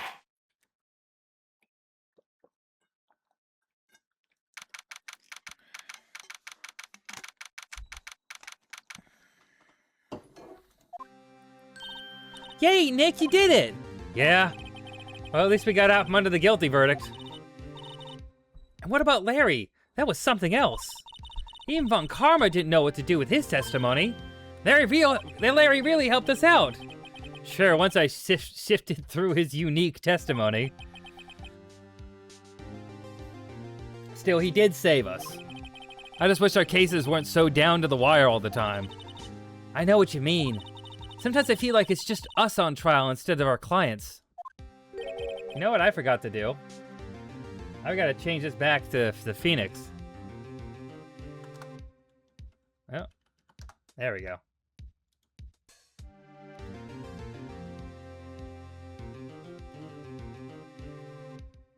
There we go. Hey, Edgeworth. Mr. Edgeworth? Did you say something? That looks so pained. I mean, it looks like you're probably gonna get off the hook. You could try to smile just a little. Relax. I'm sorry, but I fear it's not over for me yet. What do you mean? Right. There's something that's been troubling me for a long time now. I don't know whether or not to tell you. Edgeworth? No, there's so little time left. I want to tell you and get it off my chest, but... I can't make up my mind. What is this about, Edgeworth? It's a nightmare I've had. A memory of a crime that I committed A crime you committed? A memory of a murder. To be continued. Right now. Oof. Oof.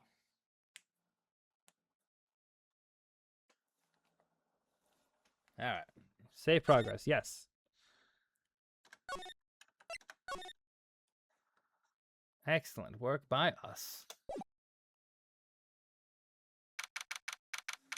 27th.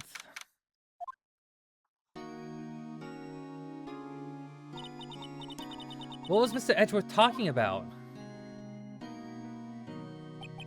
A memory of a crime that I committed. A memory of a murder. Do you really think Mr. Edgeworth killed? I don't believe it. Not Edgeworth. Some painful memory has been troubling him recently, but he'd never take someone's life. Never. Nick. Yo, how's everyone doing? What do you think of my performance today? I had him swooning in the aisles, huh, Maya? So, swooning? Me? Oh yes, I do remember feeling faint. Right on. Tell me the truth. It was like love at first sight, right? Right, Nick? Huh? Me? I made my heart skip a beat or two, I guess. I just, you know.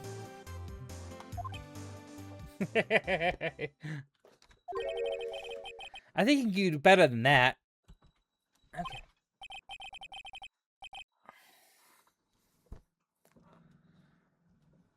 Come on, I saved Edgeworth in there, dude. Edgy! Edgy! You guys should be bowing before me, yeah? Bow before your hero. Larry, you really helped out in the trial today. You did! If you weren't there, Larry, I'm sure Mr. Edgeworth... Oh.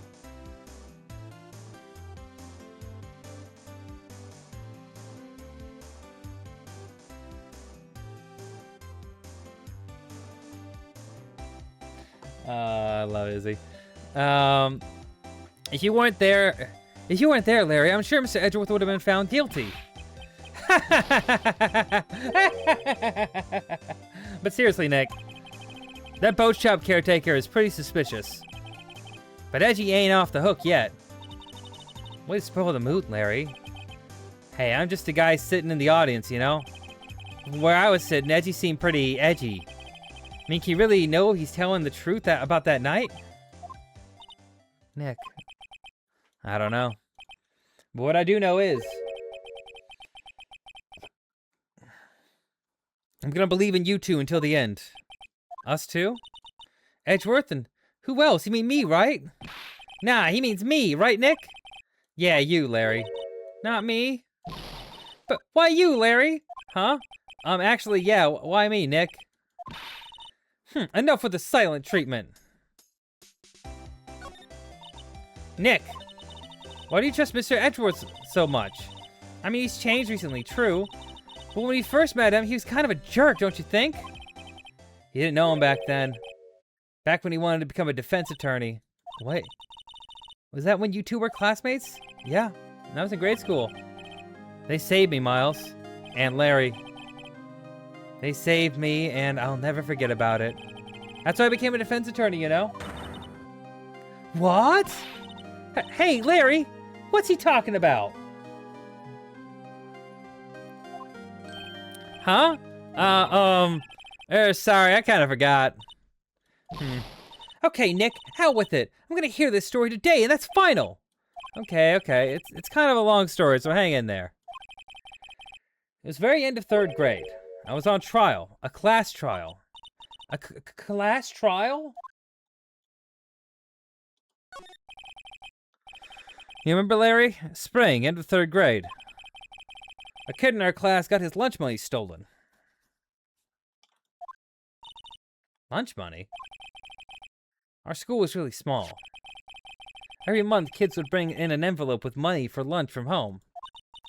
Huh, I see. Anyway, this kid's envelope disappeared with $38 still inside. Oh yeah, now that you went... Oh yeah, now that you mention it, I do remember that. I can see why you'd forget, though. You were out of school that day. Anyway, the envelope had been stolen during PE class.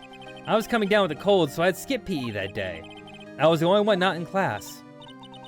So they thought you did it? Yeah. The kids in class said I should be put on trial. Trial? So the next day we held a classroom trial with me as the defendant. I didn't do it. Guilty. He did it. Guilty. It was you. Thief. Give the money back. You're such a meanie. No one play with him. Just admit you did it. You can't hide the truth. Tell us the truth. We're not gonna play with you anymore. Yeah, no borrowing my eraser. You should be allowed to relay lace. We're in the library committee. Give back 50 cents I loaned you. Hey, you were at the bank the other day? Now, Phoenix, you know you shouldn't steal other people's money. That's not right. In the end, even the teacher thought I'd done it. Go over and apologize, Phoenix. I didn't know what was happening. I was so sad I couldn't stop crying. Everyone was staring at me like I'd done it. I tried to apologize. I went to where the boy was where the boy whose money had been stolen was sitting. That's when it happened. Objection! He shouldn't have to apologize.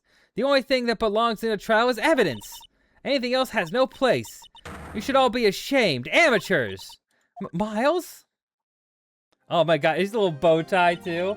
Little fucker. It wasn't you who stole the money, was it? No? Then you shouldn't apologize. Everyone's been shouting you did it, but no one has any proof. That is why, Your Honor, this boy is innocent. But Miles? It was your money that was stolen. Yeah? Did it? He didn't prove. Make him say he's sorry. Why don't you all just shut up?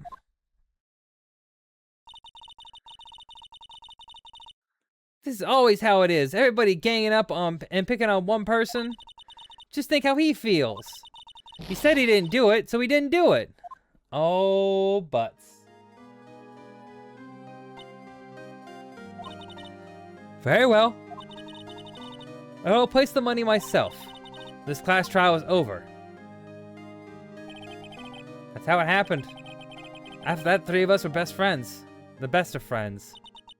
Wow, I had no idea. Yeah, I had no idea either. I mean, I forgot. That's when I learned what it meant to be alone. Totally alone, without a friend in the world. You did a good thing, Larry.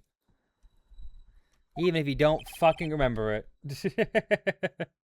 Yeah, well. I was just lucky that I took the day off from school. If I'd have been there, they would have thought I'd done it. So I took it kind of personally, see?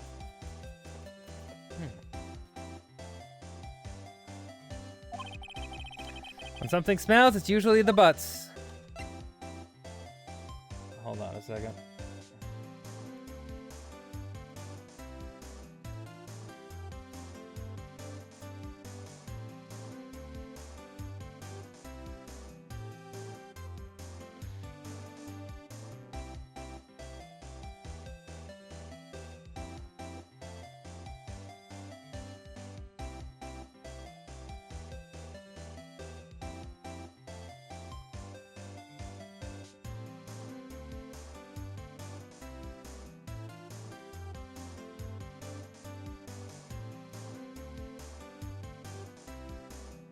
After the trial.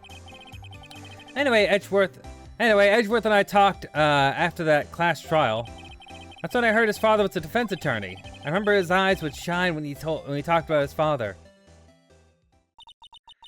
I'm gonna become a defense attorney just like my father. A famous defense attorney. Then a few months later, he suddenly transferred to another school. The DL6 incident. Right. I'm not sure, but the transfer probably had to do with his father's death. That's so sad.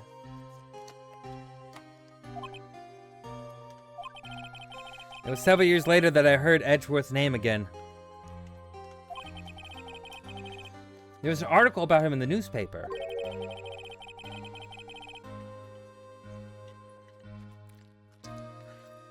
The headline was something like, "Dark Suspicions of a Demon Attorney."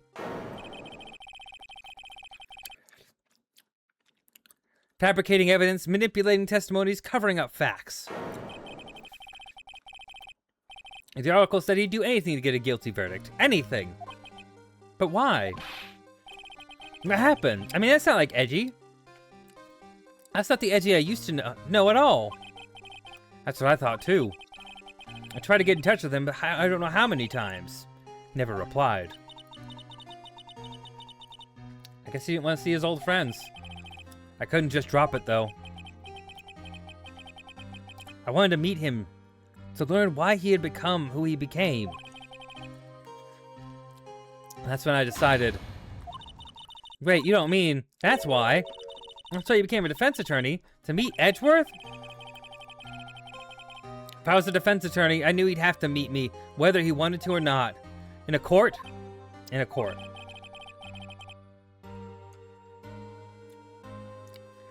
Edgeworth believed in me, and I believe in him. He's in pain, and no one's on his side. I'm the only one who knows the real Edgeworth. I'm the only one who can help him. Whoa, Nick! So is that why you helped me out for free? Yes. I helped you because I believe in you. So I don't remember saying I'd do it for free.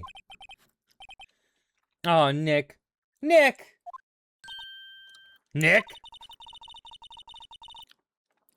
We have to save Mr. Edgeworth. That's the last thing we do, okay? Right. It very well may be.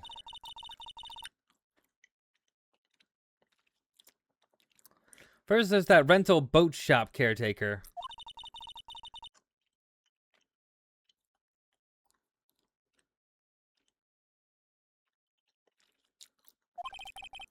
I'd settle for who? I guess I'd clean out some of this evidence I no longer need. Okay, let's go.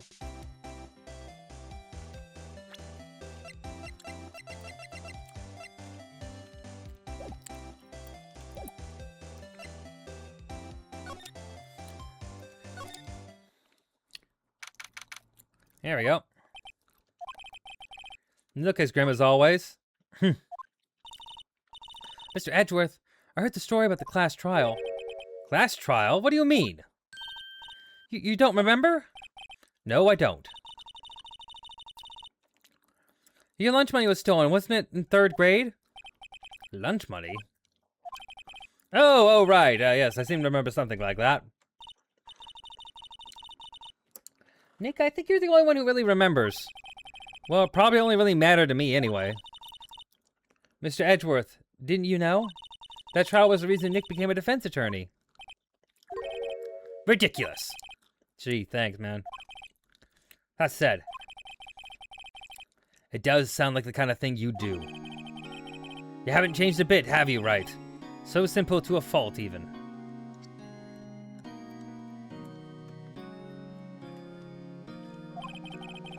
Well, maybe, yeah, but I think you changed too much, Edgeworth.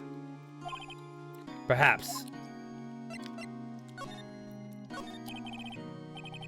Hey, Edgeworth, why'd you want to become a prosecutor anyway?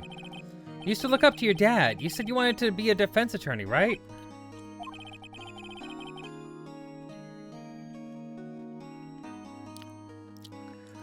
I couldn't let myself deny reality like you. What do you mean? My father was taken from me, and you want me to defend criminals? I'm sorry, Wright, but I'm not that good of a person. One suspect was apprehended in your father's murder, right? Yes. That man trapped in an elevator with my father. His name was Yanni Yogi.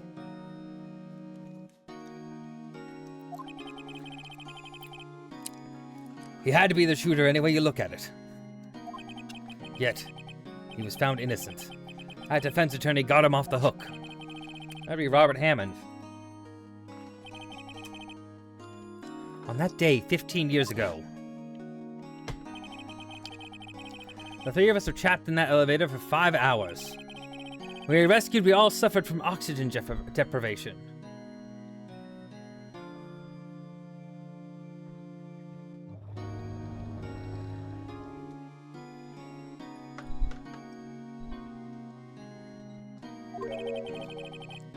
I had lost all memory of the murder. Lost your memory? Even now, I can't recall what happened in that elevator. That was the crux of Yogi's attorney's argument in the case. They claimed Yanni Yogi had not been of sound mind due to the oxygen deprivation. Yogi was released due to the lack of evidence. Innocent.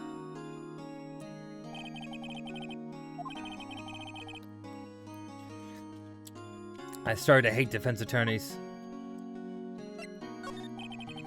What's your relationship with Von Karma? He's my teacher and a man who deserves respect. I learned everything I know of the courtroom techniques from him. So he's like my sister was to you, Nick. He's a perfectionist in all things. In court, in his personal life, he's obsessed with doing everything perfectly. Perfectly, huh?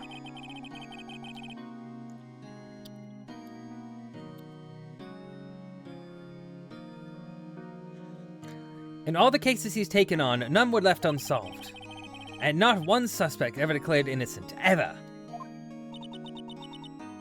But that's... I know. It's possible some of the suspects were indeed innocent. However, it is impossible for us to accurately determine that in every case. All Von Karma does is his job. To find the suspect guilty perfectly. In any case, it's nigh well impossible to find a weakness in him. Should weakness appear, he would do everything in his power to make it go away. Sir Edgeworth.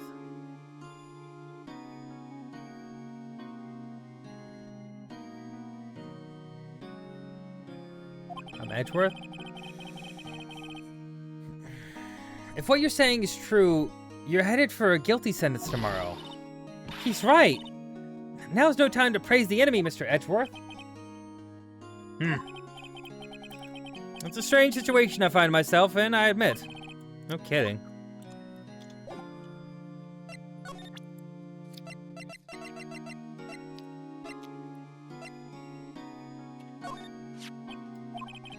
It was that case that changed my life. And tomorrow, December 28th, its statute of limitation runs out.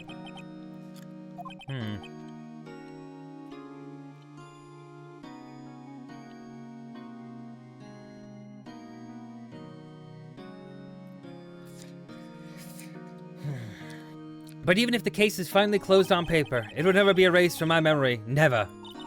Poor Mr. Edgeworth.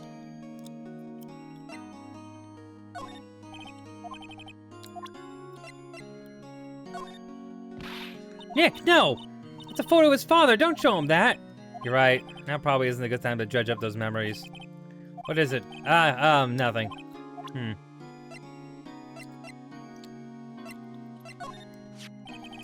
What are you showing me this picture for? No reason.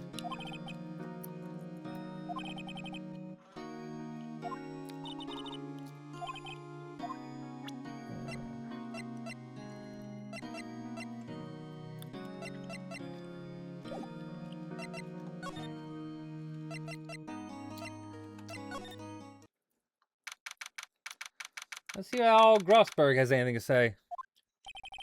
He's out again. When does he work anyway? Now, don't be too harsh. Guess we'll have to come back later.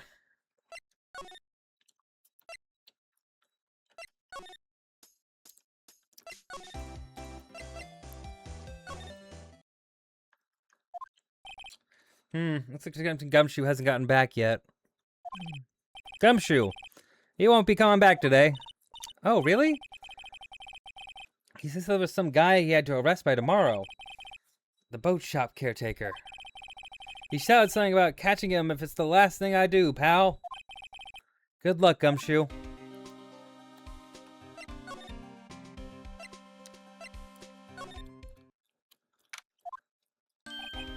Hey, pal! Long time no see! Oh, Detective Gumshoe. Close one today, eh? I got so worked up I snapped my tie in half. Sorry about that. No problem, pal. Thanks to you, we know who really did it. You mean the boat shop caretaker? Look, I'll make you a promise. I'll have that scoundrel in custody by trial time tomorrow. Come what may.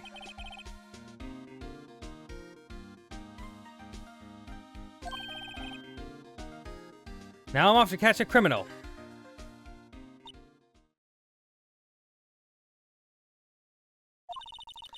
Detective Gumshoe sure is active today. Oh, one other thing. Eek. No one can go into the woods today.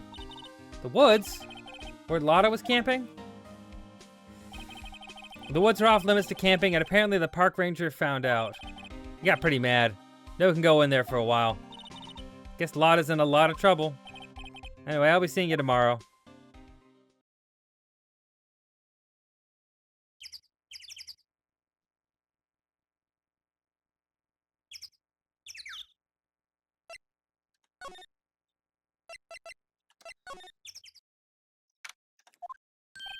Huh? The steel eyesore is missing. Eyesore? Looks like the hot dog stand is closed too. I guess Larry's too busy worrying about Mr. Edgeworth to show up for work.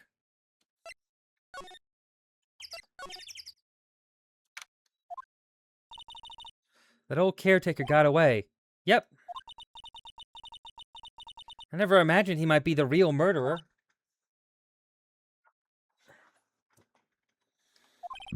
Ahem! I know that clearing of the throat anywhere. Aha, hello. Oh, what might you be doing here? Out for a walk, Ah, the days of my youth. Like the scent of a fresh lemon. You see, Mr. Grossberg, there's no time for idle reminiscing. Mr. Edgeworth's trial ends tomorrow. That is true, yes. But from what I saw of today's trial, Edgeworth should be fine, right? Well, I'm not so sure about that.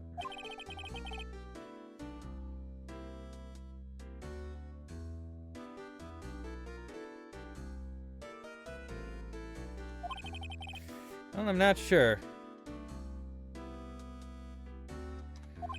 If you find anything out, come by my offices at once. I may be able to offer you some assistance. Thanks. Bye. What do you think Mr. Grosper was doing here anyway? I don't know. Who knows?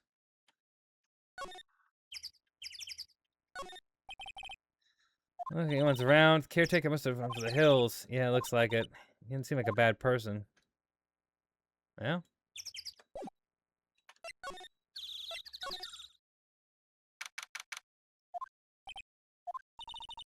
Nobody's home. Hello, hello, squawk! Hey, it's Polly. I wonder where they are. Wonder where your owner's gone, Polly.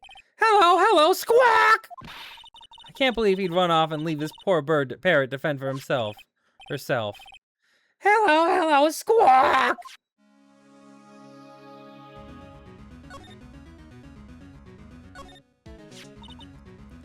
Take care of Polly. Nick, you probably shouldn't just kidnap her.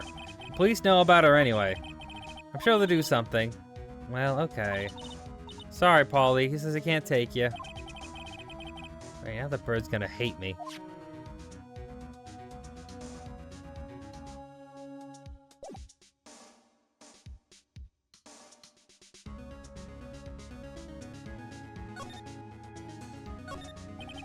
Everything's cold. Looks like he didn't turn the heater on. Guess he hasn't been back here since the trial. Fishing pole looks expensive. Maybe we should try to bring it to Detective Gumshoe. Don't you think the caretaker would mind? Well, we can just leave him the metal detector in exchange. Maybe you better not. That reminds me, Nick.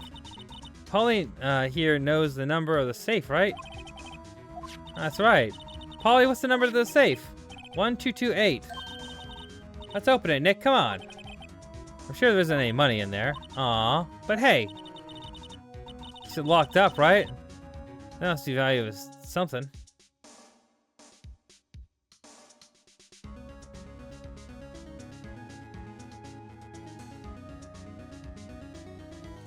It keeps it locked, right? There must be something of value in there. I'm not so sure. Okay, Nick, let's see what's in there. I guess there might be a clue or two. The only thing in here is a letter. A letter? Aw, boring. There's no name or signature on this thing. It's handwritten in very precise, clear letters. Get your revenge on Miles Edgeworth. Edgeworth? Nick! Why would Mr. Edgeworth's name be on here? How should I know? I want to read the whole thing.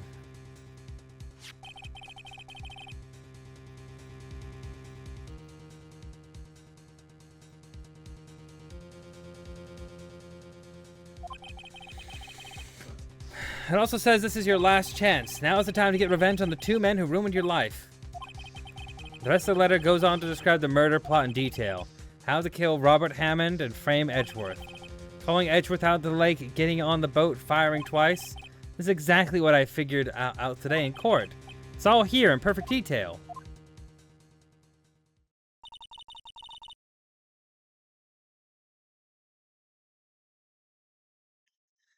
What do you think it means, Nick? I don't know, but it looks like these are the instructions for the caretaker. When he killed Robert Hammond and called out Edgeworth, he was following these instructions. But who would have written the letter?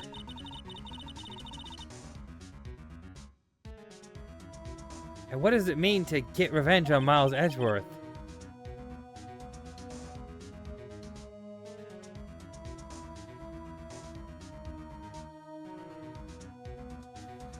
Look, I don't know, okay?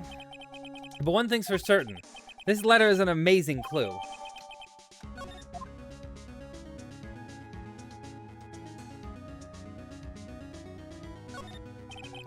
Nothing left in the safe. I wonder why the caretaker didn't take the letter with him. He left in a hurry, right? I don't think he even came back here after the trial.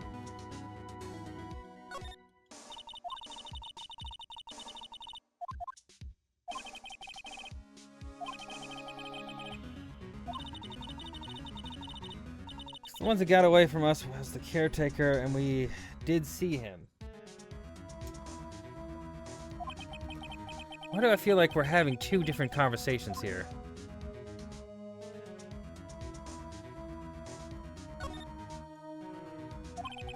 It looks like someone uses the kitchen much, you're right.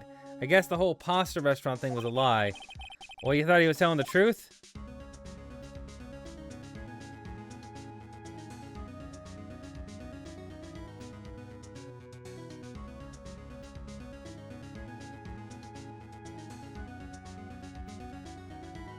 Okay.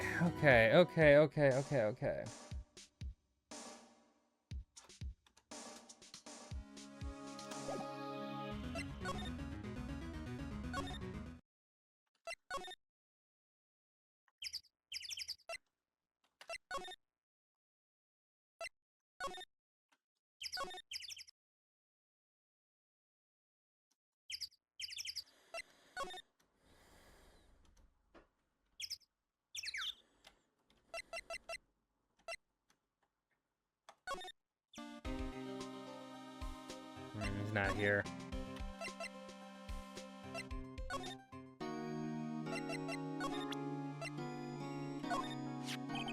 Edgeworth, see this letter? This came out of the safe in the shack where the boat rental caretaker lives. I see. Revenge? On me? Who is that old guy anyway? I don't know. Could he be an innocent defendant you got declared guilty or something? Nice, right. But I don't remember that old man. Not at all. So who's following this letter then? Which means there was someone else behind it. Now is the time to get your revenge on the 2 men who ruined your life. 2 men meaning more. Meaning myself and Robert Hammond. It also says this is your last chance. Last chance? Wait, maybe he's talking about the statute of limitations on the DL6 incident. Wait, that old man. What is it? Do you know who he is? Yogi. Could he be Yogi? The suspect in the DL6 incident. The one where he was found innocent.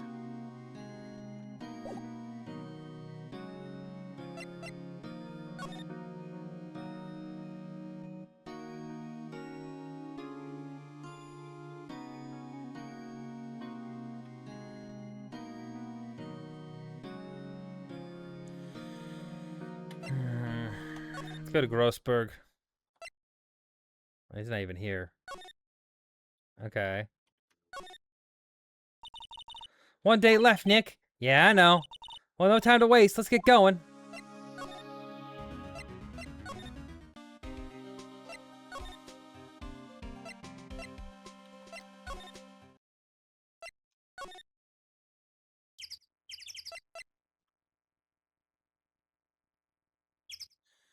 Hmm.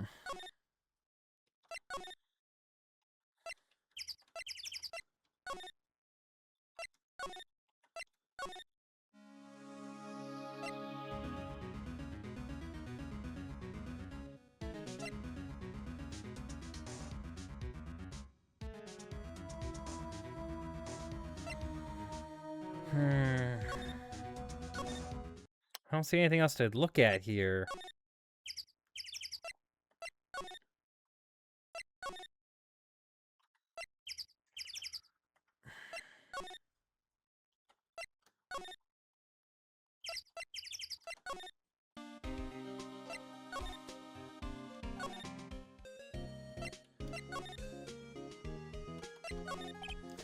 Well, have any good ideas? This is all tied to the DL6 incident. We better find out as much as we can about the murder before tomorrow. Something that happened back then was has a hold on Edgeworth and it won't let go. What do you think we should do now? You would know best, Nick. Just do what you do. That should work. Okay, that doesn't really help me much. That doesn't really help me much at all. Okay, so what do I do here?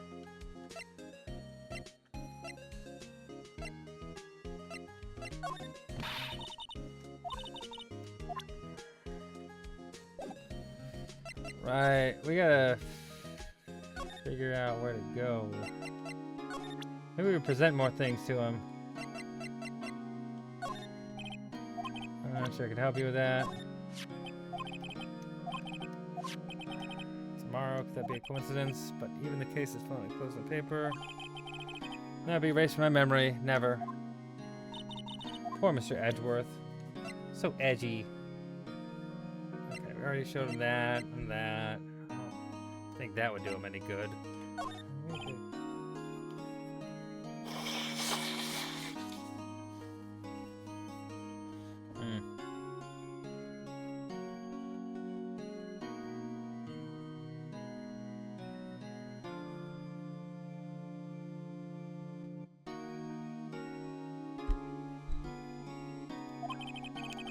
Not sure I can help you with that. Yeah, figures.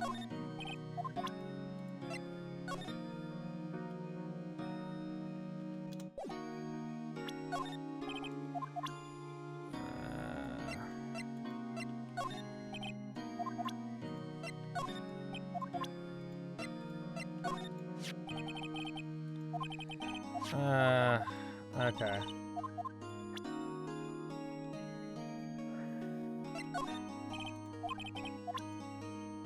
Okay, that figures.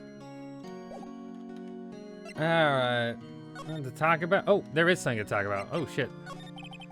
Yanni Yogi was a court bailiff at the time. We just happened to be in the elevator in that elevator together 15 years ago.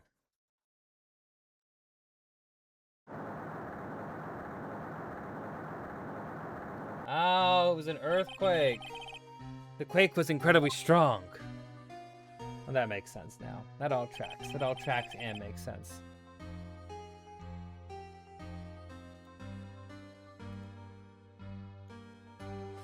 Before I knew it, everything was dark.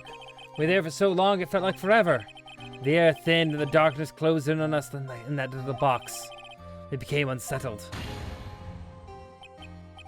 Help! I can't breathe! Quiet! I said quiet! You're not making this any easier. I want to get out. Help us! Get us out! Don't shout, you'll just use up more oxygen.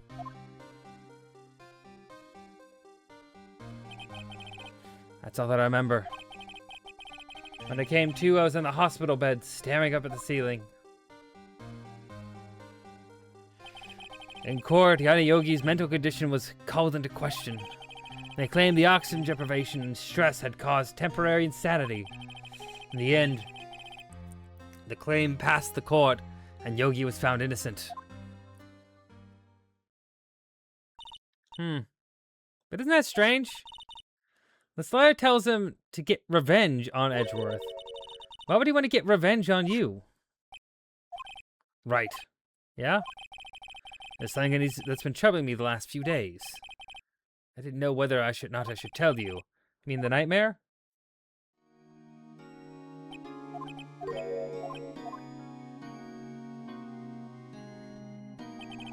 I think this time has come to tell all.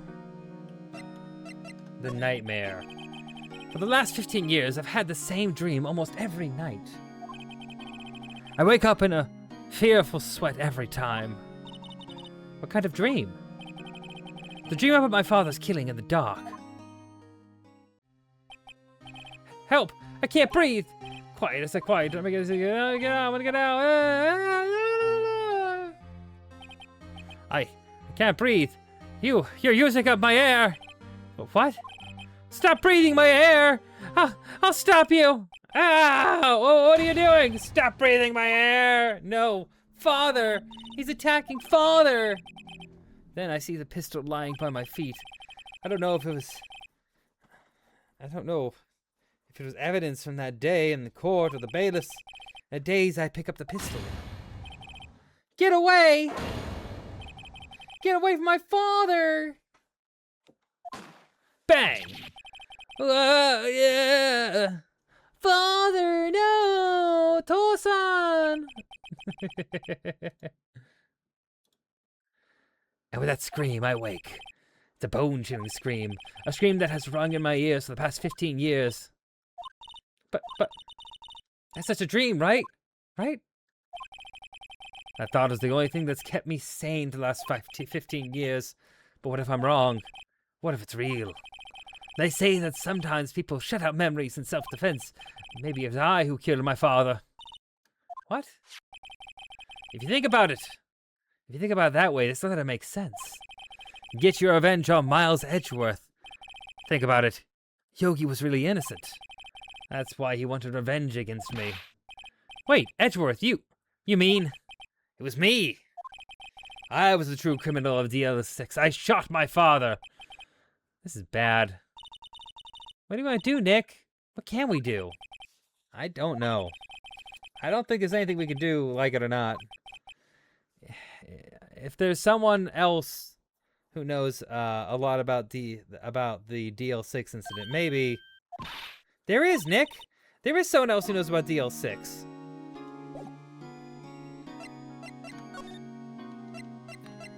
The law offices, right? Yeah, there we go. That's the spirit. That's the ticket. But Mr. Grossberg! Hello there, what's wrong? You look troubled. No kidding! I can't believe you're not. My. Just calm down and tell me what happened. It's Mr. Edgeworth. He...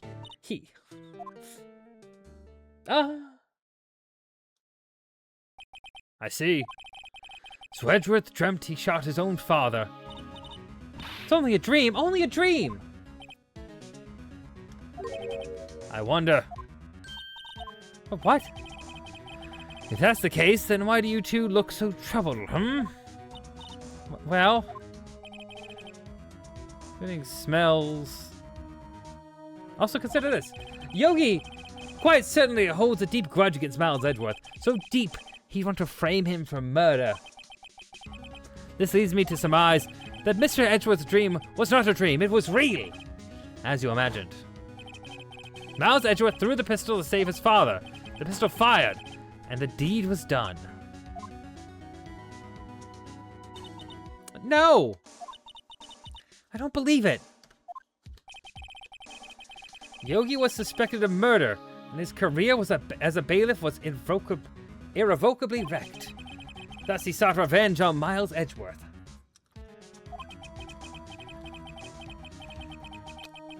This was his last chance, of course, with the statute of limitations so close.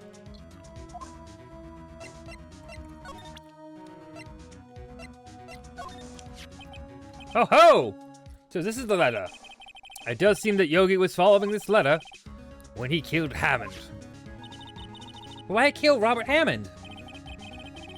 Hammond was a skilled defense attorney, but he defended clients not for their sake, but for his own.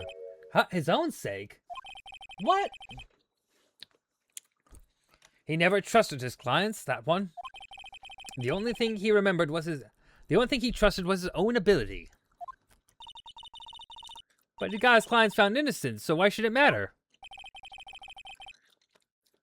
Actually, my dear, it's quite different. He won that innocent verdict for no one but himself. Yogi was a free man, but socially, he was ruined. Huh? You'll understand soon enough. Wait, what is it? This letter. I've seen this handwriting somewhere before, a long time ago. Whose handwriting was this? Do you have any idea who wrote this? Could it be Manfred von Karma? Von Karma? Why would he have something to do with this? I'm not sure. Von Karma, Von Karma. Wait, you're right, my boy. This is Von Karma's handwriting, I'm sure of it. I used to see it all the time on court reports. What? But that means... The one that told Mr. Yogi to kill was... Correct. Manfred von Karma himself. What does this mean then? Why would Von Karma... That he's evil, that's right. He's evil. An evil lawyer. No one's heard of such a thing before. Hi, Allie, how you doing?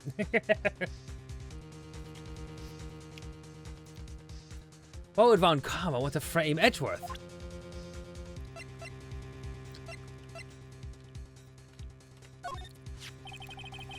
This incident took place 15 years ago, so tomorrow will be the completion. I read a book, it was good, and now I'm back. Nice. Nice for you for reading. I've been reading, loud and dramatically. Very simple words in small chunks.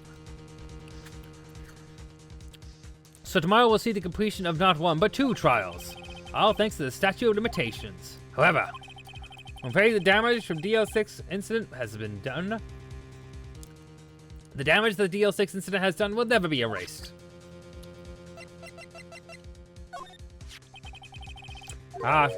She was a beautiful woman. I'm truly sorry about what I did. Huh? Sorry about what? I think I'll stay out of this one.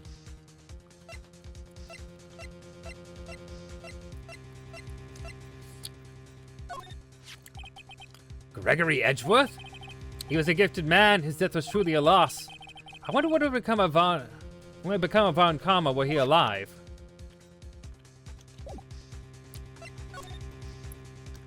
Gregory Edgeworth. What do you want to know about Edgeworth's father? He was a defense attorney without peer. Sounds trite, but it's true.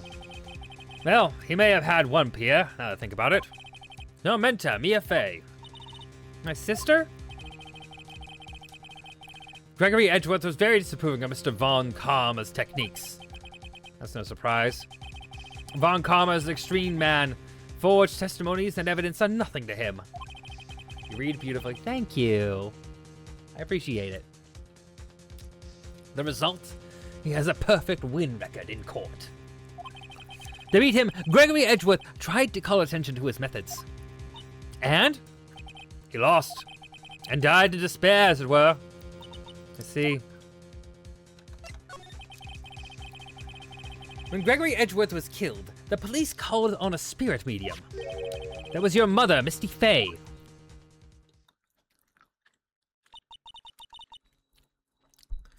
I am Gregory Edgeworth. I have been killed.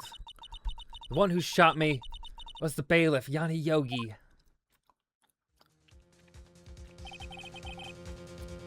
Yet Yogi was found innocent. That's when my mother left us. Everyone called her a fraud. That's right. Everyone thought she was, you see.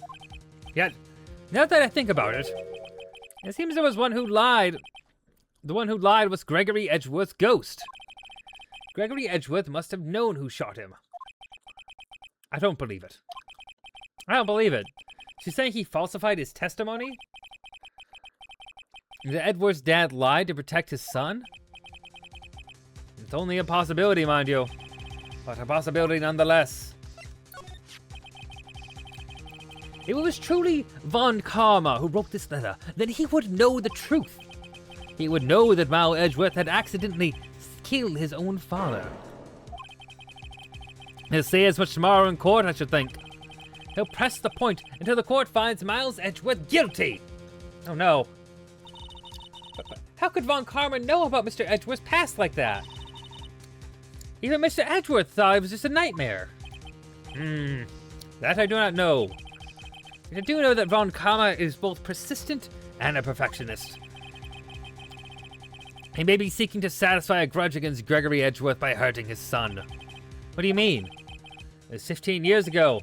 Von Karma met Gregory Edgeworth in court, and Von Karma did win, but he didn't make it through the trial unscarred. What happened in the trial between between Edgeworth's dad and what happened between the trial between Edgeworth's dad and Von Karma? Von Karma got the guilty verdict he wanted. He won the trial. But Gregory Edgeworth accused Von Karma of faulty evidence. And though he lost the trial, Mr. Edgeworth's accusations stood. Faulty evidence? It was the only penalty Von Karma has ever received in his career as a prosecutor. Gregory Edgeworth dealt a blow to his perfect trial record. Wow! It must have been quite the shock for Von Karma. He took a vacation for several months after that, you see. A vacation?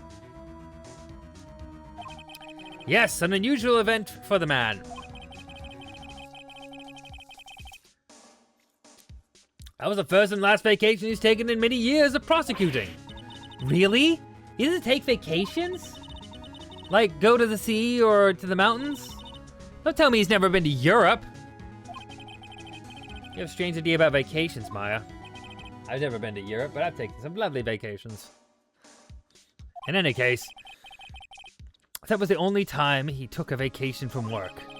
I believe the penalty upset him quite a bit. Odd. Wanted to keep a perfect record so badly.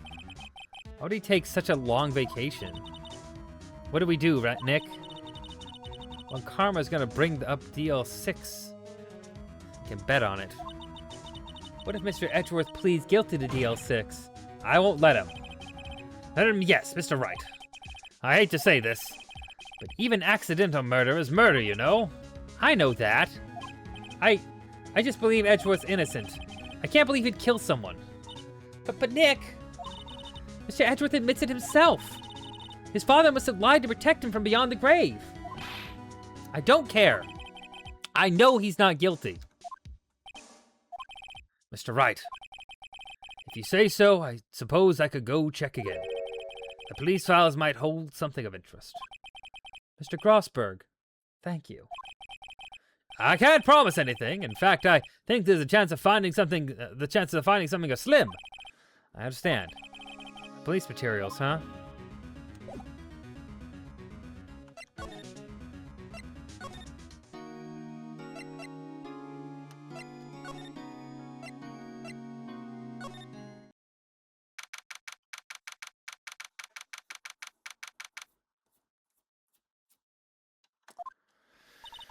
There's hardly anyone here. Everyone must be out looking for the old guy, Yogi. Ah, it's you! I don't think Gumshoe will keep coming back today. He's staying out late looking for someone. Sounds like Detective Gumshoe is pounding the pavement for real. Now, the only thing is being pounded around. What the fuck? Anyway, edgy. Anyway, were you wondering if we could check out the records room again? Well, now, I can't just have anyone wandering around in there. But I guess Mr. Von Karma is in there now, anyway. You can go in as long as he's there. Von Karma? Yeah, he's just arrived, actually. Von Karma's in the records room. Nick, let's hurry!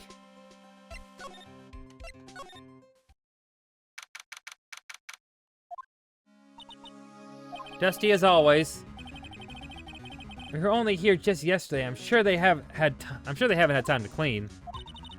What's wrong, Nick? Nothing. It's just noticing that he isn't here. On Karma.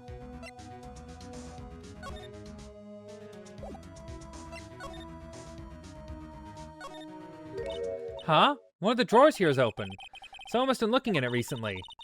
The label says unsolved cases, evidence. Unsolved cases. Nick! The file for DL6! It's completely empty! What? What are you doing in here? Eek! Von Karma! You! How did you know my name? Huh? Have we met? But what are you saying? We see each other every day, don't we? We're Miles Edgeworth's defense team. Defense team? I beg your pardon. You see, I rarely remember defense attorneys. They're like bugs to me, needless things to be crushed. I can see how this guy was Edgeworth's mentor. Jesus Christ. Mr. Edgeworth is your student, right? A romanticist who still can't shed that veneer of amateurism. Just like his father, always second rate. Mr. Von Karma. You had an axe to grind with Gregory Edgeworth, didn't you? Me? A grudge against a mere defense attorney? Why? Because it dealt the blow to your otherwise perfect trial record. So you did. But what I don't get is, why did you take his son under your wing afterwards? The son of your most bitter rival. That, my dear attorney, is none of your business. Tomorrow will be the last day of this trial. It's been a while since I've had a defense attorney last this long. Still, you will lose in the end. Miles Edgeworth will admit his own guilt. His guilt of 15 years ago, you mean? You're quite the researcher. If you've done your homework so well, then certainly you must understand. You know what Miles Edgeworth will tell the court tomorrow. We were right. So Von Karma is going to bring up DL6 in court tomorrow.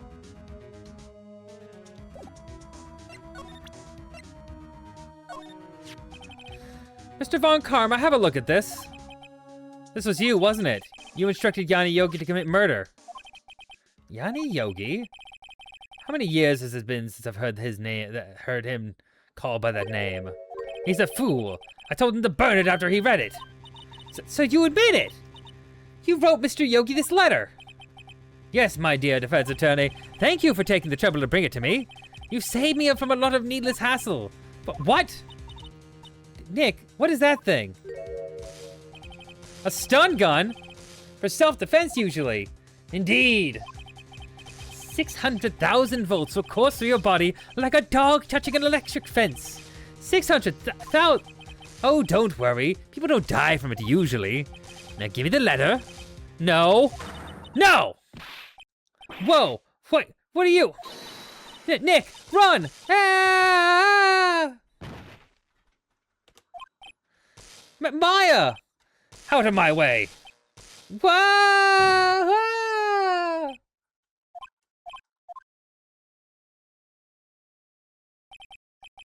Ugh, he got us. The letter's gone, of course. And he took all the DL6 evidence, all of it. Back to having no clues. Wait, Maya jumped first. Maya, is she okay? Maya? Maya, open your eyes. Maya! A letter. Did he take it? Huh? Oh, yeah. Kinda did. I couldn't stop him. I jumped as fast as I could, but one shot from that thing knocked me out cold. I'm useless. I'm no good as a lawyer or a medium. I can't even call my sister. Not even now, when we need her most. I wish I hadn't woken up. Maya, you're a child. I know. She's 17. She's trying to be a lawyer. I wish I hadn't woken up at all. So sad. Maya! Grr, there has to be some way I can help her. I better do something about her self-confidence first. Maya, she's holding something. What is that thing? A bullet? DL6 incident, evidence number 7, taken from the heart of Gregory Edgeworth. I remember Von Karma was holding this when Maya jumped him. DL6 bullet stashed in pocket. I'll prove it to you, Maya. You're most definitely not useless. I'll prove it to you in court tomorrow. Yes! We're gonna get him! Court! So proud of Maya. All right, we're on to the last day of court.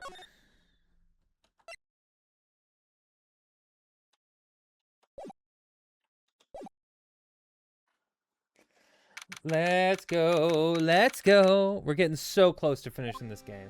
Well, we're getting so close to finishing this, and then we have the extra mission that I've never beaten. Ugh, this is it, Judgment Day. Today things are gonna be settled at last. Lots of things. Warg! But what's the big idea? Sorry, Nick.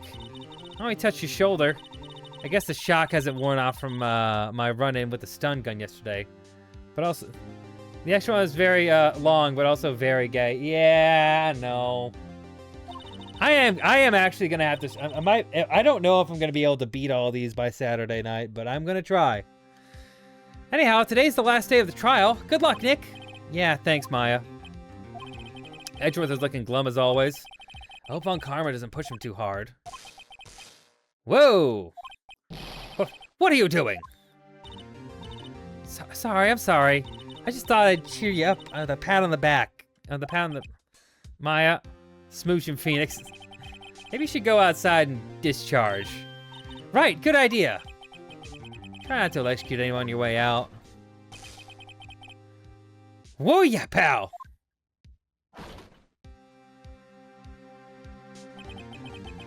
What's gotten into that girl? Detective Gumshoe? Morning, Mr. Edgeworth. Good morning. How did it go, Detective? Have no fear. As promised, I've captured your runaway caretaker. I just brought him in. Took all in that, pal. Thanks, Detective Gumshoe. You must be tired. Actually, after that shock I got on the way in, I feel pretty good. Yogi says he's forgotten his own name. Then it has to be a lie. How would he want revenge on Edgeworth if he couldn't remember his past? He does remember, and I'm gonna prove it.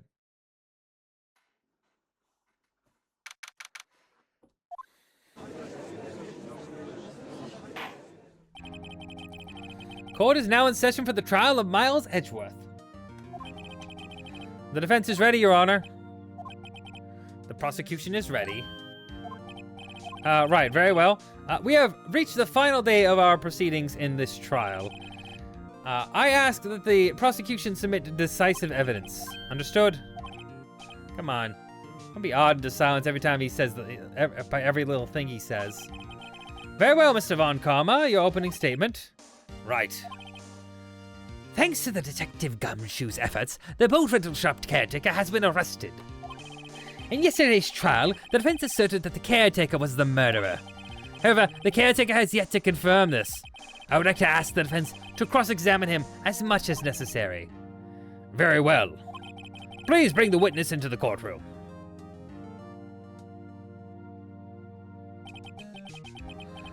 Ladies and gentlemen of the court, I believe you all remember our witness. He lives in a boat rental shop on the lake from where he witnessed the incident. In addition, he has currently lost memory of his name and identity. Witness, why did you run away from yesterday? The witness was not running away, as he will now testify. I see. I see. Well, please begin your testimony.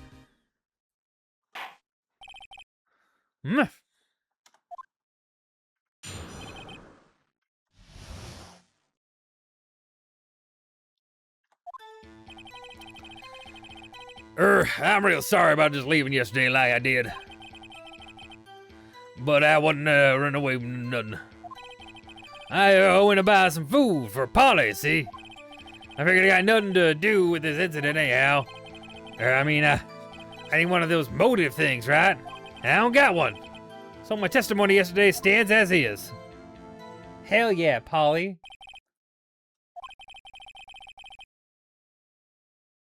Let's begin the cross-examination, shall we? He has to know his name. Yanni Yogi. You're Yanni Yogi, and I'm going to prove it.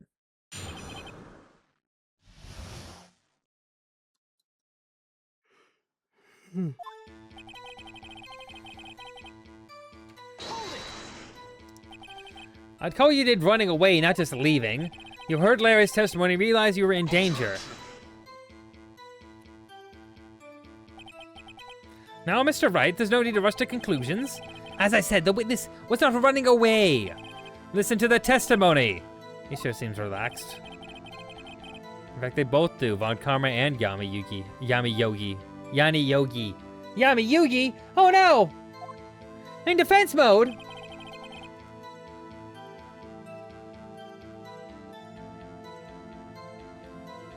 But I wasn't running away or nothing. I went to buy some food for Polly, see? Food? Well, Polly's a bit of a gourmand, you see. She only eats these high-quality bird pellets from France. They only have them at a big pet shop downtown. But you weren't arrested until this morning. Why didn't you go back to the caretaker shack? Well, kinda got lost, you see? The witness has trouble remembering things sometimes. When the police apprehended him on his way, he was on his way back to the shack. Yeah, right. Nice try. Von Karma. No one's gonna believe that. I see. So he was lost. Please, Your Honor, come to your senses. Oh my god.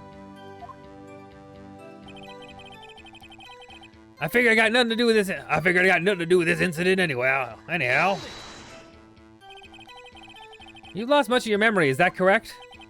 Yep, seems like it.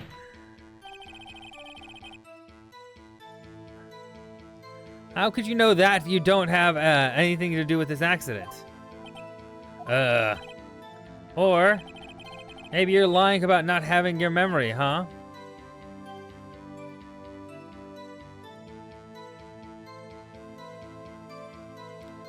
Maybe you're lying about not having your memory, You know exactly who you are. The witness has testified quite clearly that he has no memory of who he is. If you claim he's lying, then show the court proof. Grr. How am I supposed to how to prove what's going on in the old codger's head? It's impossible. I'm glad you've come to your senses, Mr. Wright. Very well, witness, please continue. Hey, tell him, Connor. I'm on it. I'm gonna... Pow, pow, pow, pow, pow, pow. I mean, I ain't one of those motive things, right? And I don't got one. How can you say you had no motive? I say you do. You had a grudge against Edgeworth and the victim, Robert Hammond. That's why you took revenge on them, right?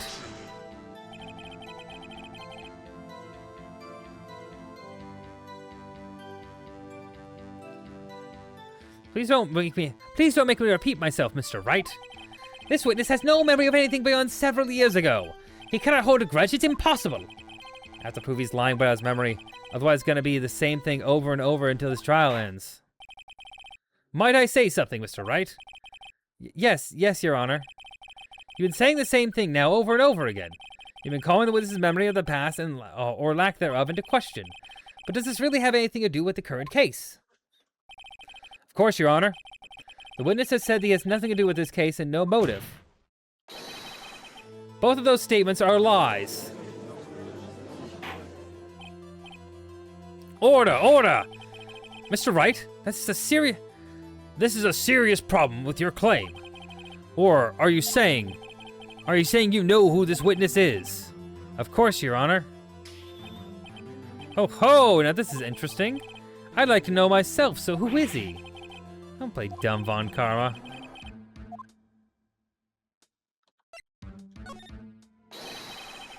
Yanni Yogi, the former court bailiff. Yogi? That name seems familiar. Oh! Yanni Yogi, the DL6 incident. I figures the judge would have heard of it. It was such a famous case. What does this mean? Your Honor, if this man is Mr. Yogi, then he has a clear motive. Tisk, tisk, tisk.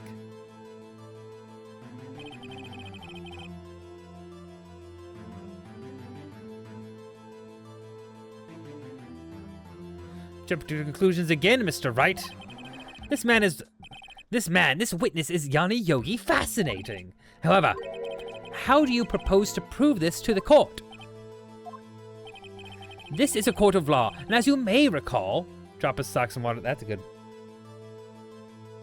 good idea. This is a court of law, as you may recall. You need proof. And allow me to repeat once more that the witness has lost his memory. This is it. I have to do this now. I can't prove he's Yogi right here, right now. And I've got nowhere else to go.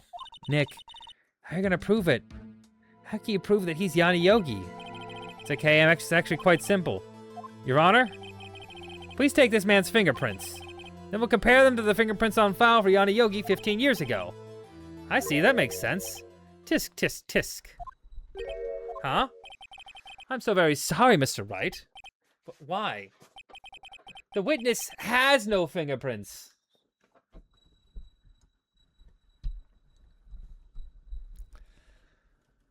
Wasn't that suspicious? What? What do you mean no fingerprints? You see, before I worked as a caretaker, I worked at a chemical plant. Sus as fuck. Von Karma makes me angry. He sucks. I burned my fingers working with stuff. Yep. But what? Yogi, you sneak. You burned your fingerprints off to hide your past. Well, if the witness has no fingerprints, I guess we'll not be able to prove its identity. No. What do you do, Mr. Wright?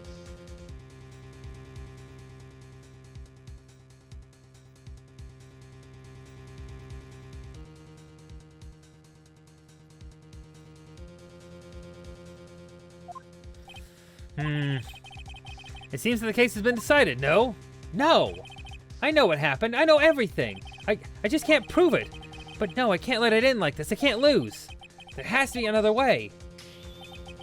There is no one who can testify as to who this witness is. No one.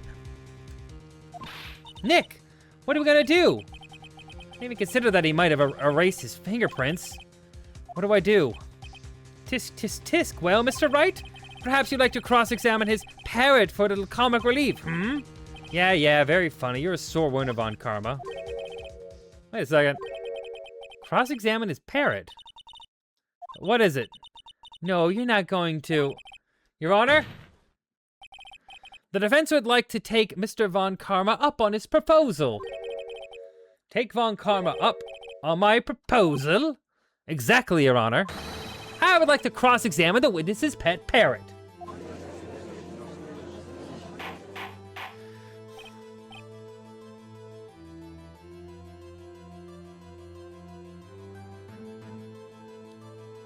Order! Order! What do you think, Mr. Von Karma? I think Edgeworth is another, like, fuck, I'm in love with this moron.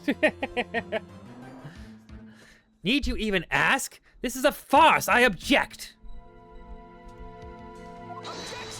Objection. Wait a second. You were the one who suggested I cross-examine the parrot, Von Karma. I have a right to do as you suggested. Well, if you're so desperate, then please be my guest. Of course, should you go through with this, and nothing comes of it, then I hope you're ready for the consequences. Nick, this is crazy. Well, still want to go through with your little game? Yeah, I'm doing it.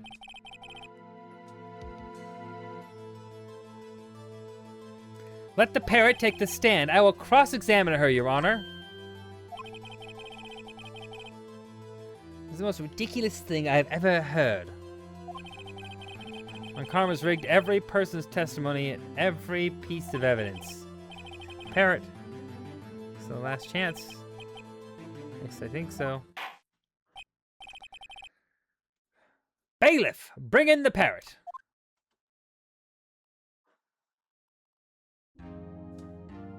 What a beautiful game. That's quite a bird. Please tell us your name. Name. The witness is ignoring me. I must hurt to be ignored by a bird. Ahem. Very well, witness. Who is your owner? Please testify for us.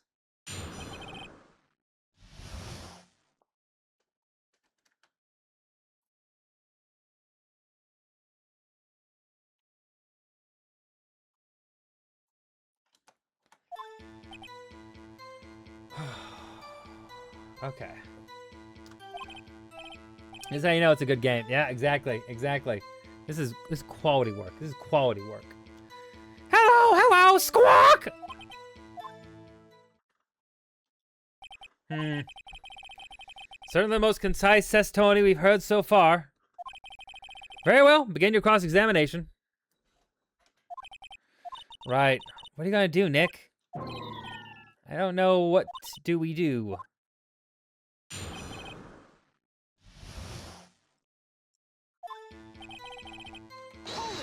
Hold it! Witness, you cannot just say hello and expect us to get anywhere.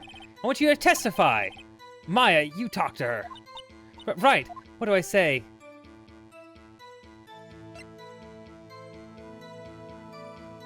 What's your name? Polly. Oh! Allie! Hold on a second. We got a new donation from Allie. What are you doing? What are you doing? What are you doing here? What do you think you're doing? What do you think's going on here? What do you think this is? What kind of thing you think this is? What kind of thing you think you're doing? What are you doing? What are you doing? What are you doing? Oh my gosh, thank you for the $5, Allie. I appreciate that.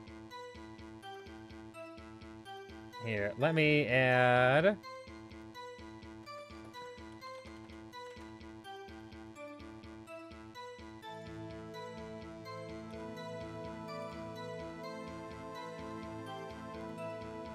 Wow. Supporting my local lawyer. Thank you, Allie. I appreciate it. I'll put this back up. Alright. Let me just adjust this to 7.5. I feel fine not hitting any goals because I don't really, you know, they are what they are. You know, it's just, I have them because I feel like you have to with these kind of things. It's more fun. But, you know, we are closer to me having to dress like a lawyer.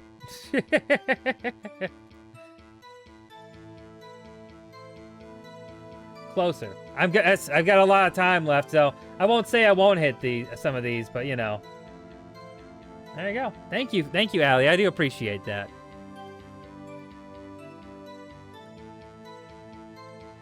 Also, I do want to call out Hey Joe Baby for following yesterday. I appreciate that, too. Polly, what's your name?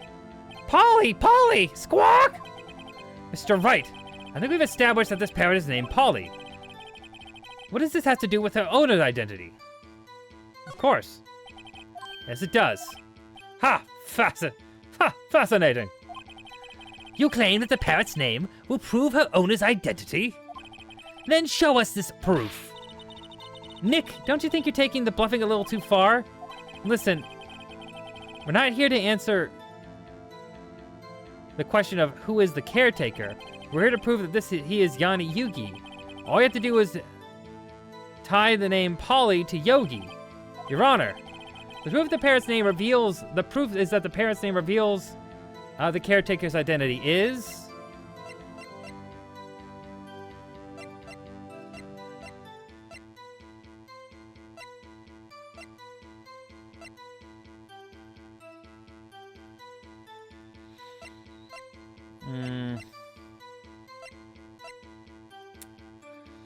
Don't worry, if I ever get rich, I'll be a nuisance during these kind of stream events. Don't worry. Don't you worry about it. Don't you worry about it. I appreciate anything, you know. I appreciate the thing I appreciate most is just being here and hanging out and having fun. That's the most important thing, you know. Like, you're a streamer, you understand it. If someone you get something a little bounce off of, it makes the stream feel so much easier to get through, you know. Having people like lurkers are great. Lurkers are amazing. You know, we always support our lurkers, but having someone to, you know, bounce off of and talk to always makes the stream a little more engaging and fun, you know? So don't worry about money's like always like we all technically need it, you know, but yeah, there are more people, it's more fun. Exactly. I'm really excited for tomorrow. Tomorrow I have Anime Court with Izzy. I'm gonna look up the time I have it scheduled for because I forgot a little bit. But I have a really exciting Anime Court with Izzy, and Izzy has a bigger audience than I do, so they're able to bring people. And that's gonna be a lot of time. That is gonna be at 5 o'clock Pacific Standard Time, 5 p.m. PST, 8 p.m. EST, We're gonna have Izzy in here for Anime Court, which is sadly gonna be the only Anime Court, last Anime Court I have scheduled. I was gonna have 3. I'd come to a few more people about it, but people just don't want to make it. You know, it's okay. And other people had obligations. Yosh got sick. Stuff happened. So unfortunately, I only got 2 people. So we got, but Jess's Anime Court was amazing, and we got another Anime Court coming with Izzy's, and I'm really excited for that. I was so embarrassed. So, what are you embarrassed? What are you embarrassed for? I talk to people privately in DMs about it, you know? People don't check anything, but like, I had friends who were like, I don't know if I can, or I don't know if I have like a strong enough thing to do, and I'm like, it's fine, you know. I feel like if I had more time to talk to people and like give them examples, maybe they'd be able to figure out something, you know. But it's hard, especially when not everyone I'm friends with is an anime fan, you know. Okay. Polly. Yogi. Exhibit A written on the back. Overhead map of Ground Lake. No, that's not it.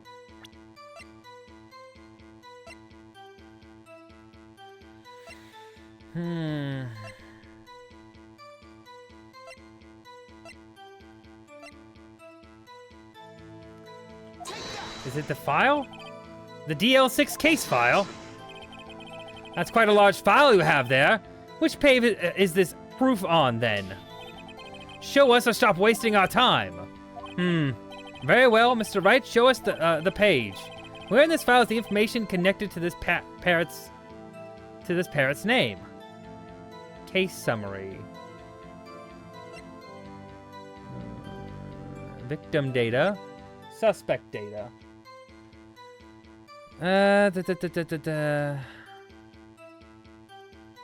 Okay, let's see. Victim data, suspect data. The suspect data? It's on the suspect data page. This page has all the information about Yanni Yogi. Right after he was arrested, his fiancée committed suicide, see? Indeed, it does say that, yes. What was his fiancée's name? Oh, God. Polly Jenkins. Polly! Exactly, Your Honor. He wanted to remember the name of his fiancée who had committed suicide. That's why he named his parrot after her. I see. Nah, like I've been invited to PowerPoint nights, and every time I'm like internally screaming. I get that. I think PowerPoint night, I've never been invited to a PowerPoint night. I've never done one myself, but I always think that they're, oh my gosh. Philbert, thank you for the raid. Hi, how you doing? Get flocked, thank you. I appreciate it. How are you? What were you guys up to? I am being flocked. Thank you so much. I appreciate it. Set upon. Oh my gosh. You were just in the middle of me making silly noises to. I love playing this game because I get to make a lot of noises for all these individual characters. I make a lot of different voices. I'm gonna shout out. Is that gonna work? Is this gonna work for me? Come on. Lowering like a pro. Exactly. There we go. That worked. Perfect. Okay. All right. I'm so good. You're so good. Thank you. Get flock, Bubert's raid. Yay! It sounded like a murder of crows. I love making voices and playing Ace Attorney. It's a lot of fun. This is a lot of fun. Anyway, I'm doing a little Ace Attorney marathon stream. I'm just gonna give you guys a brief little rundown. Don't want to take up too much of your time here, but we're just playing through all the Ace Attorney games. We're getting near the end of the first one, near to the end, not to the end, but we're on the final day of the trial of the fourth trial. This is a marathon stream, so I did set goals for it. Goals are like, I'm gonna be streaming until Saturday, no matter what. But like, if people want me to like dress as a lawyer do a cooking stream, have a Discord by anime night, all these other things here. You do exclamation point goals, it'll tell you that. But those are the things that we have in stock if anyone is interested in it. If not, no big deal. Just relax and enjoy me making a fool of myself as I read through these ridiculous trials. I love Ace Attorney, but I've only played the first game. He also did a court. We also did. Oh yeah. I did a. We also did a court case of sorts. What did you stream, Bill Birds? What were you doing today? Also, yes, that is a thing. Sorry, I'm doing a thing where I'm doing anime court. Yesterday, that was not yesterday. Monday, I did it with my friend Jess, and then tomorrow I'm doing it with my friend Izzy, Yogkavi. They're another streamer, and they're gonna come on at about 5 o'clock Pacific Standard Time. Anime court. It's a lot of fun. So what my friends will do is they're gonna come in here. We're gonna go to a screen like this one here. I'm gonna show you this. Got it all set up. So I'll bring them into my anime court, right? I'm the judge, of course, because I'm presiding. It's like the judge in Ace Attorney, and my friend will come in as an attorney with a case, a PowerPoint presentation of some wrong that they think needs to be righted in anime. For example, my friend Jess presented a case where they defended Sukuna from Jujutsu Kaisen as being innocent of all crimes that they allegedly had committed in the game. Jess was correct, yes. And then what happened is my friend comes in, presents their case. I ask clarifying questions for the audience. And then the audience is the jury, and you guys all vote to see if you agree with the case being presented, or if you disagree. And then if you're passionate about it, and the vote doesn't go your way, I am a bit corrupt, so you slide a 20. We'll think about it. But it's just being silly and having fun. I like the PowerPoint presentation format and having friends on to argue something passionately. I think that stuff's a lot of fun. So if you're interested in that, tomorrow at 5 o'clock Pacific Standard Time, I am doing that. I'm very excited for it. I'm going to give you a preview. Izzy is presenting a case of why the Pokemon League needs to be found. It's about the Pokemon League and their use of child labor. Maybe there's some things to think about there. Connor, you really should do a PowerPoint night then. I really should. I want to do one. I want to make those a thing to do, I mainly stream Smite too, right? But I like having a lot of fun event stuff, I have in February I want to do an arts and crafts week where I have a bunch of different themed themed streams that I want to do, like drawing in MS Paint, because I like drawing in MS Paint. A lot. It's fun, and I'm bad, but it's fun. Making Gundam model kits, or just a bunch of model kits that I have. Playing Rocksmith, having fun, making music, and just stuff like that. I feel like those kind of events stuff and marathons. Sometimes I'll tie goals to it, but the main thing is just having a long stream, having fun, and doing something different out of the ordinary. I think that stuff's a lot of fun. I remember I did a Undead Night Marathon where I played through Undead Nightmare, completed that. I dressed up like a zombie cowboy. It was a great time. I love that stuff. Anyway, again, thank you for the Rainbow Birds. If you got to do anything, go off, get your food, get your rest, go lay down. I know streaming's a lot, so you go do whatever you got to do. But I'm gonna get right on back to court. Objection. Bah, a mere coincidence, that's all. My granddaughter has a dog she calls Phoenix. Well, Mr. Phoenix Wright, does this make you my granddaughter's fiancé? Sounds like a really fun time. I had chat pick evidence and predict if they would land the role. Ooh, I see. Pick evidence and predict if they would land the role. That's interesting. How did that go? Did that work out for you? I like chaotic chat involved stuff like that. It's always fun. Dude. Alone, it was a little weak for evidence in a murder trial. We would need some other corroborating evidence. Where am I going to find that? Have fun in court. I'm indeed off to bed. Have fun kicking Van Karma's butt. Oh, I absolutely will. You have a great night, Bowbirds. It's Bowbirds, right? Bow? Like, that's how you spell that.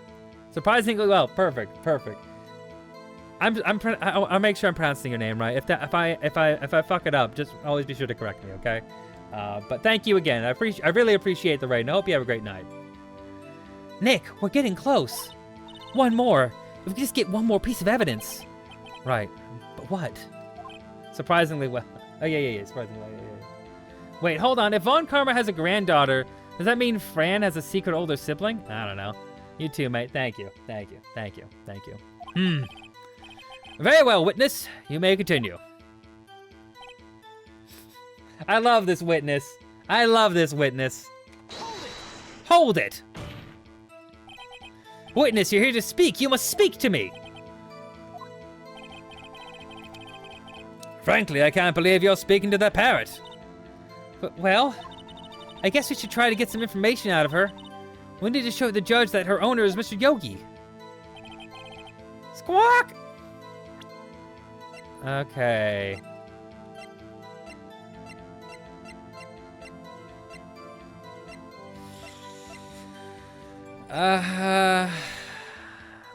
Present it again, I guess. Try it again.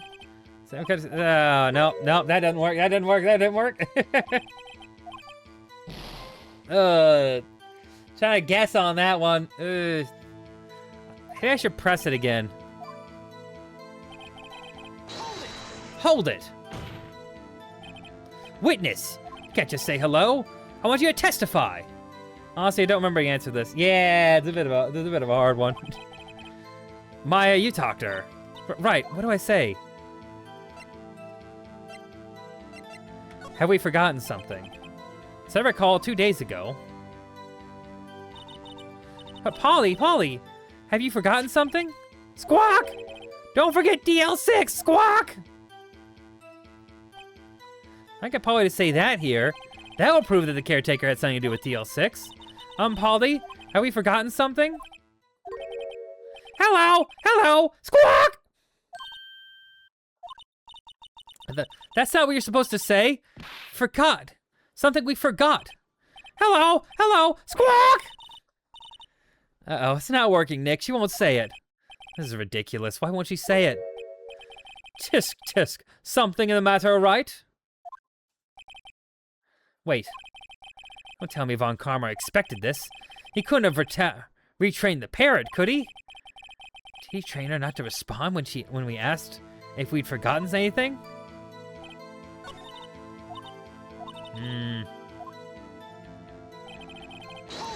Hold it!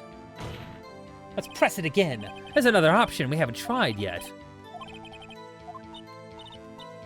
What do I say? What's the safe number?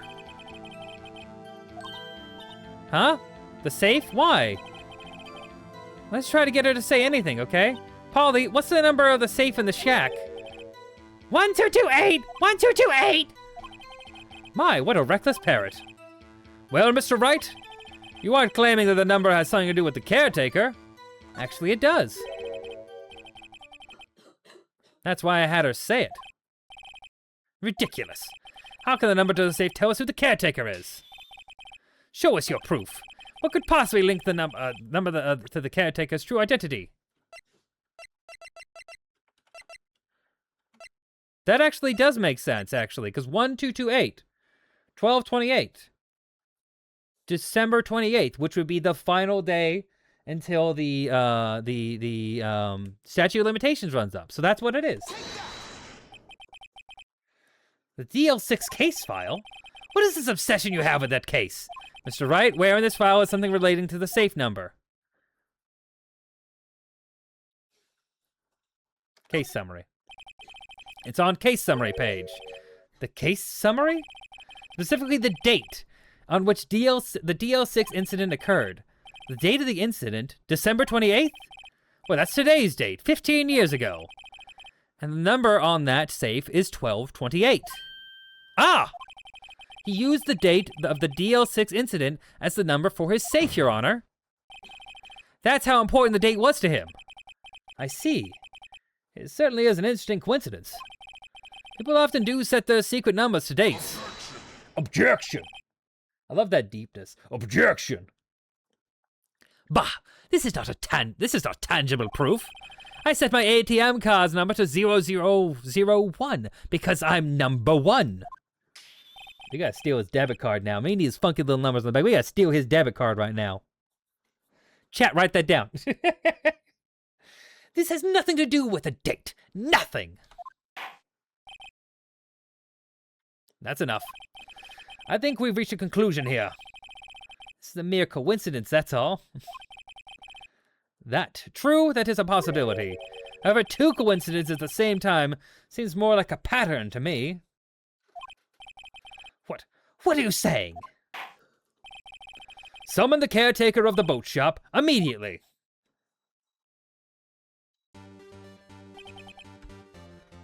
Finish him. Witness. Tell us your name. Yeah. Objection! Wait. This witness, he doesn't remember. No, it's okay. I've accomplished what I wanted to. I'm done. Nick, he looks totally different. Hi. How you doing? Dad, I'm sorry. This is the real Yogi. I think, finally. He's been acting feeble to hide his true identity. Acting for 15 years. Well. Don't worry, Connor, roommate. I'll fight the bat for you. Yeah, she's dealing with some sickness. It's not like she's been dealing with some stuff, unfortunately. It is what it is. Let me ask you again. Please state your name for the court. My name is Yanni Yogi. 15 years ago, I served as a bailiff in this very court. Yeah. It's okay. Order! Yanni Yogi. So was it you who killed Robert Hammond? Robert Hammond? And tried to frame Miles Edgeworth for his death? Yes, it was me. I did it. They put me on the witness stand 15 years ago. Robert Hammond, he said I was mentally unsound. He told me it would make me innocent, to get me off the hook. So I pretended to have brain damage. I was innocent, really. But he didn't believe me. We won the trial, but I lost everything. I lost my job, my fiance, my social standing.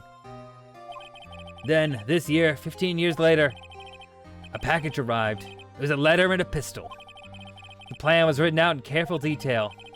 It was a plan for me to take my revenge on the people who ruined my life.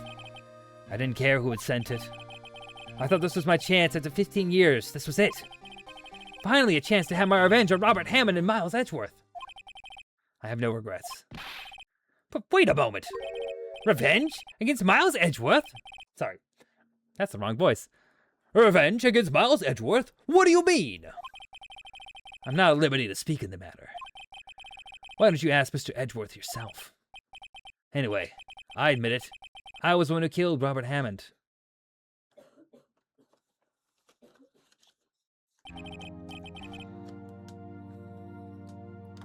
Von Karma, where's Mr. Yogi?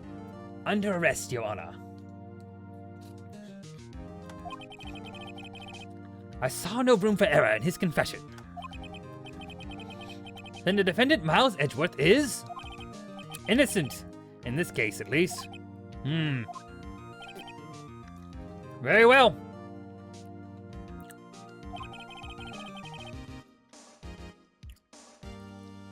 Will the defendant please take the stand?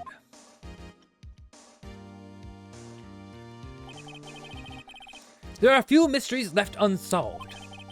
Still, you are cleared of any suspicion for this particular case. He's gonna do it. You know he's gonna do it.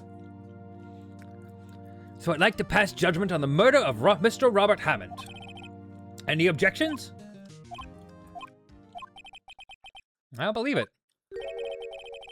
Why isn't Von Karma saying anything? Very well. The court finds defendant Mr. Miles Edgeworth Not guilty. Bow, bow, bow, bow, bow, bow, bow, bow. Bow. Swoop. Touchdown. In the basket. Home run. Perfect game. Strike 3, you're out. Objection. Did someone just say objection? It wasn't Von Karma. Hey, but that means no. Edgeworth. Your Honor, I object to your judgment.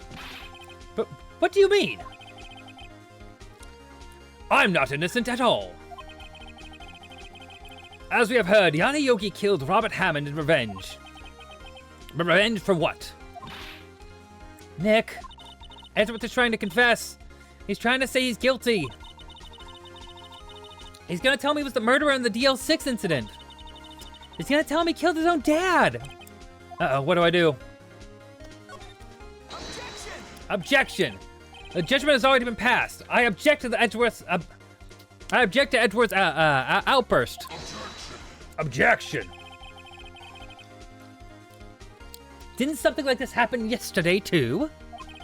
I believe a certain witness raised an objection after a guilty verdict was passed. That would be Larry, yeah, that's true. We must hear this new statement. We must hear Miles Edgeworth. He's right. We have a duty to hear Mr. Edgeworth out.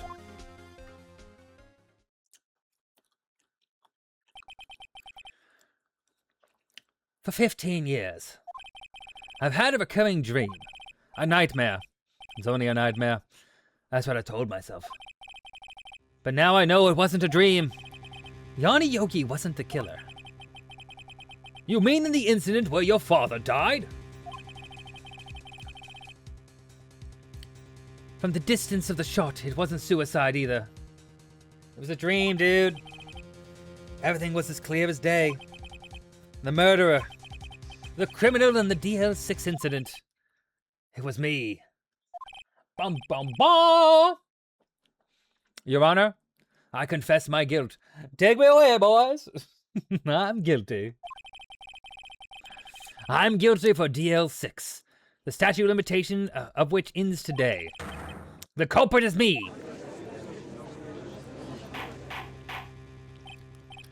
Order! Order! This is certainly unexpected. The defendant declared innocent is confessing to a different crime. The crime for which the statute of limitation runs out today. I'm not really sure how to deal with this. Bah, it's obvious. We hold the trial right here, right now. We'll try this man for his crime of 15 years ago. You gotta get some documents done first, man. We gotta get documents done. You gotta get documents done. Also, I gotta pause for a second. There's an ad. There's an ad going, and I feel bad if I keep going. At a crucial moment like this, we need to pause for the dramatic effect. Or did the ad end? I don't know. It's not saying an ad's running, so I guess I'm gonna go. Anyway. I think I would like to take a 5-minute recess. During that time, I will consider the appropriate course of action to take. Court is adjourned. I don't get ads, so I can't help. Yeah, that's fair. That's fair. Hopefully no one's receiving an ad right now. I don't know. It's telling me that no ads going on.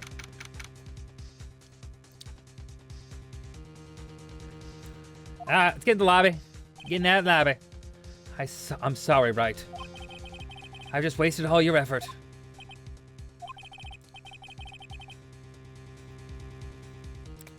Mr. Edgeworth, I just don't believe it, sir. Oh, there it goes. The ad's going now. Okay. I mean, you killed your dad? Okay. We're gonna get through this here. This is a little stuff. I didn't want to believe it myself. Detective. But it's the truth. I deserve to be punished. Murder is murder, no matter what the circumstances. This is crazy! Just crazy! Nick, what are you doing? Huh? Oh, I was reading through the court record once more. I'm getting my case ready. Your case? For what? Huh? Isn't it obvious? I'm gonna prove that Miles Edgeworth is innocent. Huh? What are you talking about? What are you talking about, pal? You just admitted to it.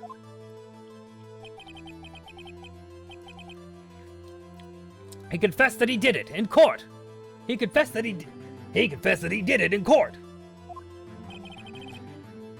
I'm sorry, Edgeworth, but I don't believe your nightmare. What? It's just a dream, man. It's not real. Yeah, but Gumshoe, they're gay. True. They're gay. The gay trumps to the confession. Exactly. Truth is right here in this court record. In the case, tighten your belts. The real fight is just beginning. I'll prove you're innocent. Trust me. Right.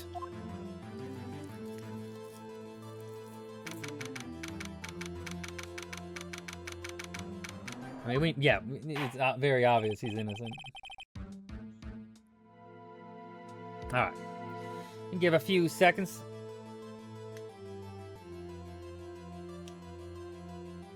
Bum bum bum bum bum bum bum bum bum bum bum bum bum. Hey, we're back. Okay. Now then, I would like to resume our trial. I keep giving him a posture sounding voice, but I kind of want him to sound more just like in a very authoritative, with American accent, you know? And then I like having Edgeworth and Karma to have more British accents, you know? Wrightworth fixed tonight. Allie. I don't think I needed to convince you of anything. Judge. Miles Edgeworth has admitted his own guilt. He has confessed his crime. Let us begin by hearing his testimony. Then, though pointless, let the defense do their cross-examination. The statute of limitations of DL6 runs out today. Though it's unconventional for me, I'd like to run this one by the book. I see. Does the defense have any objections? Nope. No, Your Honor. On Karma, you knew this was going to happen from the very beginning, didn't you? Very well. Will Miles Edgeworth take the stand? Miles Edgeworth, take the stand. Will the witness state his name and profession? Miles Edgeworth, I am a prosecuting attorney. Mr. Edgeworth, 15 years ago, you mistakenly killed your father, Gregory Edgeworth. Is this correct? It is correct. Then testify about this matter to the court. When Edgeworth was telling me about this dream yesterday, I noticed something. One detail didn't quite fit. That would be the key, but only if I can get it to work. Please, please.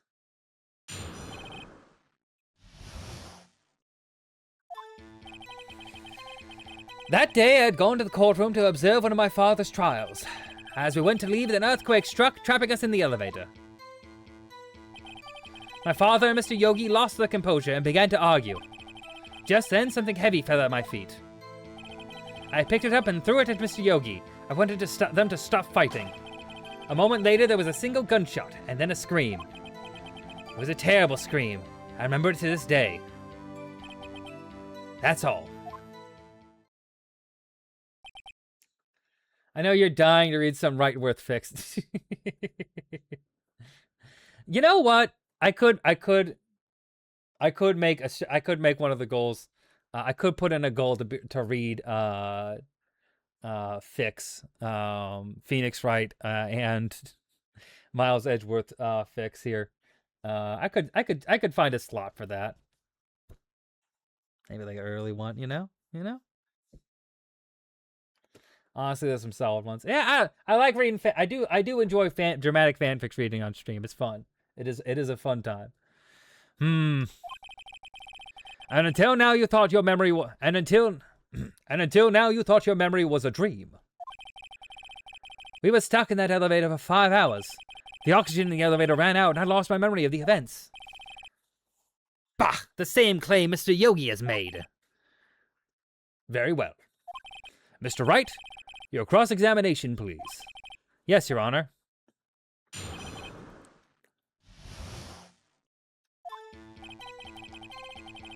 Observe one of my father's trials. Went to leave an earthquake-struck trap because of the elevator. Hold it. So there were 3 people, including yourself, trapped in the elevator. Yes, myself, my father, and Yanni Yogi. We were fine at first, but then as time passed and no one came to help, my father and Mr. Yogi lost their composure and began to argue.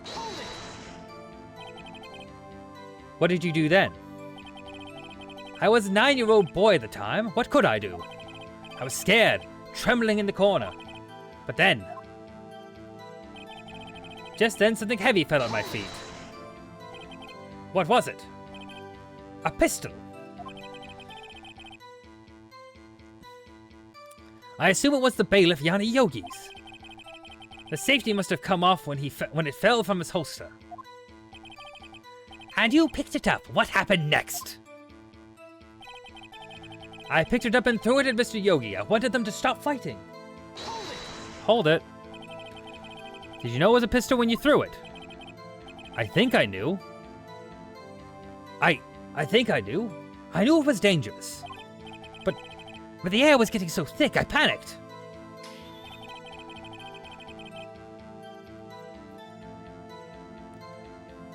So you're saying you threw the pistol at Mr. Yogi? I was in a daze. A moment later, there was a single gunshot, then a scream. The gun fired once? Yes. I think after I threw it, I lost consciousness. Since then, they've echoed in my head every day. That gunshot and that horrible scream. Scream? It was a terrible scream. I remember it to this day. To this day. Yes, I can practically hear it now. I doubt I will ever forget that scream as long as I live. There it is. One part of that testimony clearly contradicts the evidence. I don't know what that means. I better find out quick.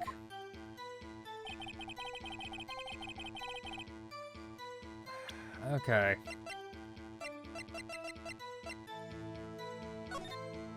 Okay. Alright. Air in the elevator was oxygen depleted at the time of the incident. No clues were found on the scene. No clues found on the scene. Defense attorney trapped in the elevator, returning lost trial. From a lost trial with son Miles Edgeworth, age 9. 1 bullet found in heart. The murder weapon was fired twice. Suspect data. Court bailiff trapped in the elevator. Directions. Okay, yeah, no, okay, that can't be it. Okay, I know what to do. Went to leave. Father, the sense something heavy fell at my feet. Picked it up and threw it. Used to stop fighting. Normally there was a single gunshot and then a scream. Objection! Objection! Are you sure you only heard 1 gunshot? Yes, I'm sure of that. I heard the shot and the scream. Then everything faded. I was unconscious till the rescuers came. I see. No, Your Honor. Unfortunately, you don't. Look at this file one more time. We keep bringing it up, but it keeps going unnecessary. This plainly contradicts the witness's testimony.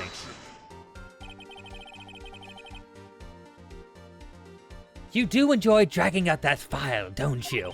I don't accept this evidence unless you can tell us what page it's on. Which page contradicts Miles Edgeworth's testimony?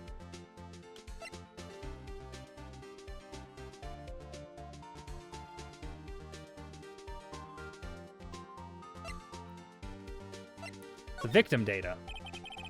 Look at the victim data in this file. It says it quite plainly. The murder weapon was fired twice.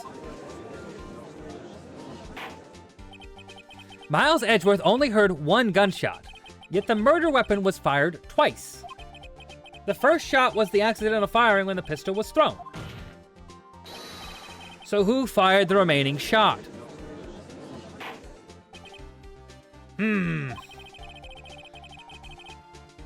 Was there perhaps another shooter who fired the second shot? Your Honor, as I'm sure you're aware, this incident occurred 15 years ago. The evidence is dated. The pistol did fire twice. However, we do not know when that second shot was fired. It might have been fired the day before the incident. There's no proof that the second shot had anything to do with this incident. What? I see. You do have a point, Mr. Wright. The murder weapon was fired twice, as we have heard. One of those shots was fired by the defendant, a boy at the time. Do you have any proof the other shot was fired? The other shot had something to do with this case? Yes. Your Honor, I think I will be able to show you proof. What? Impossible. Hey, Allie, thank you for resubscribing. Look at that. Oh my gosh, look at you. You're going crazy. Here, hold on a second. We gotta do a little thing. We gotta do a little thing that we always do. We gotta spin the wheel. We gotta spin a little wheel here. Spin a little wheel for the resubscribers. And also, I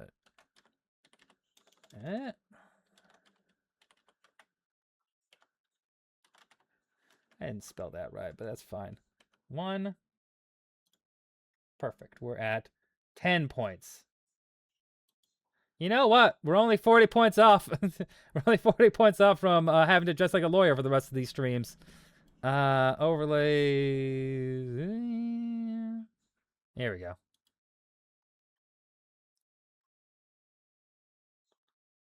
And where is it? See, I really don't like having timers. You know, I'm gonna be real. I like point totals and like having just like a set thing we're doing. I don't like having like a timer decide everything. I don't know. It's a personal thing. I'm not against timers. I don't think it's unethical or anything. It's not personally. It's not my thing. Okay. I'm gonna spin this wheel.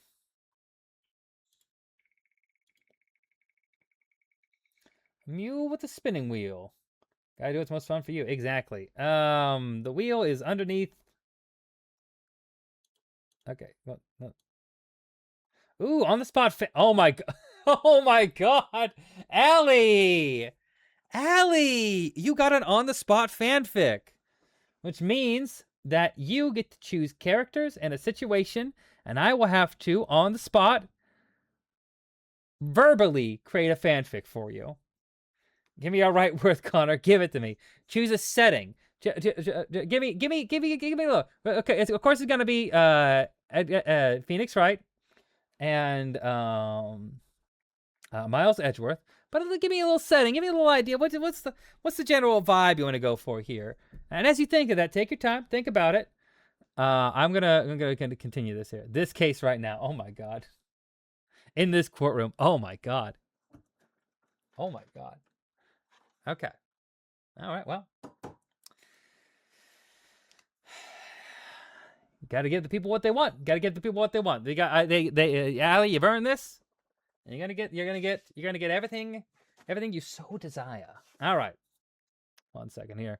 I don't fuck around when it comes to right worth. That's fair. That's fair. That is very fair. That is quite fair, I would say. Quite fair. All right. All right. Let's think about this.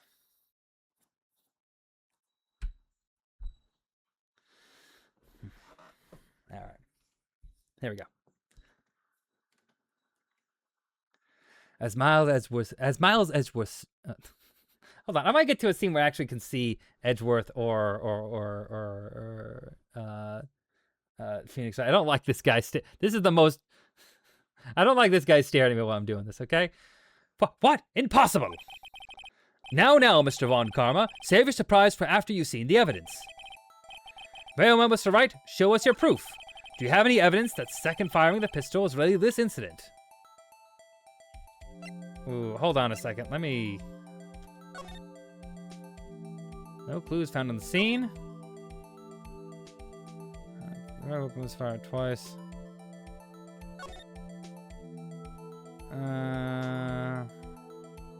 Oh, yeah, damn.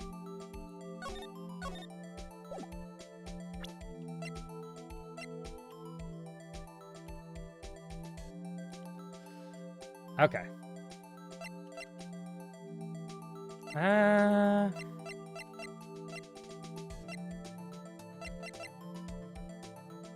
It's Robert's autopsy report. Let's check this. Here, the event was actually depleted. At the time of the incident, no clues found in the scene. Trapped in an elevator, returning from a lost trail of a son, Edgeworth. One bullet found in the heart. Murder weapon was fired twice. Trapped in the elevator with Edgeworth. Memory loss due to exhaustion, deprivation. After his arrest, fiance Polly Jenkins committed suicide. That's sad.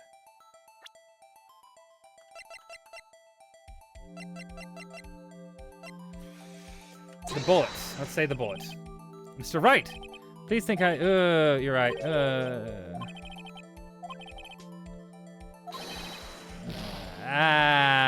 Okay. We'll try that again. Hold on. I got an idea. Hold on, real quick. Oh. Look at this photograph. Okay, we'll take that here. All right. Take it from here. As Phoenix Wright held aloft the photograph of his Miles Edgeworth's late father, Edgeworth couldn't help but feel his chest palpitating. He gripped on to the witness stand tight, his knuckles turning white as he stared at the man holding the picture aloft. His spiky hair, his blue suit, he could feel something tingling inside him. This man was putting everything on the line for him, his reputation, his law firm. All for him. A friend who he'd known only barely in the 4th grade. Someone he'd gone toe-to-toe with in the courtroom, who he'd tried to ruin his career multiple times, and yet here he was, defending him. Miles Edgeworth couldn't help but feel his heart pump and beat loud.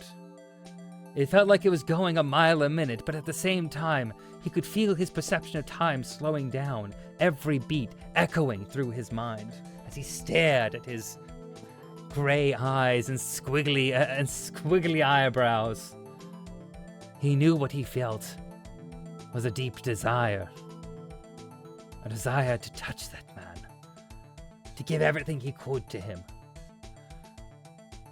to show his devotion to him in the way that he had shown to Edgeworth, in a way that no other person had ever shown him since his father's passing. But he couldn't say anything now, not in the middle of this trial, not when he's trying to confess to his own father's murder. It wouldn't be appropriate, it wouldn't be right. But so much stuff isn't right in this world. Nothing's right. Is it right for me to hold back my love? Miles Edgeworth said into himself, gasping, grunting. He knew what he must do.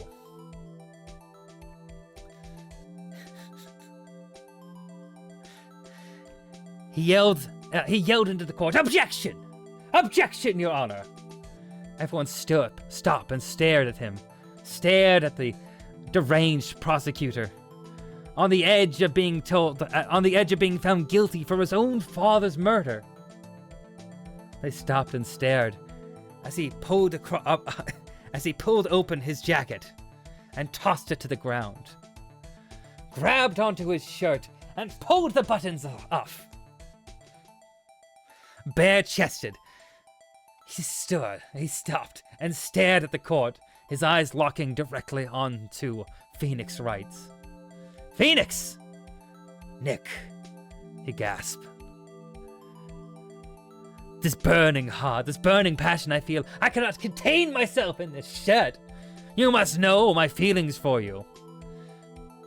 Phoenix Wright just stood there, shocked, before collecting himself and just shaking his head, tapping another paper. He set down the photo of his dead father and picked up another file, tapping it slowly. This is all as I expected, Edgeworth. I knew it from the moment Your feelings may have been hidden for yourself, but I knew it to be true. You and I were meant to be together, Edgeworth.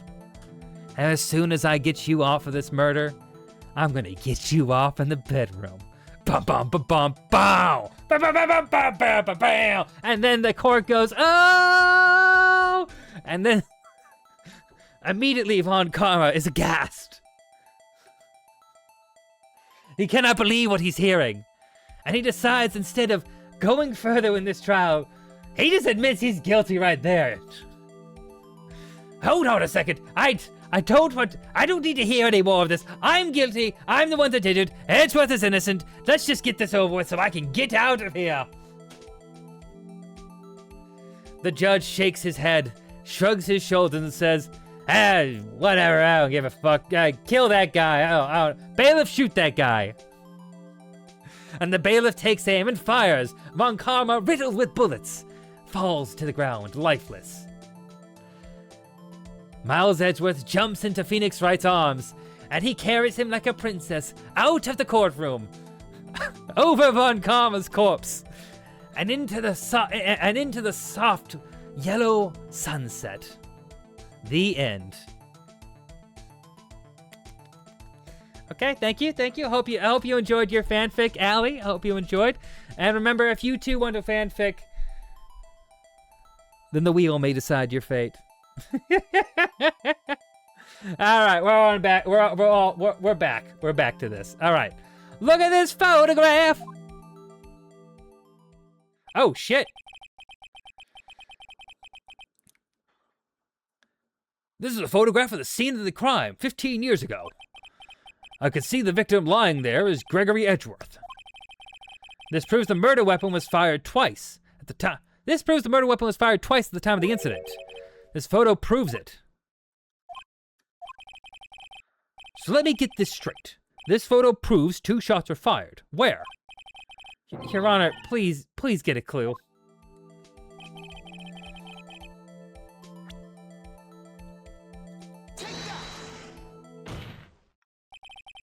As should be obvious, the contradiction is here. I see a bullet hole in the door. Your Honor, Gregory Edgeworth was killed by the shot from the pistol. Yet there was also a bullet hole in the elevator door. We also know that the murder weapon was fired twice. Thus, someone other than Edgeworth fired the second shot.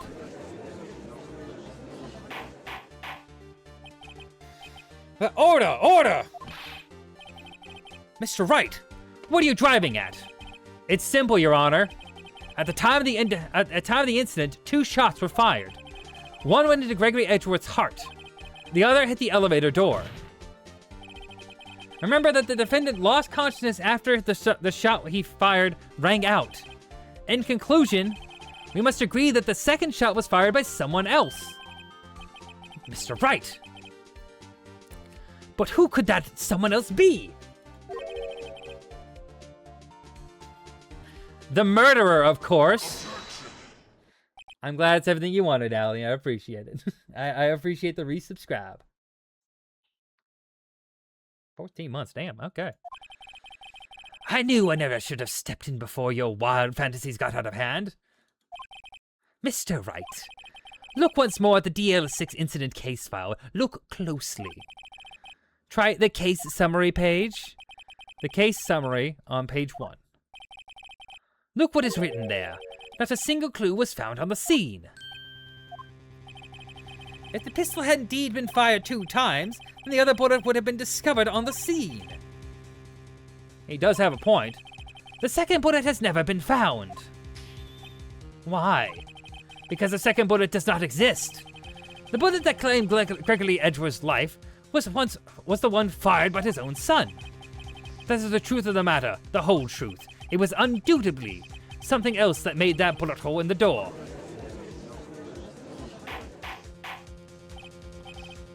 Order! I will have order! Mr. Wright has proven one thing is to us quite clearly, that the murder weapon was fired twice at the time of the incident. However, as Mr. Von Karma says, the second bullet fired was not found.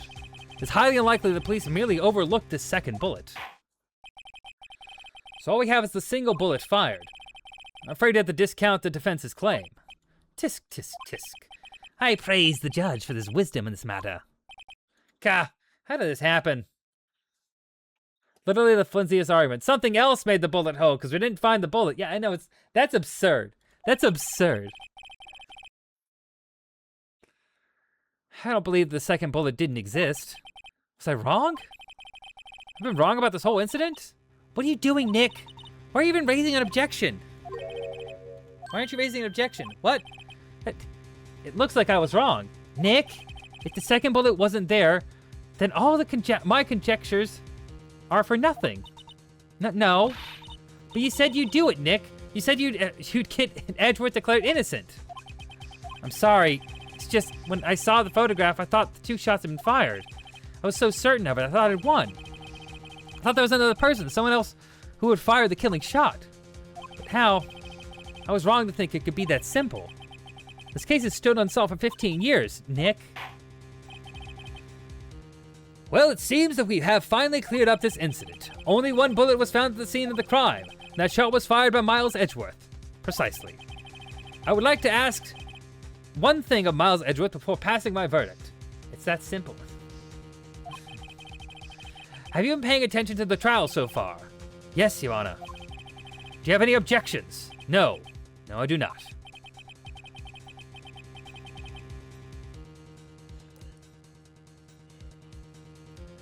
So you killed your father, though that was not your intention. Yes, I did. Oh no. He's accepted the guilt. Very well. The statute of limitations of the murder of Gregory Edgeworth runs out today. Therefore, I must pronounce the verdict on the defendant right here. Right now. Indeed. Does anyone have any objections? I've been here before, just like my first day in court. There's so many things I should be saying. I know I should be saying, my mind's gone blank. I can't find the words. Mr. Wright? I have an objection. Objection! Your Honor. Your Honor, I object. Tisk, tisk, tisk. Mr. Wright, on what grounds do you object, Nick? I don't know. This case is perfect. Oh, no. Gah. It must exist. The second bullet. But what? What did you say? Nothing. The second bullet must exist. But where? Someone took it. Seems waiting is not going to produce us any answers from Mr. Wright. Wait, Your Honor. The second bullet. It existed. What? We've just heard proof that it did not exist. I realize that, Your Honor. I'm really grasping here. It's just someone took it from the scene of the crime. That's what happened. But who? The murderer. The murderer? Then tell us just who this murderer. Who is this murderer? I'm still thinking about that one.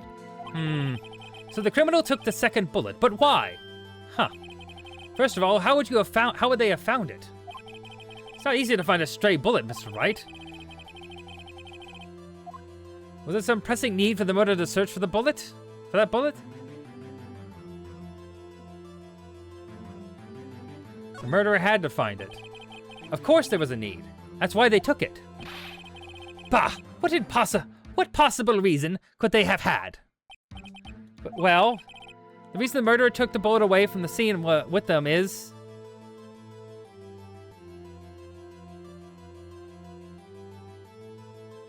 the bullet would be proof.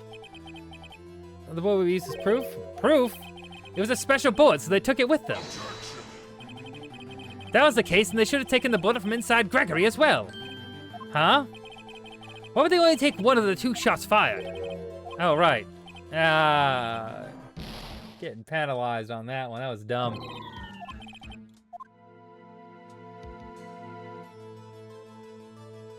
The murderer had to find it. Well, the murderer was cautious. Very cautious, see. That's why the murderer had to search for that bullet. If that was the case, then they should have taken the bullet from inside Gregory as well. Huh? Okay, I got the same one here. Isn't going well. The murderer didn't need it. Why would the murderer have spent the time looking for a stray bullet? Yeah, that fucked me up. That fucked me up. Okay.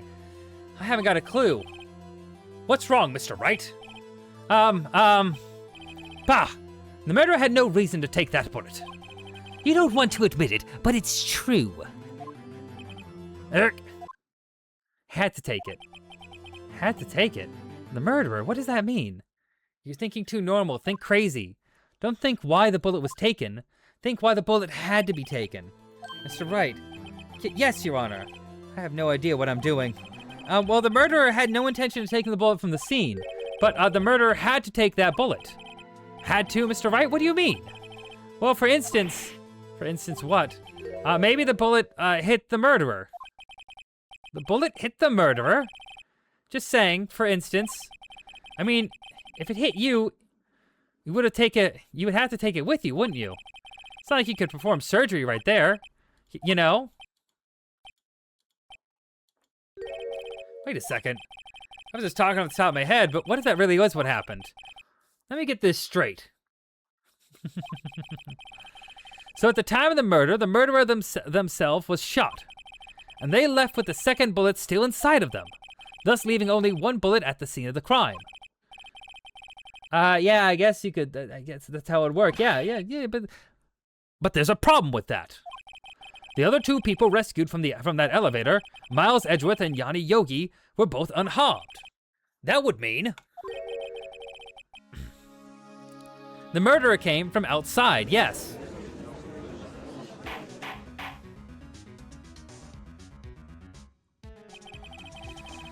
The two men fight inside the elevator.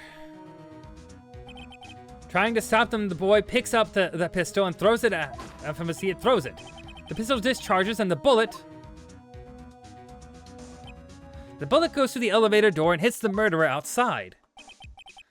The boy loses consciousness.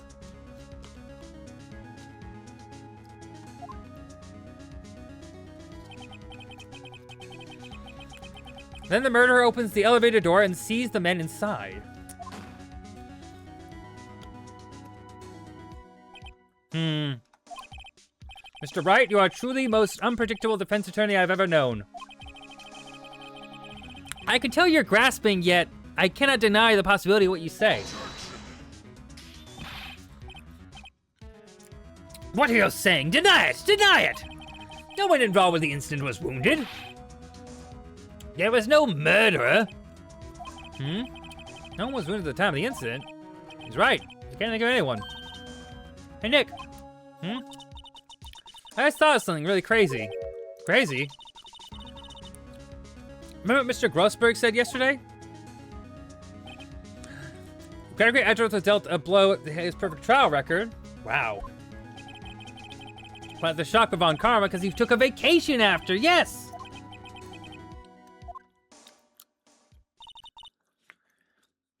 What if Von Karma didn't take that vacation because of shock, but took it because he was injured?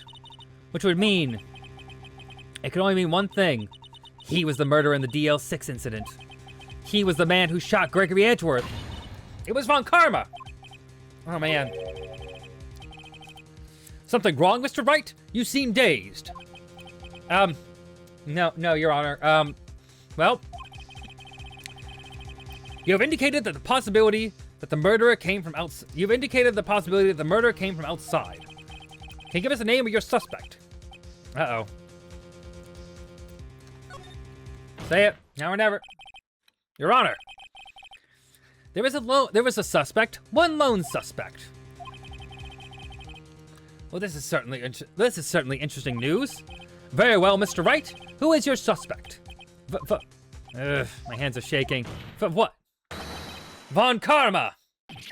Von Karma?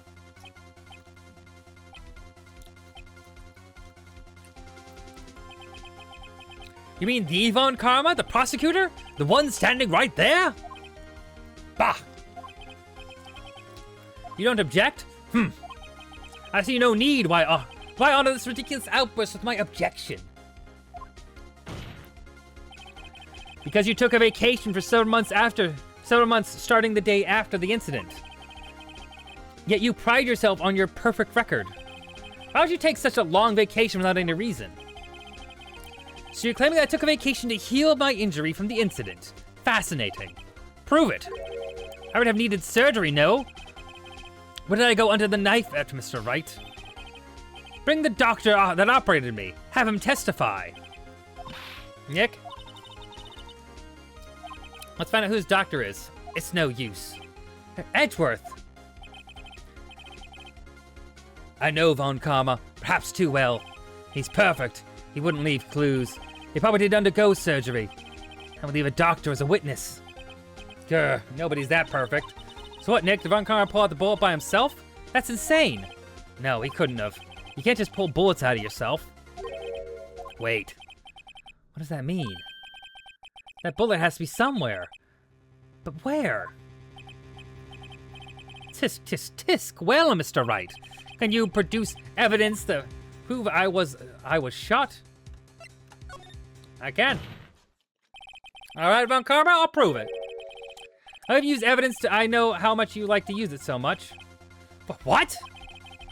The evidence that proves Von Karma is shot is... Von Karma is perfect. He wouldn't risk surgery leaving any evidence trail. So then I ask, where is that bullet now? I think it unlikely that Von Karma performed surgery on himself. I knew this one. You don't mean. I do.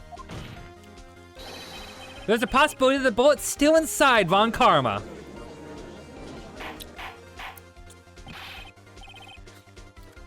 Is that possible for all these years? Well, there's only one way to find out. You can use this metal detector. Well, Von Karma, I'm gonna run this over you and see what we find. I refuse. You refuse? Refusing this means you acknowledge that the bullet is still inside you. Order, order, order. Your Honor, the defense requests... Your Honor, the defense requests that we be allowed to use the metal detector. Judge, I call for a suspension of this trial. This is an invasion of privacy. The statute of limitation runs out in this case today. It was you who said we had to end it right here, right now. Enough. I permit the use of the metal detector. Mr. Von Karma, you'll submit yourself to testing. Nick, what does this mean? I don't know, but we have to give it a shot.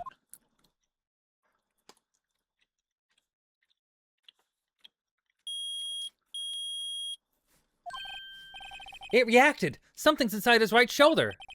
The bullet. Mr. Von Karma. You. It was you. I was afraid this would happen. And so I remained silent. Indeed, there is a bullet in my shoulder. However, it has nothing to do with this incident.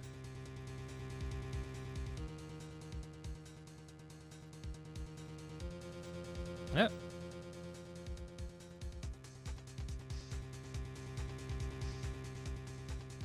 Oh my god. Oh my god. There we go. What? I was shot in the shoulder long before the DL6 incident. I claim the bullet was in my shoulder has no relation to DL6. But Mr. Von Karma, can you prove that? Prove? I have no obligation to prove anything. It was Mr. Wright who must prove something here, not I. But Mr. Wright? Well, can you prove it? Can you prove that the bullet in Von Karma's shoulder was from DL6? Of course he can't. You don't have any of the DL6 evidence. It's because you took the records room. Yes, took it from the records room yesterday. Ah, but we do have proof. With no proof, you can't convict me of any crime. So sorry, Mr. Wright. No, I'm not the one who's sorry, Mr. Von Karma. What? You were close. 1 day away from freedom. But you see, I have proof. What? Who would have thought you would dig your own grave through trying to convict Edgeworth? I could link that bullet to your shoulder to the DL6 incident. Now here's my final proof. That's... a bullet?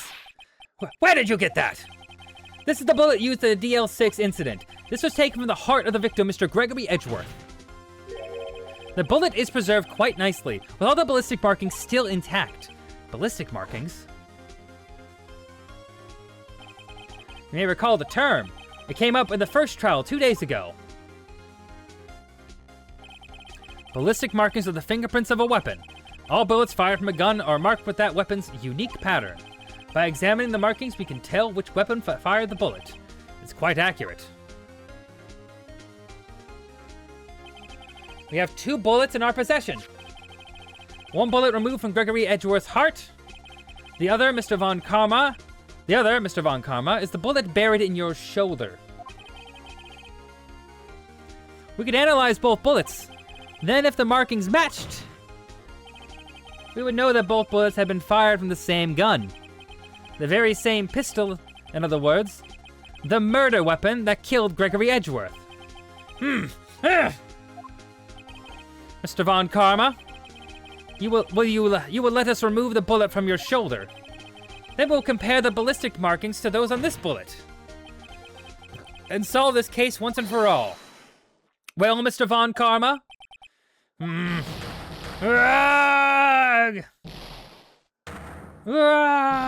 Warg! Oh!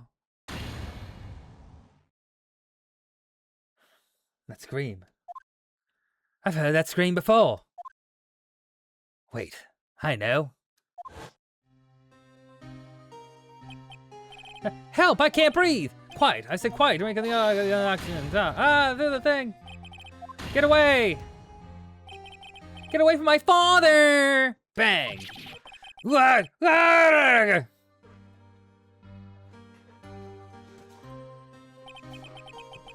It's that scream I heard in the elevator 15 years ago. Von Karma, it was you who screamed. A major mentee B. A little bit. Mr. Von Karma. Edgeworth, only you would dare defy me! So it was you. You and your father are my cast. Your father shamed me, a penalty on my record. And you left a scar on my shoulder that would never fade. I'll bury you. 15 years earlier. Chief Prosecutor, I'm sorry. Von Karma, it's not like you to make this kind of error. I never would have thought that Edgeworth would be the one to catch you. I was careless. I'm sorry, but you will have to be penalized. I covered for you in the past, but not this time. Edgeworth! It was a shock like none I've ever known. Me? Penalized? It took hours for me to regain my composure. Suddenly, I found myself in the darkness. I was in the court records room. I must have wandered in there without thinking where I was going. The room was pitch black. The lights must have gone out. I went out into the hall and felt my way to the elevator. I pressed the button, but nothing happened. Then, there was a noise. I was in pain. A horrible burning pain in my shoulder.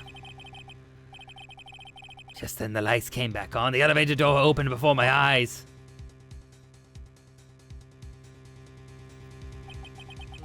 I saw 3 people inside, all lying unconscious from oxygen deprivation. Much to my surprise, a pistol lay at my feet. I knew then it was destiny.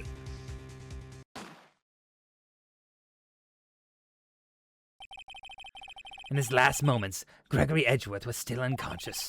He died never knowing who had shot him. Later, he spoke through a medium, blaming Mr. Yogi. He was fooled. It was the perfect crime. Not even his ghost could catch me, which ghost speaking is real and true, and I had to plan for that. Tisk, tisk, tisk. Who would have thought another man would have come to open that elevator door? Judge! What? What are you doing? Do your job. Bring it into this miserable charade. It's super real and true. It's true. Now, end it. Very well.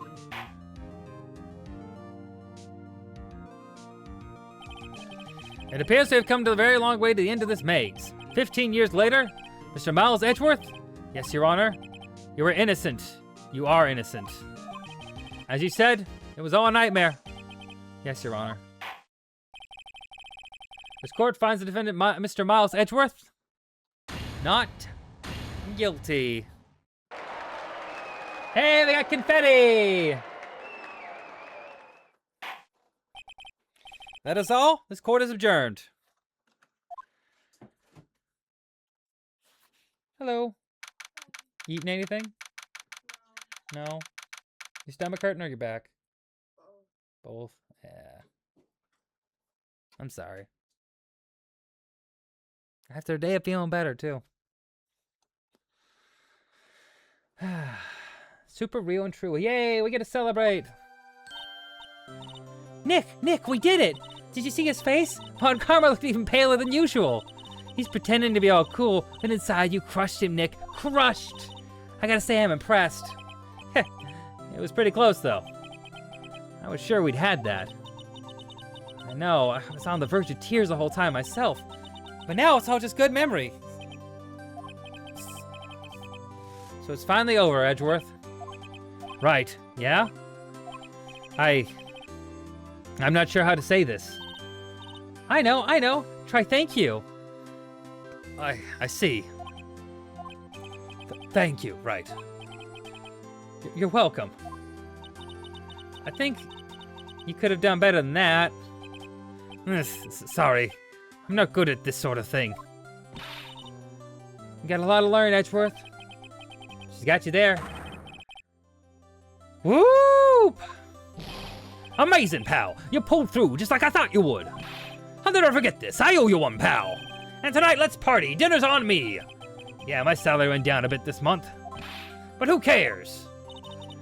See, Mr. Edgeworth? You should take a lesson from Detective Gumshoe. That's how you say thank you. I see. Ahem. Whoop! I feel foolish. Don't worry. Take it a little at a time. You'll get used to it. It's been 15 years since I've seen Edgeworth this unguarded. Hey, y'all! Lotta! Y'all were great in there. Thank you. Yo, Edgeworth. Congrats. Thank y'all very much. I knew you were innocent from the start, of course. Just look at you. You wouldn't have stuck your hand in a cookie jar even if no one was there. You were the witness on the first day of the trial, weren't you? Yeah, well, let bygones be bygones, eh? Speaking of which, what are y'all doing now? Speaking of which, what are you doing now, Lotta? Who, me? Oh, I went back to college. I gave up trying to be an investigative photographer pretty quick. Really? That's too bad. Huh?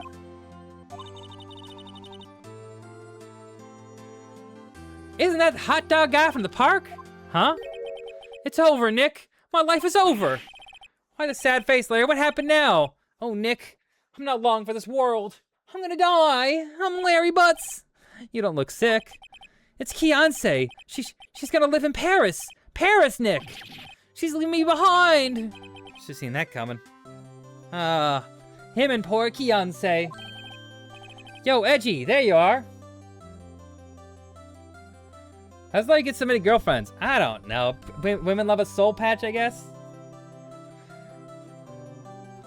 I've had one girlfriend and one boyfriend. How does he do it? I think so.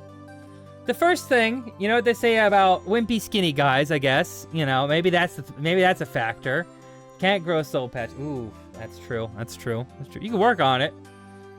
You can put a fake one on, I guess. I don't know.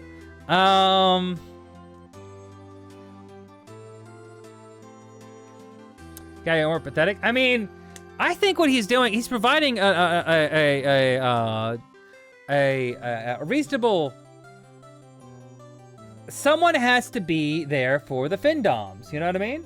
It's an industry that's well respected and has carried on for generations. You know, it's just there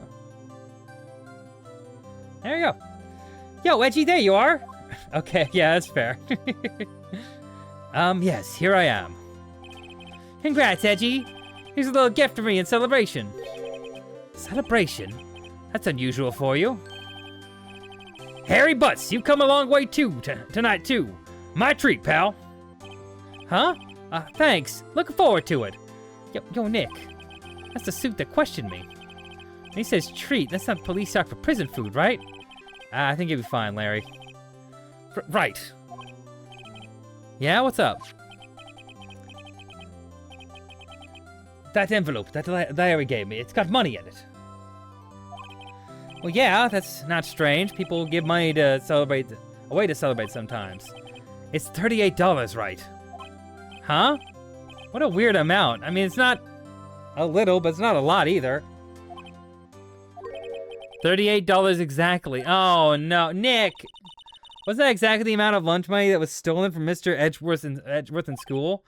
$38. No. Larry, it was you! What are you so surprised about, right? Huh? Larry was absent that day from school, right? But that doesn't automatically rule him out as a suspect. What? Think back to that day 15 years ago.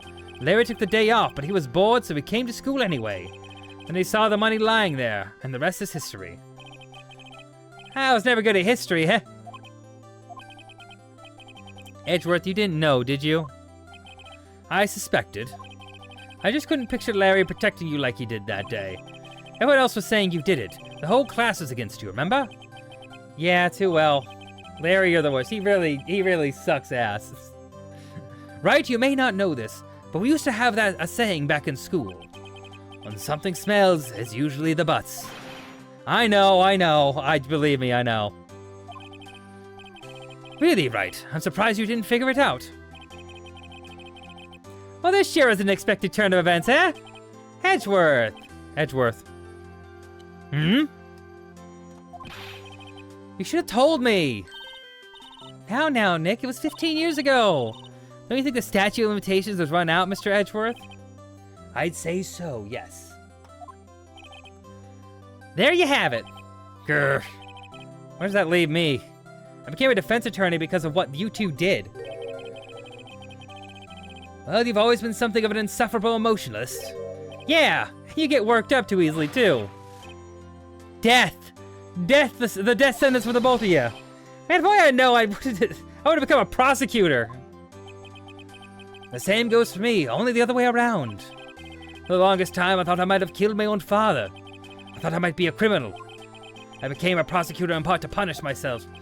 If I had known the truth, I might have become a defense attorney after all. Edgeworth. Want to switch right? Hey, y'all! Line up and I'll take a photo! Hey, photo time, let's go! And after that, dinner's on me. Detective Gumshoe took us out in the town that night. We celebrated Edgeworth's newfound freedom, even though Edgeworth himself was still in detention. What? Why was he still in detention? That's so silly.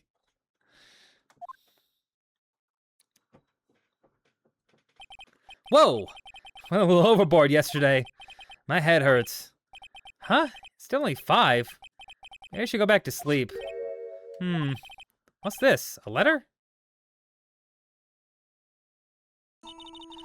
Good morning, Nick. You were really impressive yesterday. Seeing you, it made me think about what I'm doing here. I'm a spirit medium. In training, of course. I wanted to help Mr. Edgeworth, too. I wanted to help you, but I couldn't. I was useless. So I decided to go back to my training. I'll become a full-fledged spirit medium, for starters. I couldn't say it to your face, so I left this letter. Goodbye, Nick. Aww. Goodbye? What time is it? The first train for the mountains have already left. To the station.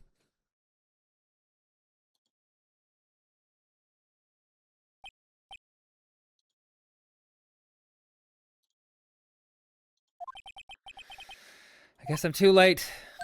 Hey! Nick! Maya! So you're leaving. Yeah. It's hard being a spirit medium and can't talk to spirits. And I think you'll do fine without me, Nick. Be good, okay? Hold it! But wait! What? I never could have saved Edgeworth without your help. Huh? On those last days of the trial, I heard her. I heard Maya's voice. You heard my sister? Yes, only her voice, but still. It was at the very end when I thought we'd lost everything. Love a found family. I know. They're so cute. Well, that's my sister for you. Detective Gumshoe helped, and Mr. Grossberg, and even Larry. I'm the only one who couldn't help. I was useless, Nick. But you were the one who stopped Von Karma, Maya. Huh? I didn't do anything. All I did was wander around in a daze. Sorry, but I have evidence that you helped. Evidence? Show Maya some evidence to cheer her up.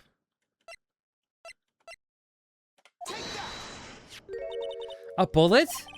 Von Karma was convinced he had taken all the evidence pertaining to DL6, but you were the one who rescued the last piece of evidence we needed. It was the bullet that put an end to Von Karma. And you were the one who gave it to me. Nick. Thanks, Maya. I couldn't have done it without you. I'll be back soon. Huh? I'm gonna complete my training and come back. Okay. I'll be waiting. Of course you will. You can't run that business by yourself. You're hopeless. I don't know about that. So this is it. See you soon, Maya.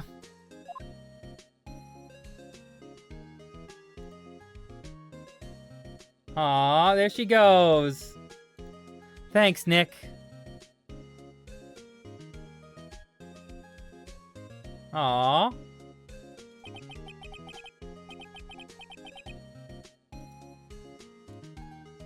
Ugh.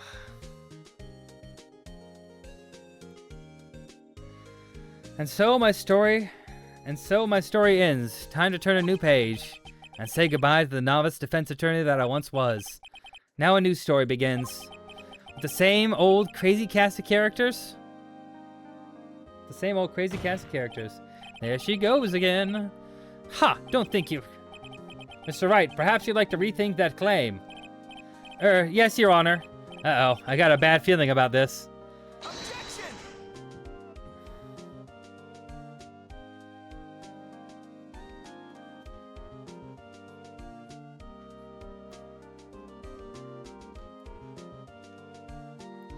Hey, pal. Mr. Edgeworth came down to the precinct to wish me a Happy New Year.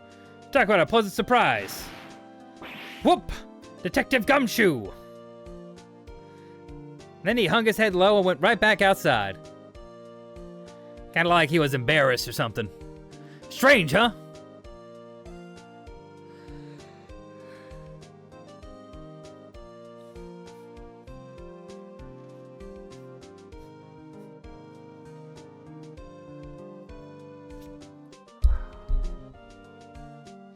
Who, me? I've been working at a cheese shop.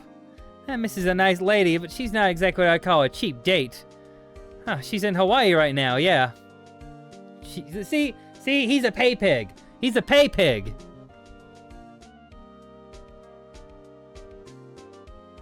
I'm tired. Who, right? Yeah, I remember him. I hear he's been busy lately. You know, not to ring my own bell, but I sort of taught him everything he knows. I'm sure he's grateful.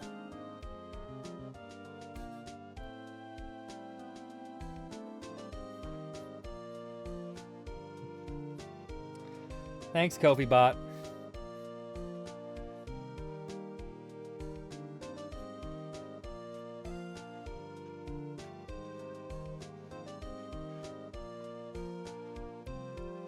Please stop by.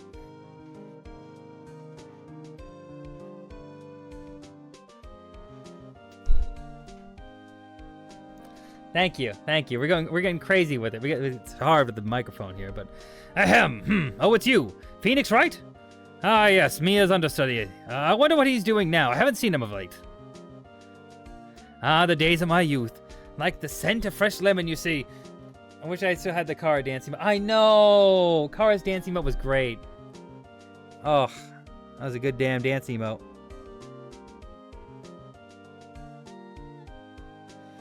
Oh, you're subscribed. You have my dance emote. Well, I guess it's a bounce emote. I should get one that's more of like a thing. Yeah. Now that I know what DVD. Oh my God, she's fucking talking so fast. I'm not going to catch up with that old bag. Mine isn't the same. It's good. I need one. I need one that's more squiggly. I gotta get other alley. Too many owls to make one. Like that. I'm keeping my face out of the public till the show's over. Won't want to ruin any kid's dreams, you know? I gotta drink some water. My throat's...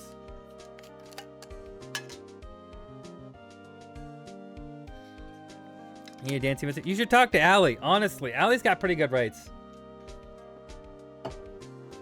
And she's a professional animator.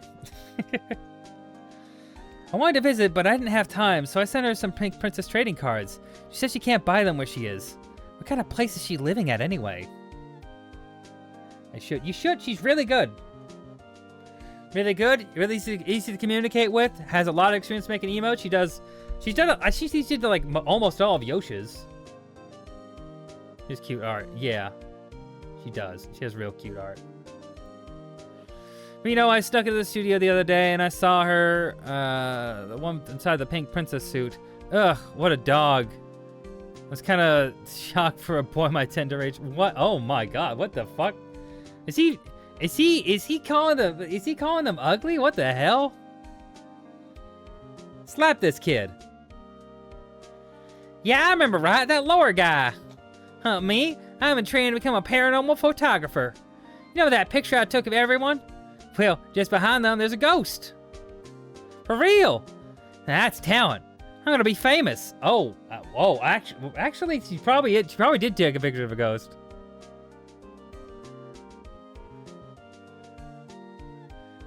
But that was more, May's doing. Yeah, there she is. Maya's doing there, getting May back.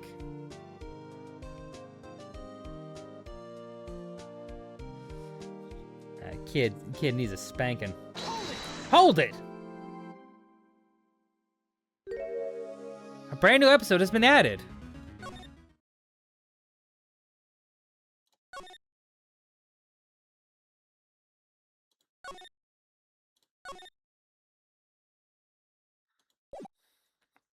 Okay.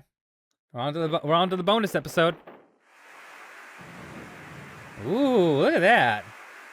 Go the fuck to sleep. All right, you have a nice night, Allie. We'll be back here tomorrow. If you want to join, you got stuff to do. You know, you gotta live your life. Be sure to stream yourself. You know, live your dreams. I got so much Phoenix Wright to play. Oh my gosh, look at this. Look at these effects. Look at that. But we had a lot of fun. Thank you very much. I appreciate the resub and the donations. I hope you have a wonderful, wonderful night's sleep. Gasp.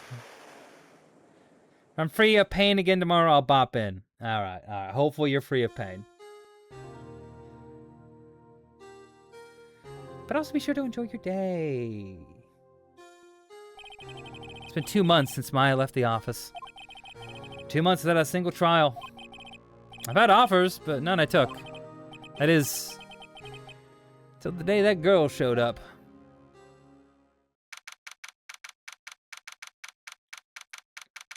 All right. Why do I come to the office every day? I don't know, Phoenix. I can't answer those questions for you.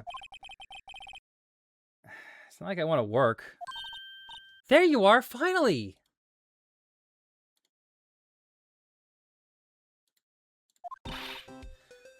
Where have you been? What the fuck is this?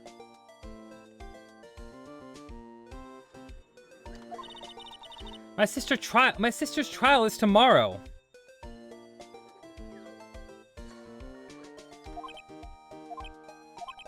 There you go. Fuck you, King. Who are you? It doesn't matter who I am. It only matters who you are. The famous defense attorney, Mia Fey. Oh, you're not Mia Fey, are you? I'm sorry, Miss Mia Fey no longer works here. So you are the coffee boy? I'm Phoenix Wright, a defense attorney. Right. Oh, you're the Phoenix Wright. The Phoenix Wright from the Edgeworth murder case. Yes, that is correct. It wasn't Edgeworth who was murdered, though.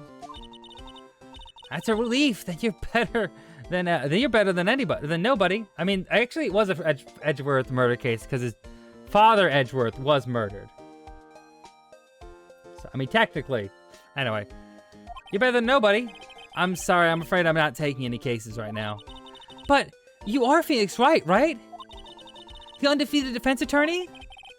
Look, I'm not accepting any new cases. I'm sorry, but you'll have to try somewhere else. Please, I'm out of time. But please, you have to help. It's my sister.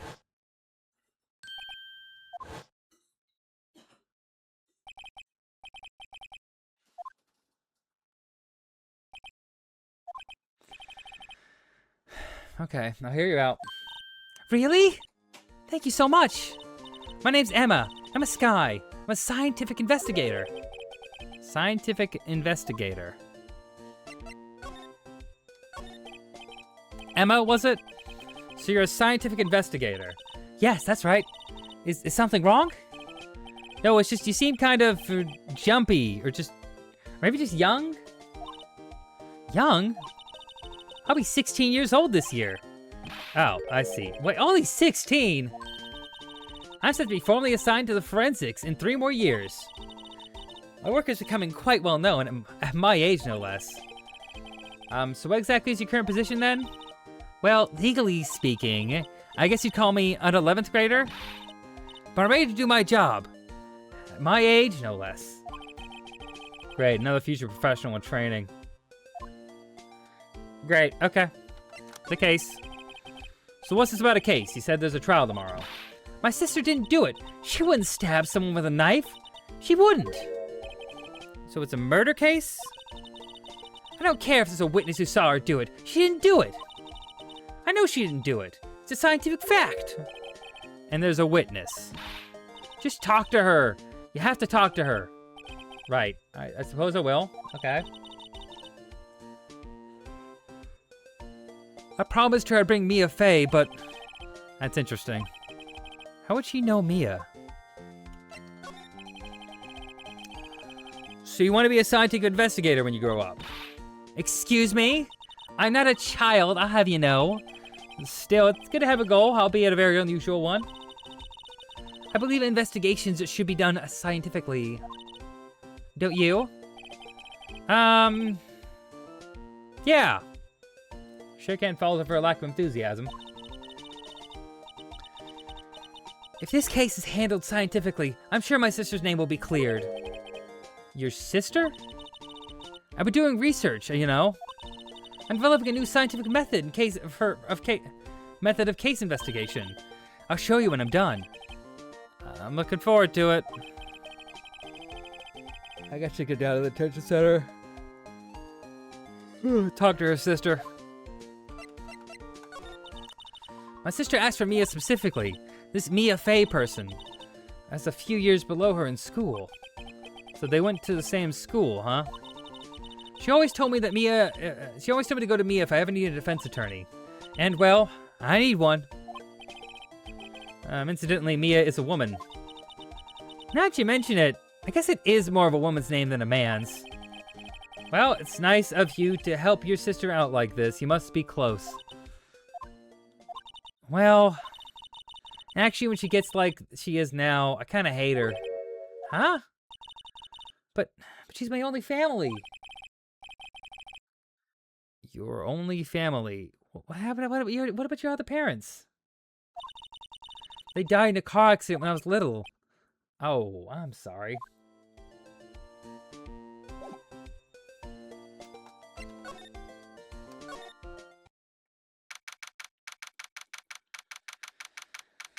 Okay. I wonder what's wrong with Emma. She got quiet all of a sudden as soon as we arrived. Guard, I thought I told you no, I didn't want visitors. Sorry, ma'am. It's just your sister. No excuses. Or did you not want to raise? Or did you not want to raise this here? Understood, ma'am.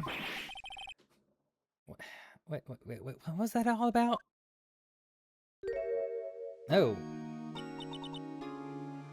Hi, Lana. Funny. I seem to remember specifically telling you not to come here. Perhaps my memory is failing. Look, I didn't want to come here either, okay? But your trial's tomorrow and you still don't have a defense attorney. I'll be the one in court tomorrow. This has nothing to do with you, Emma. Isn't that right, Mr. Wright? Hey, how'd you know me? Mia mentioned you. I've heard quite a bit. I'm sorry. What exactly is it that you do? My name is Lana Sky. I'm chief prosecutor for this district. You're a prosecutor. Oh, shit. 2 sisters, 1 a lawyer. This be a coincidence? Emma, Lana. I mean, they're just like... Is something wrong, Mr. Wright?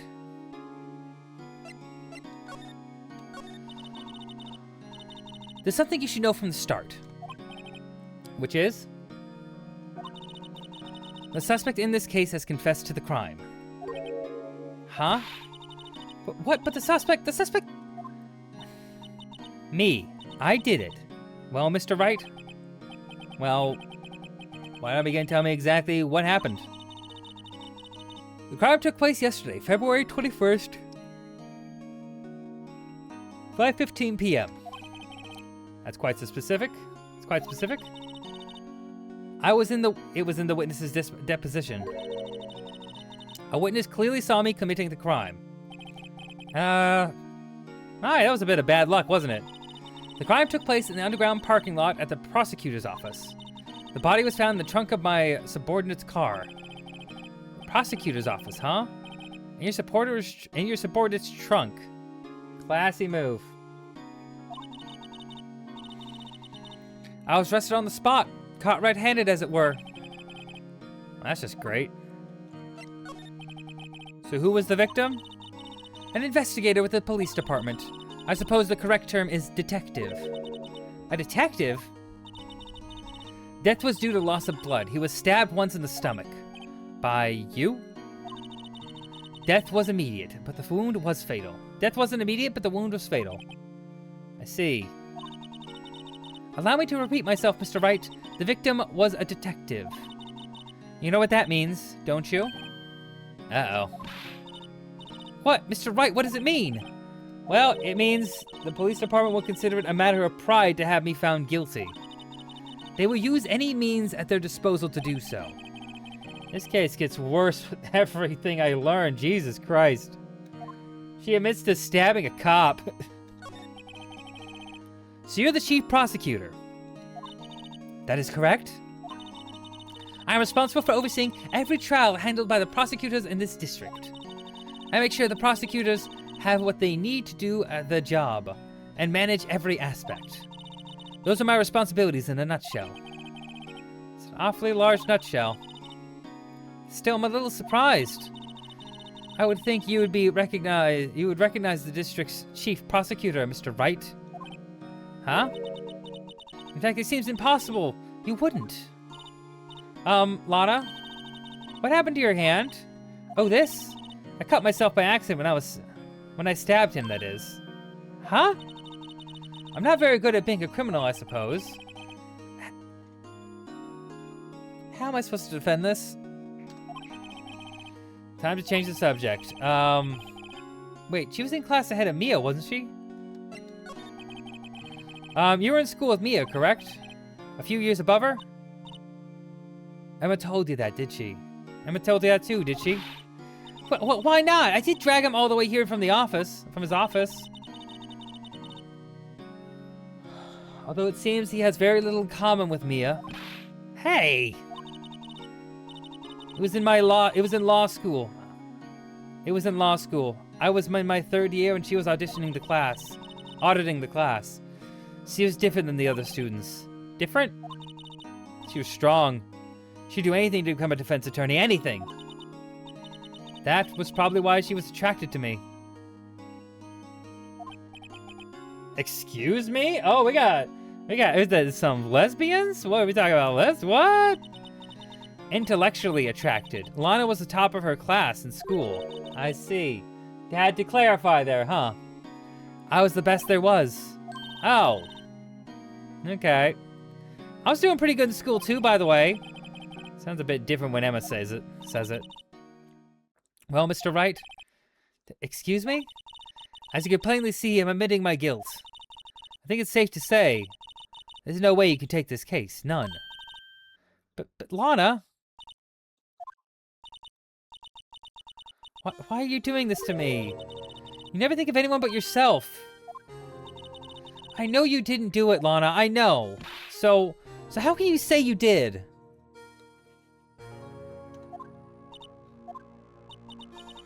If I lose you, I'll be all alone. I hate you, Lana. Mr. Wright? Yeah? I believe our discussion here is ended. The rest, I leave to you. You mean you're requesting my services as your defense? Don't lose any sleep over it. Your client has confessed, after all. The case is over. Right. I'll do what I can to get to the bottom of this. Lana has confessed the crime, yes, but something doesn't fit. It's that look in Emma's eyes.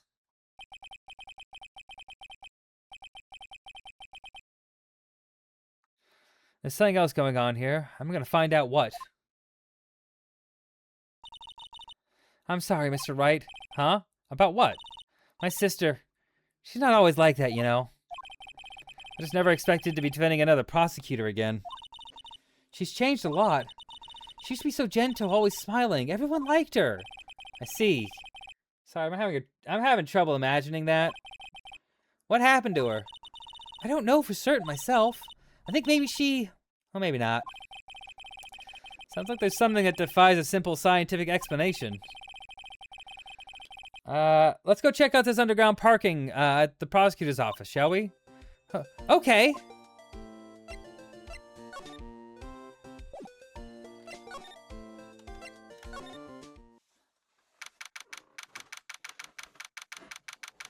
I gotta get some water, I'm out. So this is the lot where it all happened.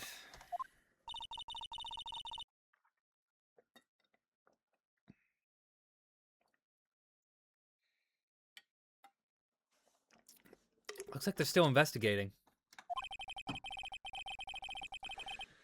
Funny that my first visit to the prosecutor's office should be like this. Hey everyone, keep up the good work. Hey, what are you thinking? Well, they're gonna be my coworkers 3 years from now, after all. No harm in saying hello. Actually, there is. You know, attorneys aren't supposed to examine crime scenes. I'm trying not to stand out too much here, see? Hey there! You expecting to go unnoticed here, partner? Partner? Oh my gosh! Oh my gosh, it's who Yoshinan wants to be! But instead, he's Larry Butts.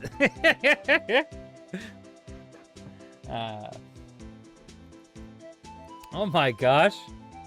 This is Yoshi's VTuber though. This is what he's doing. This is what he's up to. Can't trust it. Anyway. What do we have here? What do we have here, partner? Looks like a Bambina got loose from the ranch and is up to no good. Folks gotta learn to keep them daggers tied down, partner. Mr. Marshall! Marshall? Looks like a sheriff to me. Look at here, Bambina. I know how you feel. But this is my gang's gold strike, see? Strike? This is our claim, our territory, with a motherload of evidence. If you're fixing to mess with what's ours, you regret it, partner. You know what dreams the cacti out in the desert dream? You want to? What's this guy talking about? You head along now home now. Happy trails, Bambino.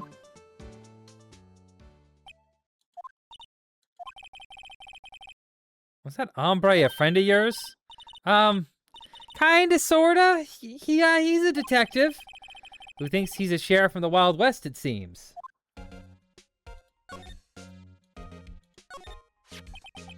What's this? A wallet? Excuse me, officer. But wait, what are you doing, Mr. Wright? What am I doing? I just found this wallet, so I'm handing it over to the police. I don't believe it. This is real basic. Anything at a crime scene is evidence. Let's be scientific about this, please. Just put it in your pocket. How is that scientific? Sounds like theft to me. Foldable wallet found at the crime scene. There seems to be something inside. Called to duty already, and at my tender age. Here, I'll teach you the trick to examining evidence in detail, okay? By the way, her eyes are sparkling. I can tell she's been waiting for this. Okay. Now look at the court records. You have to be sure to examine evidence carefully on all sides. Now let's start examining from every angle.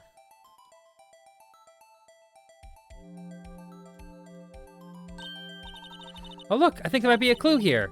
You should check it when you press enter.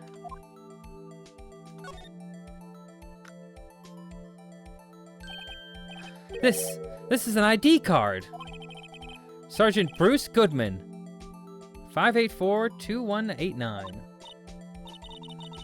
See? Well, isn't scientific investigation useful? I guess. But I don't see what science has to do with this.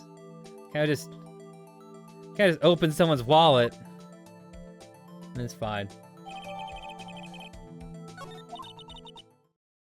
So be sure to examine every piece of evidence you find. Okay. I guess I gotta be on my toes from now on.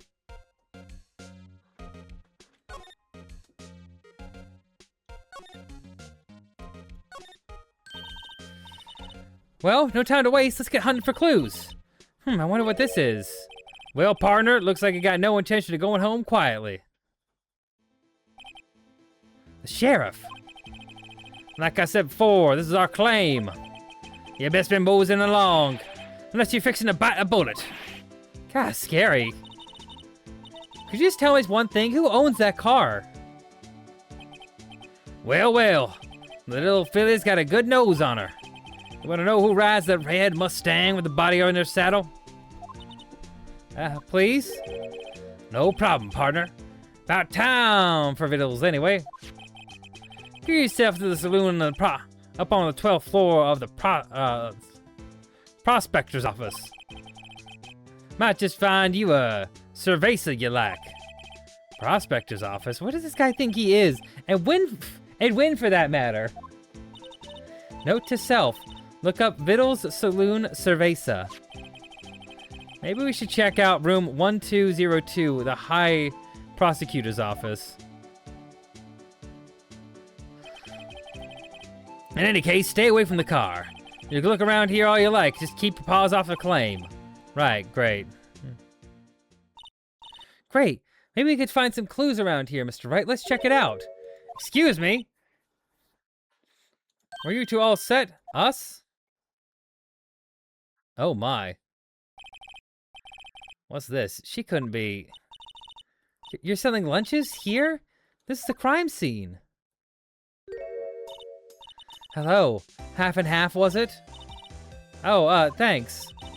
And you, sir? Yes? Some crunchy goodness coming at you? Thanks. Interesting way of doing business.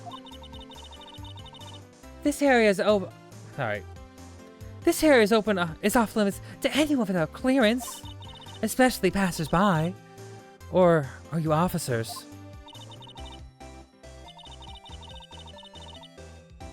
No, but you don't look exactly like the type to have clearance. Well, that's hardly a way to greet somebody. Even in my days as the cough-up queen are over. Cough up, huh? You know, I'm feeling kind of full. Maybe I'll pass on lunch. I'm quite connected to this case, you see? The images are burned in my eyes, you might say. Yes, to all the sword's secrets.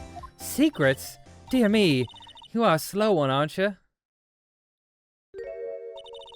I'm referring to the murder, the stabbing of that detective.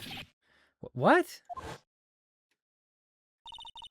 A witness clearly saw me committing the crime. I mean, you're the witness my sister was talking about? Please, cough-up queen, tell us what happened. Please, cough-up queen, tell us what happened. My name's Angel Star. Don't you go forgetting it. Or before you know it, I'll have you whimpering at my heels. Is she dating Larry? Yeah. Yes, ma'am. Yipes, she means it. Somehow, I knew. Yesterday was the day of destiny. I knew something was going to happen. Just like I know the daily special on Friday of every week is salmon. Destiny? Was this a special for some reason? You're a defense attorney, right? You should know then. You should know the foul misdeeds of the evil ones who haunt this den of iniquity. Evil ones? Prosecutors. They have no qualms at all about blackening the name of innocence. And yesterday, they paid homage to the most evil one of all. They gave an award for King of Prosecutors. What a farce. So, she's saying there was some sort of prosecutors convention yesterday? I was almost compelled to lace their lunches with something foul. Do you have a personal grievance against prosecutors or something? Or is there some kind of scientific evidence to this? Evil. Young miss, mock me at your own risk. You'll soon find out why they call me Cough-Up Queen. Ew. And the most heinous of all the evil ones, the one they awarded yesterday. It was in this car that they found the body. Proof that he devours the evilest lunches of all. But really? Really what? I'm totally confused. One thing's clear. This lunch lady has a thing against prosecutors. That is clear. That's very clear. So, what exactly was it that you witnessed, Miss Star? It was a fascinating spectacle, to be sure. I now feel I know what they say when they talk about a woman's wrath. To see Lana Skye wield that knife so... Her knife flashed in anger, bringing him to a sad end. It was truly a sight to see. You mean you saw the moment of the crime? The sound of his silvery ties to this world being cruelly cut still rings in my ears, and the rhythmic beat of Lana Sykes' knife. Wait a second, you know Lana Syke? Sorry, Lana Skye. Lana Syke, not Lana Skye. Of course. It's quite a feat becoming chief prosecutor.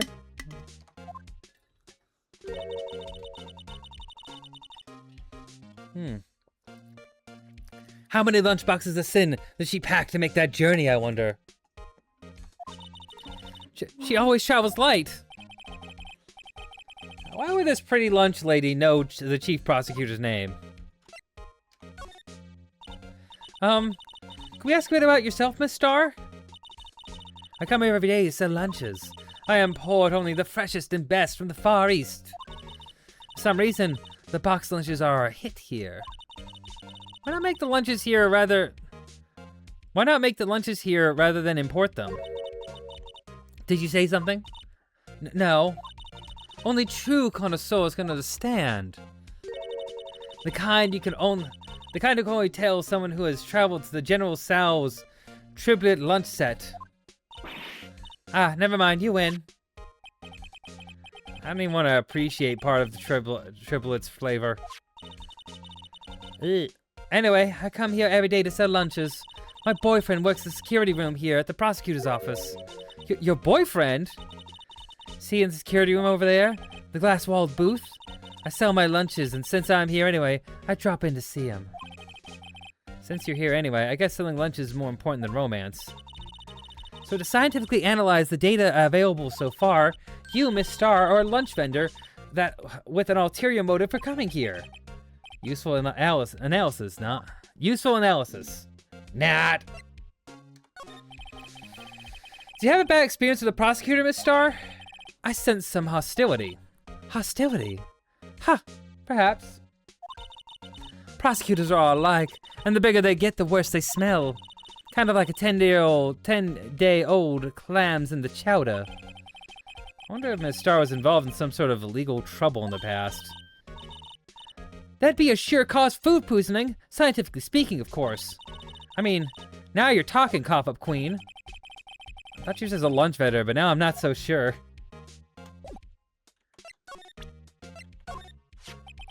About this card. Lunchland vendors only.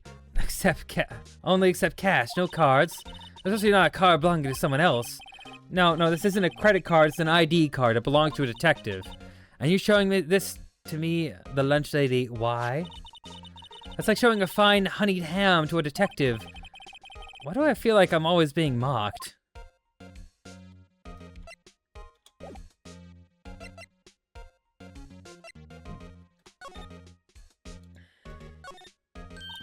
Look, a door! This must mean something. I'm not sure that doors mean anything. No, it won't open. It's a mysterious lock. I fail to see what's mysterious about it. Mr. Wright, you need to learn more. You need to learn to enjoy life more. Let's finish our investigation first, shall we?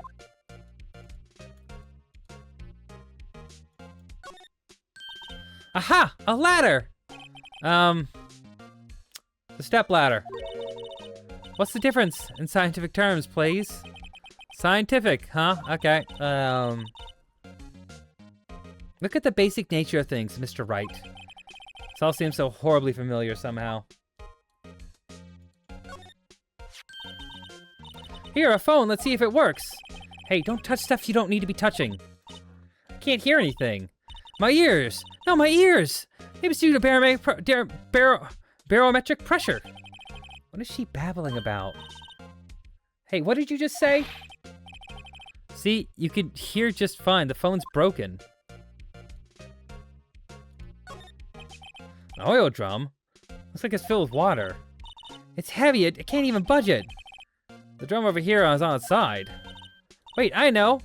I'll hide in here and do a stakeout. I think you'll probably just get arrested. In fact, you may even have to hide in the drum and In fact, you may not even have to hide in the drum to get arrested. What? I'm not suspicious. Yeah.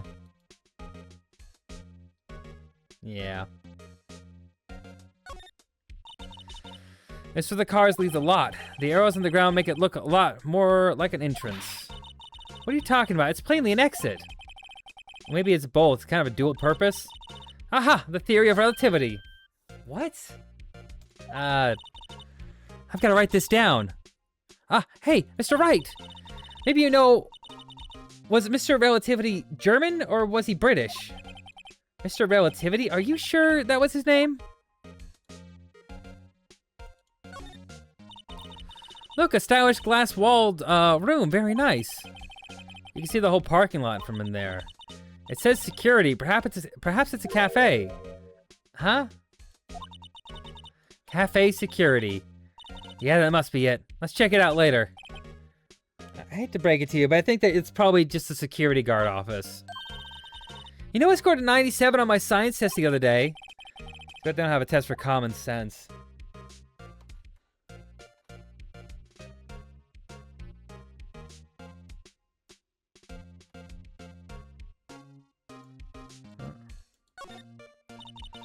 This wall was in our way. It's got a faucet for water. Wait, I know. This wall is merely a facade, hiding the truth. There is no wall, but a water tank. I failed to see how it makes any difference either way.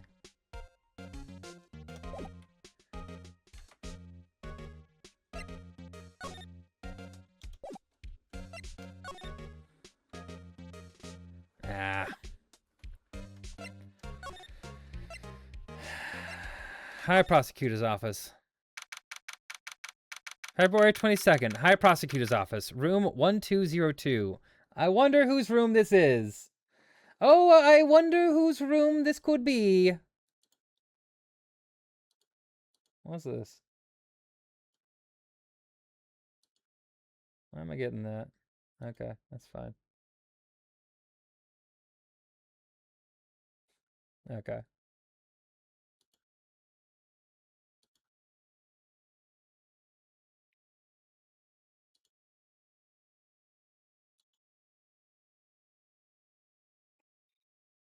There we go.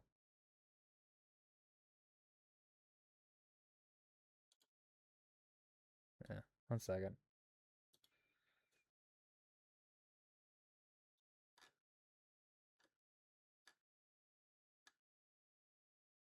Yeah, okay. That makes sense.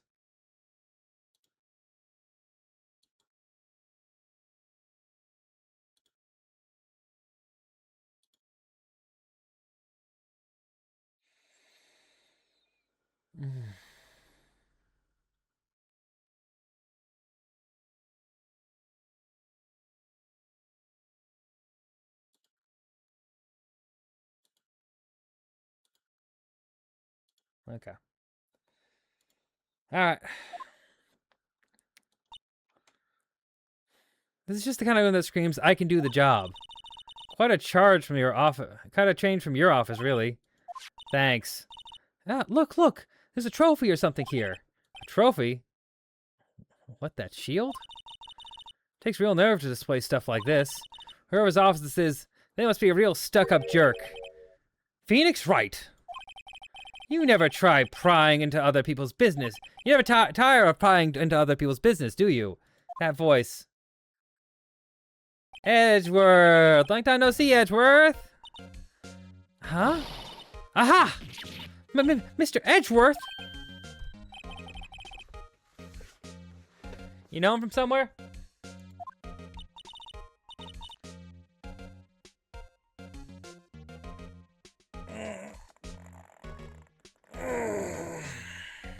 Of course, I'm his biggest fan!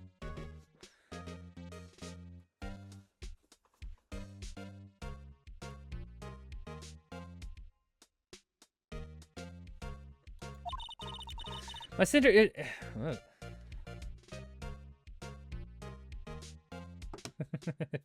That's fine. My sister introduced us once, and... Right. Her sister is the chief prosecutor after all. That makes sense.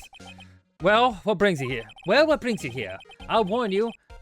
I've been known to be a real stuck-up jerk. No, did I? No, it was just Mr. Wright here. Hey, don't blame me. We were just here to investigate a murder case. Murder? Murder? A body was found in this nasty, bright red sports car in the parking lot. That would be my car. What of it? What? Your car? I'll say one thing. She certainly can scream. I'm wondering what the heck this is. What the heck is this?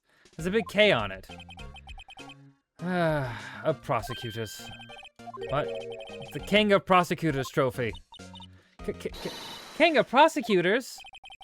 It's a great honor. They send that shield to the best prosecutor each year. What? So that K, that's...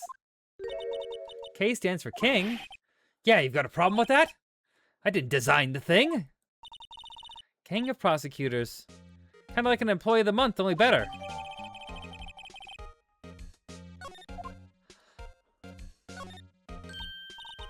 Well, this jacket's even lacier than his usual one.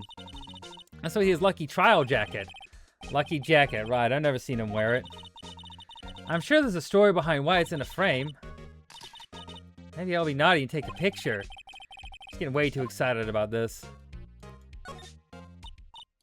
My, what an amazing bouquet. Just right for Mr. Edgeworth. No kidding. Here's a card on it. Back from the dead, Wendy. Wendy? I've heard that name somewhere before. And beside it, a giant steel samurai. Wow, I want one. Huh? There's something right on the bottom of his foot. Between a rock and a hard place, Wendy. Wendy? Is she Mr. Edgeworth's fiancée? I don't think so.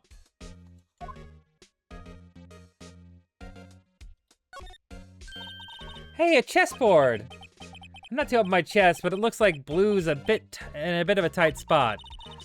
The red knights have surrounded the blue pawn. Those horses are mounted knights. Their swords have really sharp edges. And check out that poor pawn. His head is kind of spiky. Kind of reminds me of you. Mr. Edgeworth must be an avid chess player. What's wrong, Mr. Wright? Edges surrounding a pawn with spiky hair. Nah, that's nothing. Ooh, cute! What a pretty tea set! I go more for the instant tea bags myself. Amazing! The drawer below is filled with packets of tea leaves.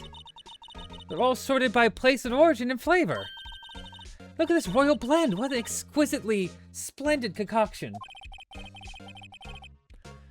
There's such thing as taking a hobby too far. A work desk. It's quite tidy, as one might expect. What a nice desk. Easy to use and easy on the eyes. It's polished so well I can see my own reflection. Strange. I just pictured Detective Gumshoe. Maybe I'll take that name plaque as a souvenir. Don't, he'll sue you.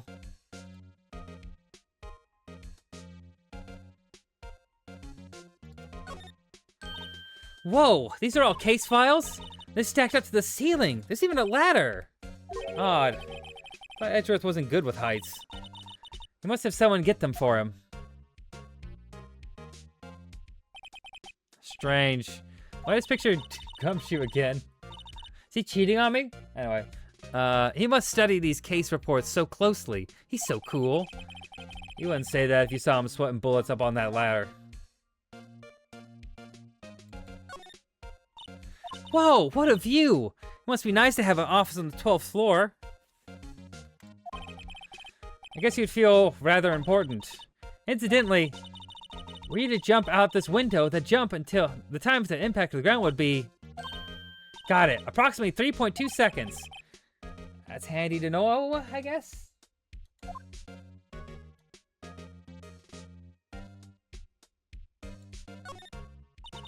Mr. Edgeworth has such a comfy sofa. Sofas like this make me want to curl up and take a nap. I bet he pores over his case files here until the wee hours of the morning. Then he takes off his jacket, rolls up his sleeves, and goes to sleep using his arms as a pillow. I don't believe it. She's actually daydreaming about Edgeworth working. I bet in the morning he has sofa hair and little creases in his cheeks from the seams. He's so cool. Sofa hair is cool. I don't know about that.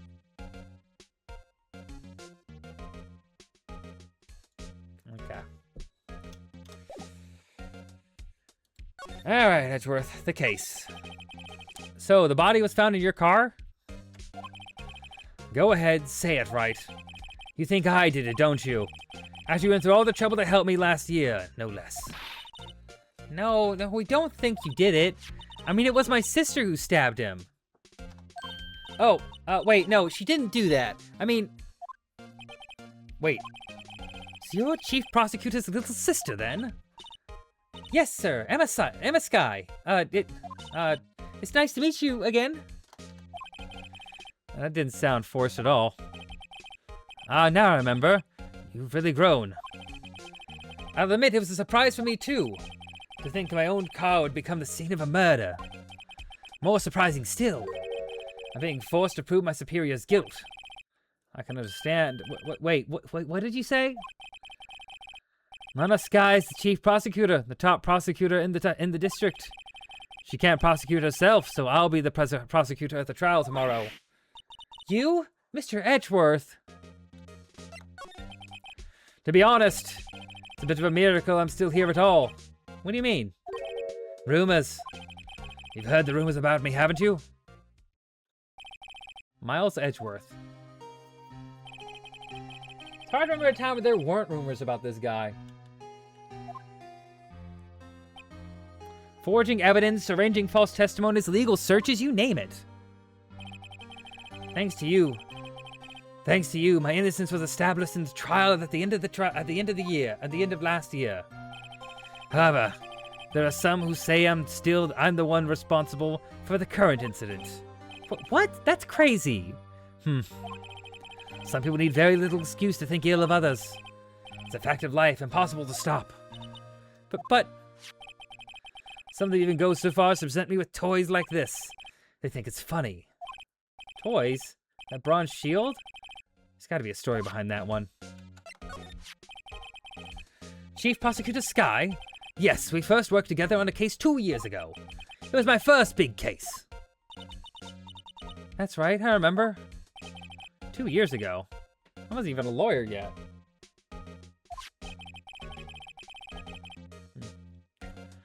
Since then, I always felt that she was looking out for me. It appears I was mistaken. Mistaken? Why?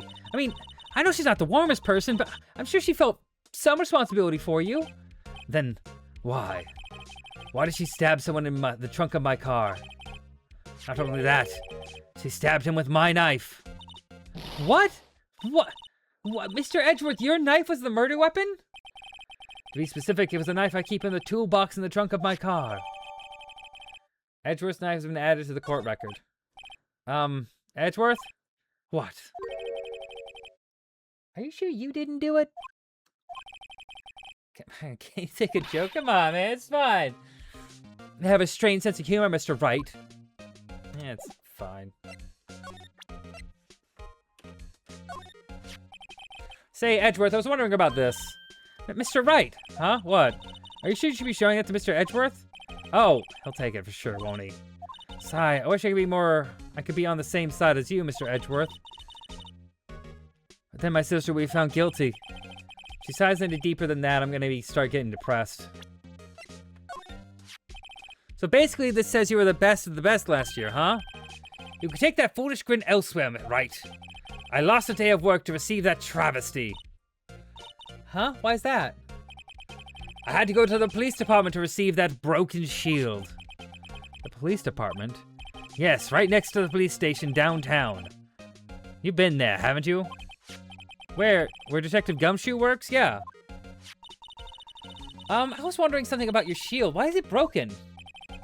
Why does it matter? We've got more important things to worry about. Oh, right. He doesn't seem too concerned about his award, for better or worse.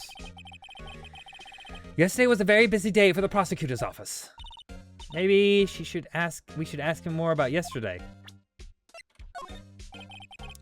It's against my policy to discuss evidence with the defense, especially with you. He doesn't like you very much, does he, Mr. Wright? Nah, with Edgeworth, it's never personal. It's all about winning tomorrow.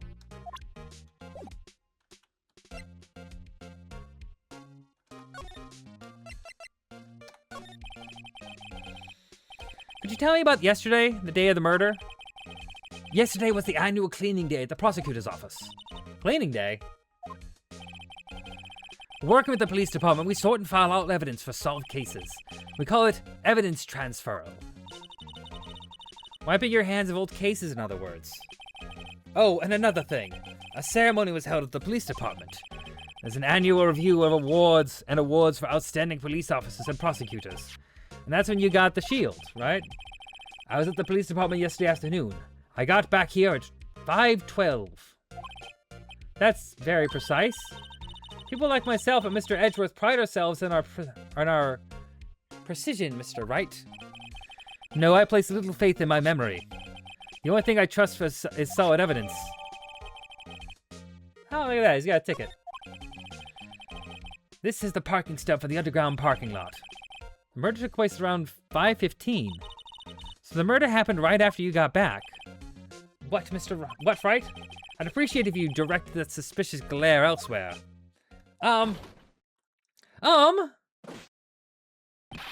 Excuse me, but Mr. Edgeworth, anywhere on the premises?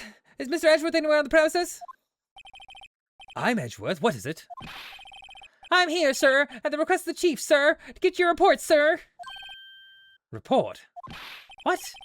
What did you find? Did you find new evidence of the case against Chief Prosecutor Sky? I don't like the way this conversation's going at all. Sky, sir? No, sir. No name of that kind, sir. Not in this report, sir. I think it just had heard Edgeworth's lid blow. Mr. Edgeworth's lid isn't on very tight, is it? I made a clear request to the police department, did I not? I need to focus on the trial tomorrow, so don't bring me anything unrelated. Sir, I'm just following orders, sir. They told me to bring this to you. I wasn't aware of the particulars of your arrangement with us, sir. Give me your name. Yes, sir.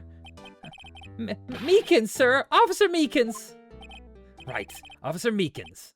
Take your report and leave. And good luck with that raise next month. Whimper. But sir, I didn't know. Poor guy, looks like he was absent on the day they gave out brains for and good luck. Man, Edgeworth's a dick. Edgeworth is a dick. He's a jerk. He's a meanie fofini. And he's so mean. And he's so mean.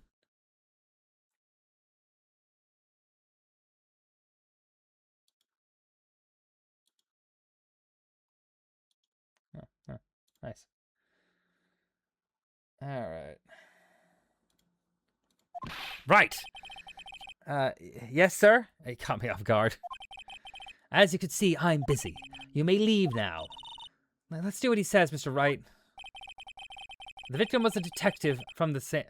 The victim was a detective from the same department as the patrolman just now. Go down to the police department. You can ask more there.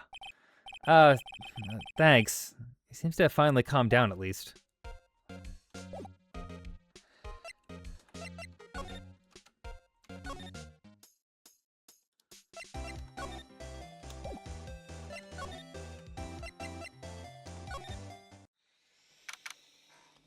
February 22nd, police department entrance. Woo, we're finally here. Why would they put the police department so far away from the prosecutor's office? Beats me, it took almost 30 minutes by taxi and traffic wasn't even that bad. The police department, huh? Maybe I've been to the criminal's affairs next door. Hold on, what's that?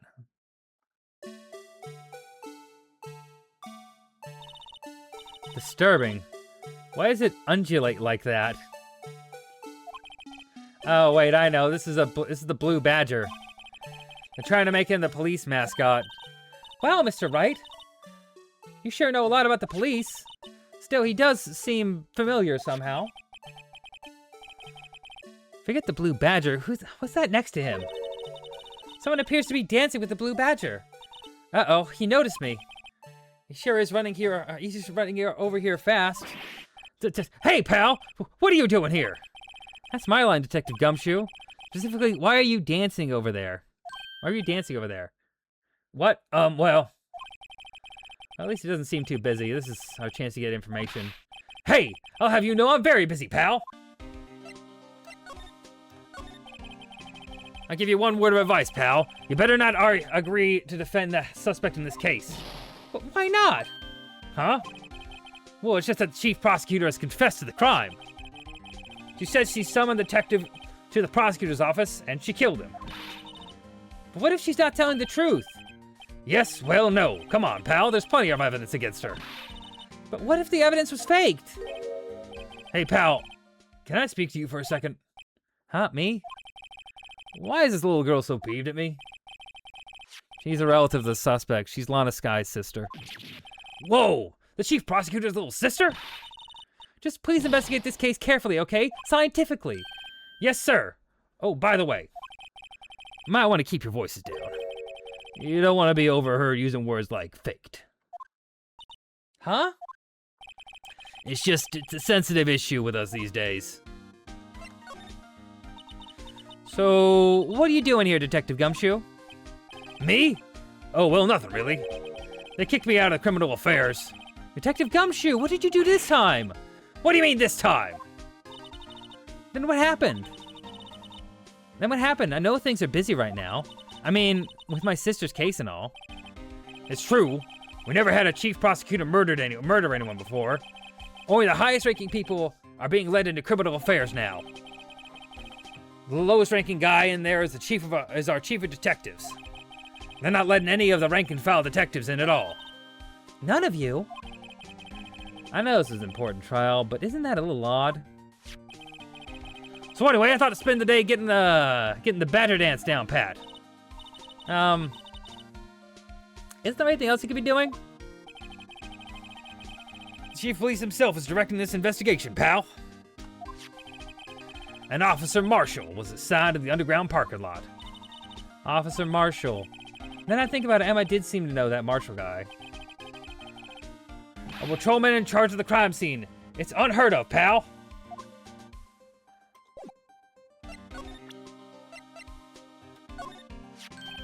Hey, that's it. That's the King of Prosecutors Award that Mr. Edgeworth got yesterday. Were you at the awards ceremony, Detective Gumshoe? Of course, pal. I got an award for diligence myself. Ah, congratulations. I was wondering why this award's a shield. And why is it broken? Oh, there's a reason. I'll tell you what it is later. Apparently he's forgotten. But I was proud of Mr. Edgeworth for winning that award. Even with all the naysayers at the prosecutor's office. Naysayers? Must be because of the rumors.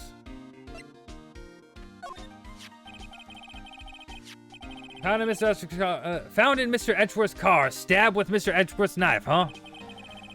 What would drive Chief Prosecutor Sky to do such a thing? What? Wait, I mean, sure, of course, someone else really did it. Someone must have had a grudge against Mr. Edgeworth. The car and the knife do seem a little too well organized to be a coincidence. Poor Mr. Edgeworth, what could have happened? We have to find out a little more about what's going on with Edgeworth.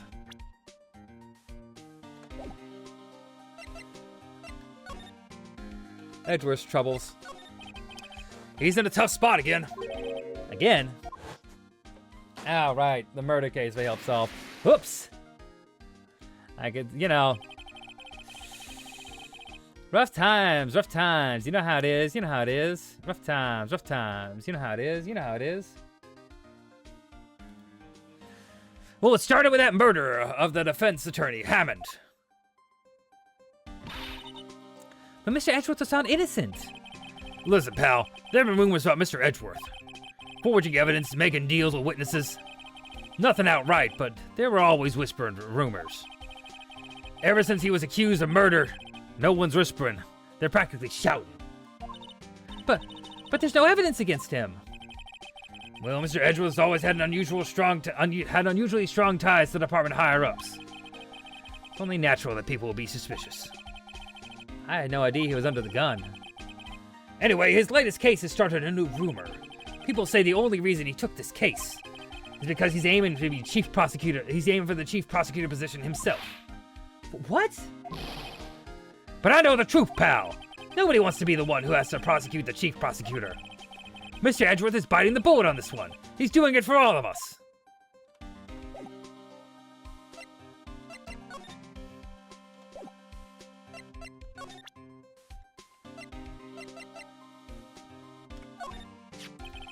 I'm Detective Gumshoe. What can you tell me about this? Huh? Hey, pal, it's the detective's ID card. You can't just keep that. You have to turn that into the police. It's people like you that get me into so much trouble all the time. Me and Detective Gumshoe must drop his card a lot. Let's see. Bruce Goodman. Sounds familiar. Nah, my mistake. But didn't you work together with him in criminal affairs? Whoa, now I remember. Bruce Goodman. He's the victim. That's what I thought. Can you tell us more about Detective Gumshoe?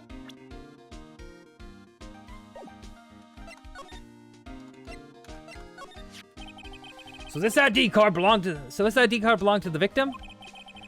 He was a detective like myself. Detective Bruce Goodman. Don't you think it's strange? I mean, why would the victim's ID card be lying on the ground where we found it? Well, Detective Goodman should have been at the police department yesterday. There was an evidence transferal for a case he handled 2 years ago. Evidence transferal? Mr. Edgeworth mentioned that too. But Detective Goodman was killed at the prosecutor's office. Well, that's the thing. It's hard to say this, but word is that Chief Prosecutor Sky called him out there to the parking lot. Atlanta's confessing as much.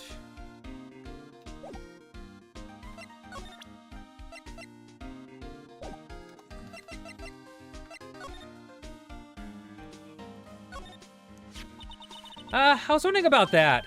What, the Dancing Blue Badger? It's my masterpiece. You made this, Detective Gumshoe? Really? You made that?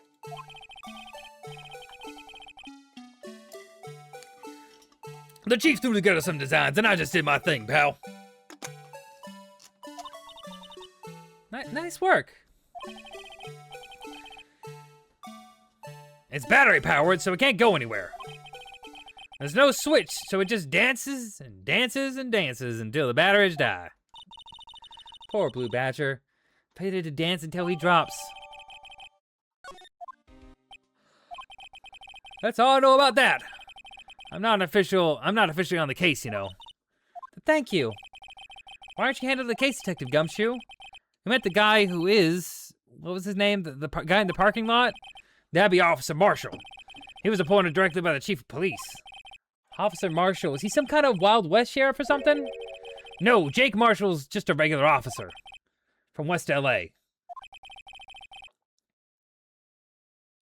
For a moment there, I wasn't sure. Look, pal, let me try to make things a little easier for you. Show them this and we'll let you examine the crime scene, maybe. Letter of introduction. Received from Detective Gumshoe allows the bearer to investigate the crime scene. I'll be surprised this gets us anywhere. Just like it's supposed to be there. No one will look at you twice, pal.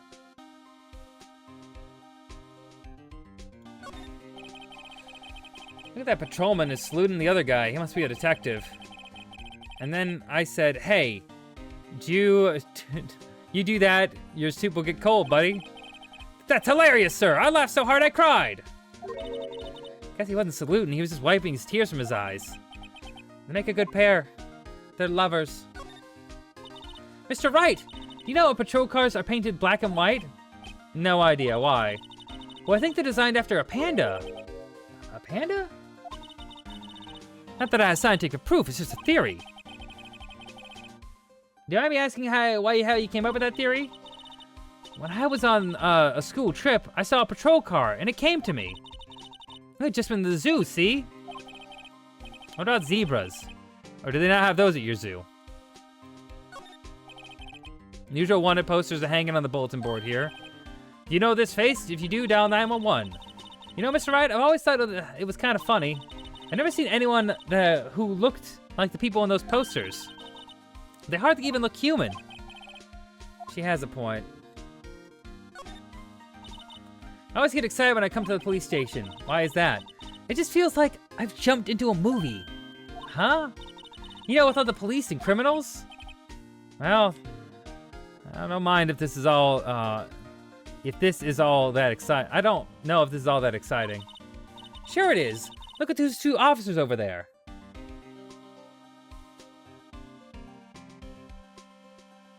One second.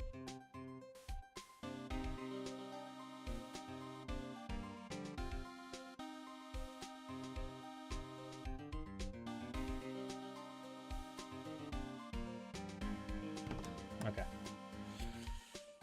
Sure it is. Look at those two officers over there. They're probably talking about the latest bust. Funny, I thought they were talking about the weather.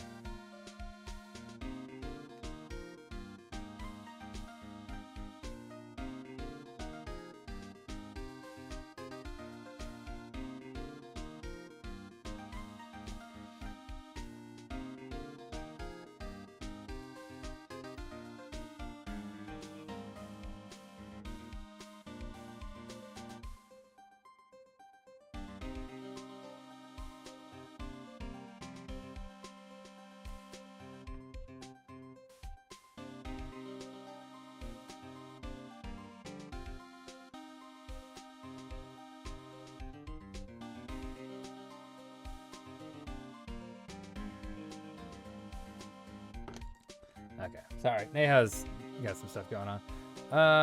Let's see. The banner here is announcing a crime-fighting campaign. Nice slogan. Nice slogan. I wonder if they'll be selling fingerprinting sets. I don't think it's that kind of campaign. What family wouldn't want a set at home? It's good for finding out who snuck into the cookie jar. I think that most families can figure that out without the extra help.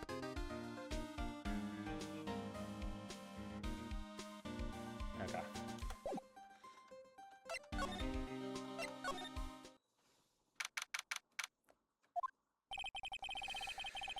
Looks like the investigation's still going.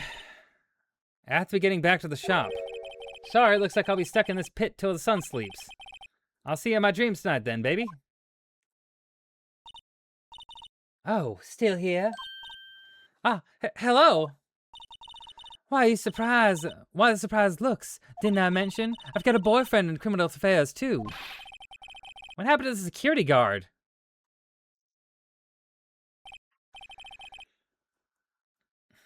Hey, what's wrong, Bambina? You're looking like a doggy that's lost its herd. Jake Marshall. Strange guy to put in charge of a crime scene. The victim. This I'm going to ask you. The scene of the crime, cold grave for men who've lost their dreams. And me, I watch over them as they sleep, dreaming of the desert's harshest judgment. He's asleep? Well, Should we show this hopeless case something to catch his interest? There's something I wanted to ask you. the scene of the crime, a cold grave for men who've lost their dreams. And me, oh, okay.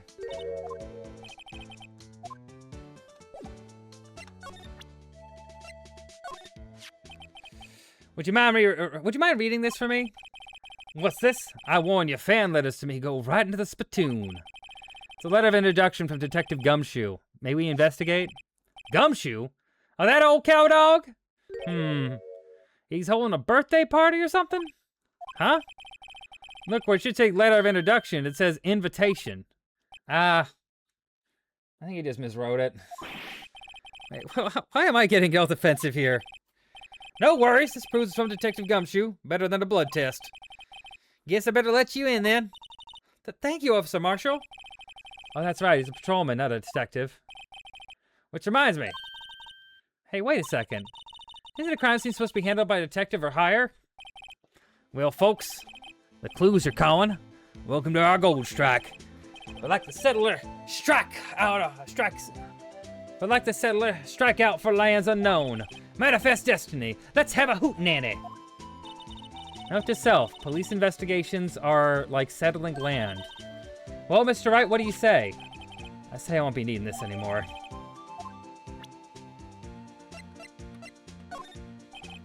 All right, compadre, count to 3. Huh? You gotta do that if you're gonna draw evidence on someone.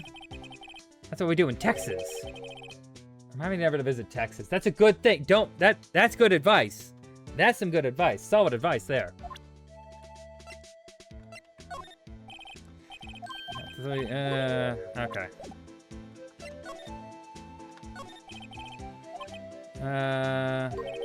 Good men always die young. Remember that, partner. Could you be a little more specific? Bruce Goodman. He was the detective, right? Well, aren't you a vice dogger there now? Detective Goodman was stabbed here at 5:15. The smiling Madonna told me the tale. I think he means the witness, Miss Angel Starr. One stab to the chest. A fine piece of work. Here's the autopsy report.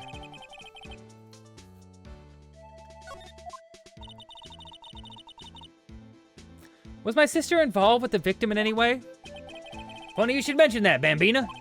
Chief Prosecutor Sky and Detective Goodman had nothing in common at all. Nothing in common? They apparently worked together on a case a few years back. There's no motive. Goodman wasn't a particularly gifted detective. There's one reason why he didn't do much work with the chief prosecutor. My sister called the victim here on the day of the murder, right? Here to this parking lot. So it seems. Like calling an unarmed man to a shootout at high noon. I don't mean any offense, but Officer Marshall, you're a patrolman, right? Not a detective? You calling me out? They shoot you for that in Texas. Huh? I was one of them fancy shoe detectives till 2 years ago, to tell you the truth. Oh, really? Now he tells me. But you're a patrolman now. How can you be in charge of a crime scene? Nothing gets by you, does a Bambina? So why are you in charge? No reason? We're just short on hands right now. I'm keeping an eye out in the meantime.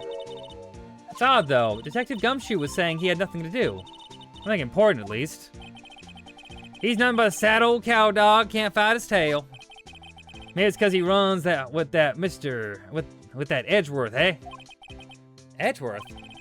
That cow dog's been kicked out of his cattle run by order of the chief of the police. Just, he didn't realize it yet. Detective Gumshoe kicked out of the investigation?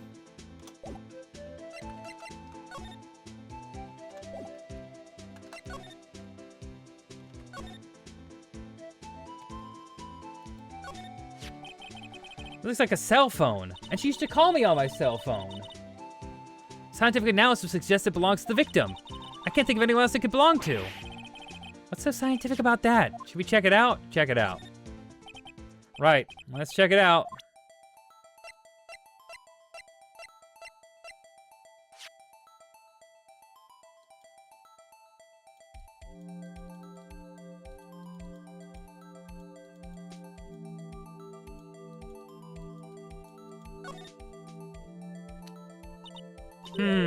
This phone's still on the redial screen.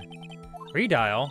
Mr. Wright, this phone keeps a record of all the calls you've made and received. You just press the blue button to display the last number you called. Convenient, isn't it? I'm surprised you didn't know about it.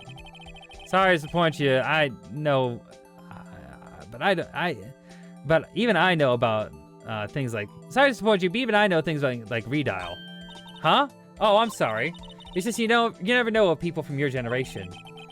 Whatever, let's just check the phone out. I'm 24 in this game. I'm 32 in real life. I'm young. No.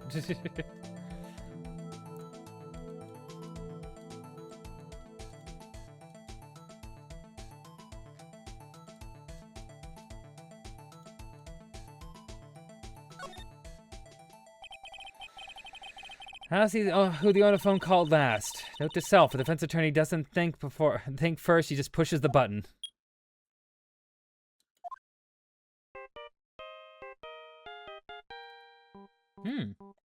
Oh.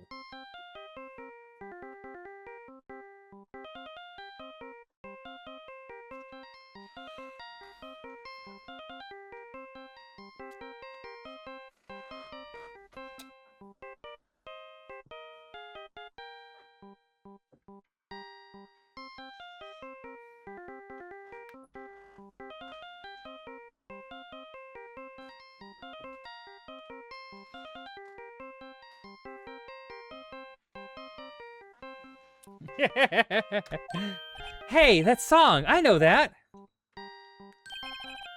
Hey, what's going on over there? Ah, oh, sorry. I see you, partner. You pressed the redial on that there phone, didn't you? Well, yeah. Whose phone is this anyway? It's the ground over here. Whose is it? That belongs to Chief Prosecutor Sky. What? It's my sister's. She apparently dropped it when she was taken into custody right after the crime. Look, the last call was made right when the murder occurred. Looks like she was fixing to call someone. Except she only spoke for a few seconds according to this. Who did she call? No idea. Sorry, partner. Now I got a question for you, partner. I heard a phone ring just now. One of them newfangled ringtones. Oh, that? Oh. I'm sorry, that was my phone. What? Your phone? Yeah, it's kind of strange, but someone called me right as we picked up on the other phone. A wrong number? I hope you're not lying. They shoot you for that in Texas. Uh-oh. I'm inside the raft of the Lone Star Patrolman. Cell phone record added to the court record. Cell phone added to the court record.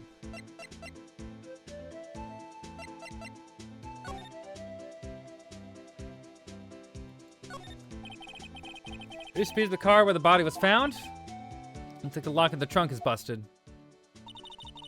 Time to take place in the underground parking lot. Body was found in the trunk of a subordinate's car. Ugh. Yeah, prosecutors get the big bucks.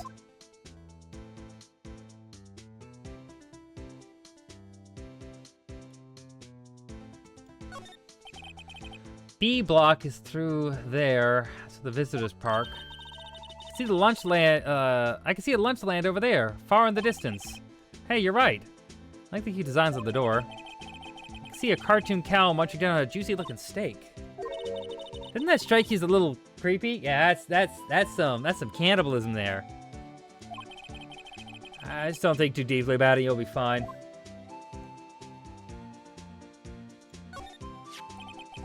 What's this? Looks like some sort of note. Looks like something's written on it. 6-75 12-2 /2 7S. Oh, okay. Ampernaut Goodman. Okay. Maybe it fell out of his pocket when he was killed. Well, so what does it mean, right? How am I supposed to know? Note to self, for deductive reasoning, go to Edgeworth, not Wright. I'm not sure Edgeworth wouldn't know what this means either.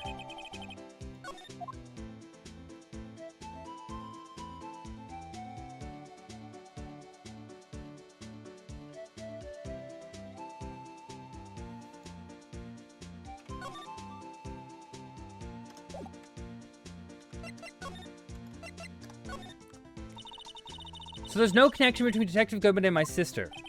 That's correct, but there's gold mine evidence against her. And the prospector tomorrow is none other than Edgeworth himself. I'm afraid your sister's fate is decided, Bambina. Many condolences. Officer Marshall. Yeah, Bambina? How can you say that? You and my sister, you were... Is there something between this cop and her sister that I don't know about?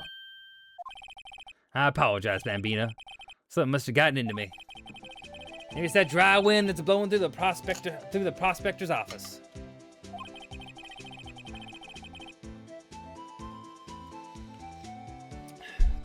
Dry wind or ill will, someone's up to something here. But who? Suspicions about Mr. Edgeworth have been flying around for nearly 2 years now. Forged evidence and arraigned testimonies, you mean? He was unbeatable because he did whatever it took to win.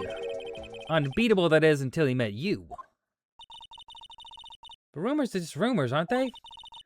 These are prosecutors we're talking about. Evidence is everything to them. If you follow the rumors on Edgeworth to the source, you find one person. But they are off limits, untouchable, you might say. One person? Who? Hate to say this, but it's your sister, Bambina. Chief Prosecutor Lana Sky. What? My sister?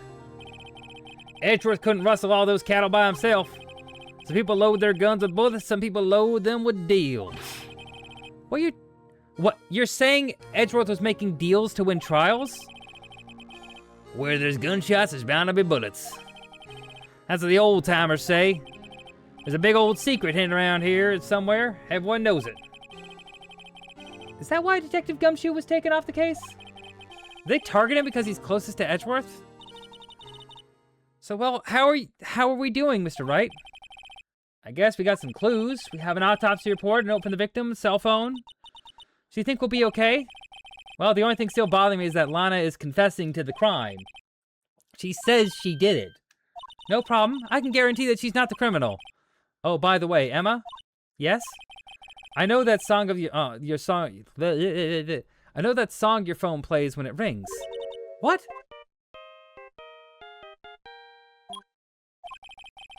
It's the Steel Samurai's theme song, isn't it?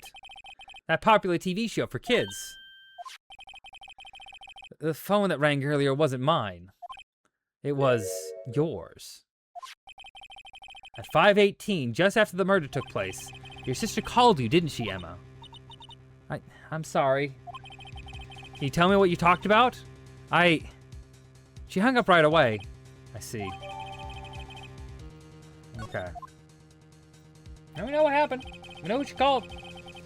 A detective is murdered, and the suspect is the top prosecutor of the district. I got a bad feeling about this. Like, maybe I still didn't even know everything that went on here. To be continued. There we go. I think this is the furthest I've ever gotten in this one. Oh my gosh. That's 9 hours. We have been lawyering it up for 9 hours. I think that's gonna be it for me for now. Hopefully tomorrow I can start at like 2, maybe a little earlier. But I'm gonna end it here for now.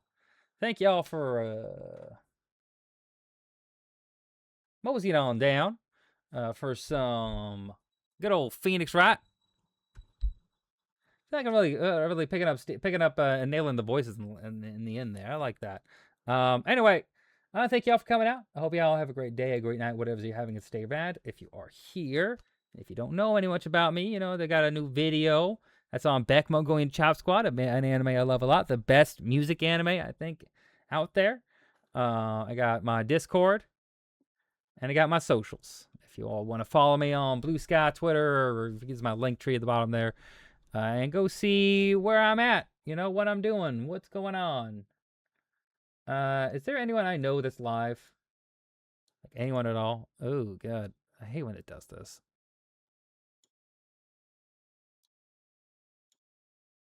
Nah.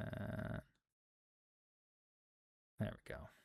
Perfect. Is there anyone I know that's live? Do I know anyone? Do I know people? I don't. They all are offline. That's too bad. Oh, well. I'm going to head out now. I'm going to have a lot of fun. I appreciate you. I'm going to be loud and proud. I'm going to own that I'm doing, that I have goals. I don't know why I always feel self-conscious and hide from it, but it's fine. It's fine. It's fine. 40 away from having to dress like a damn lawyer. And wouldn't that be the bee's knees? Anyway. Yeah, I guess that's it. So, if you're here and you want to see more Ace Attorney, I'll be back tomorrow where we're going to finish up game 1, get on to game 2. Hopefully, it's the plan. Just play a whole bunch more games. I got to make dinner for myself. I got to relax and wind down here. So I will see you all soon. I hope, again, great day, great night. Whatever it is you're having, stay rad. Okay, goodbye now. Goodbye. Goodbye now. Goodbye. Goodbye now.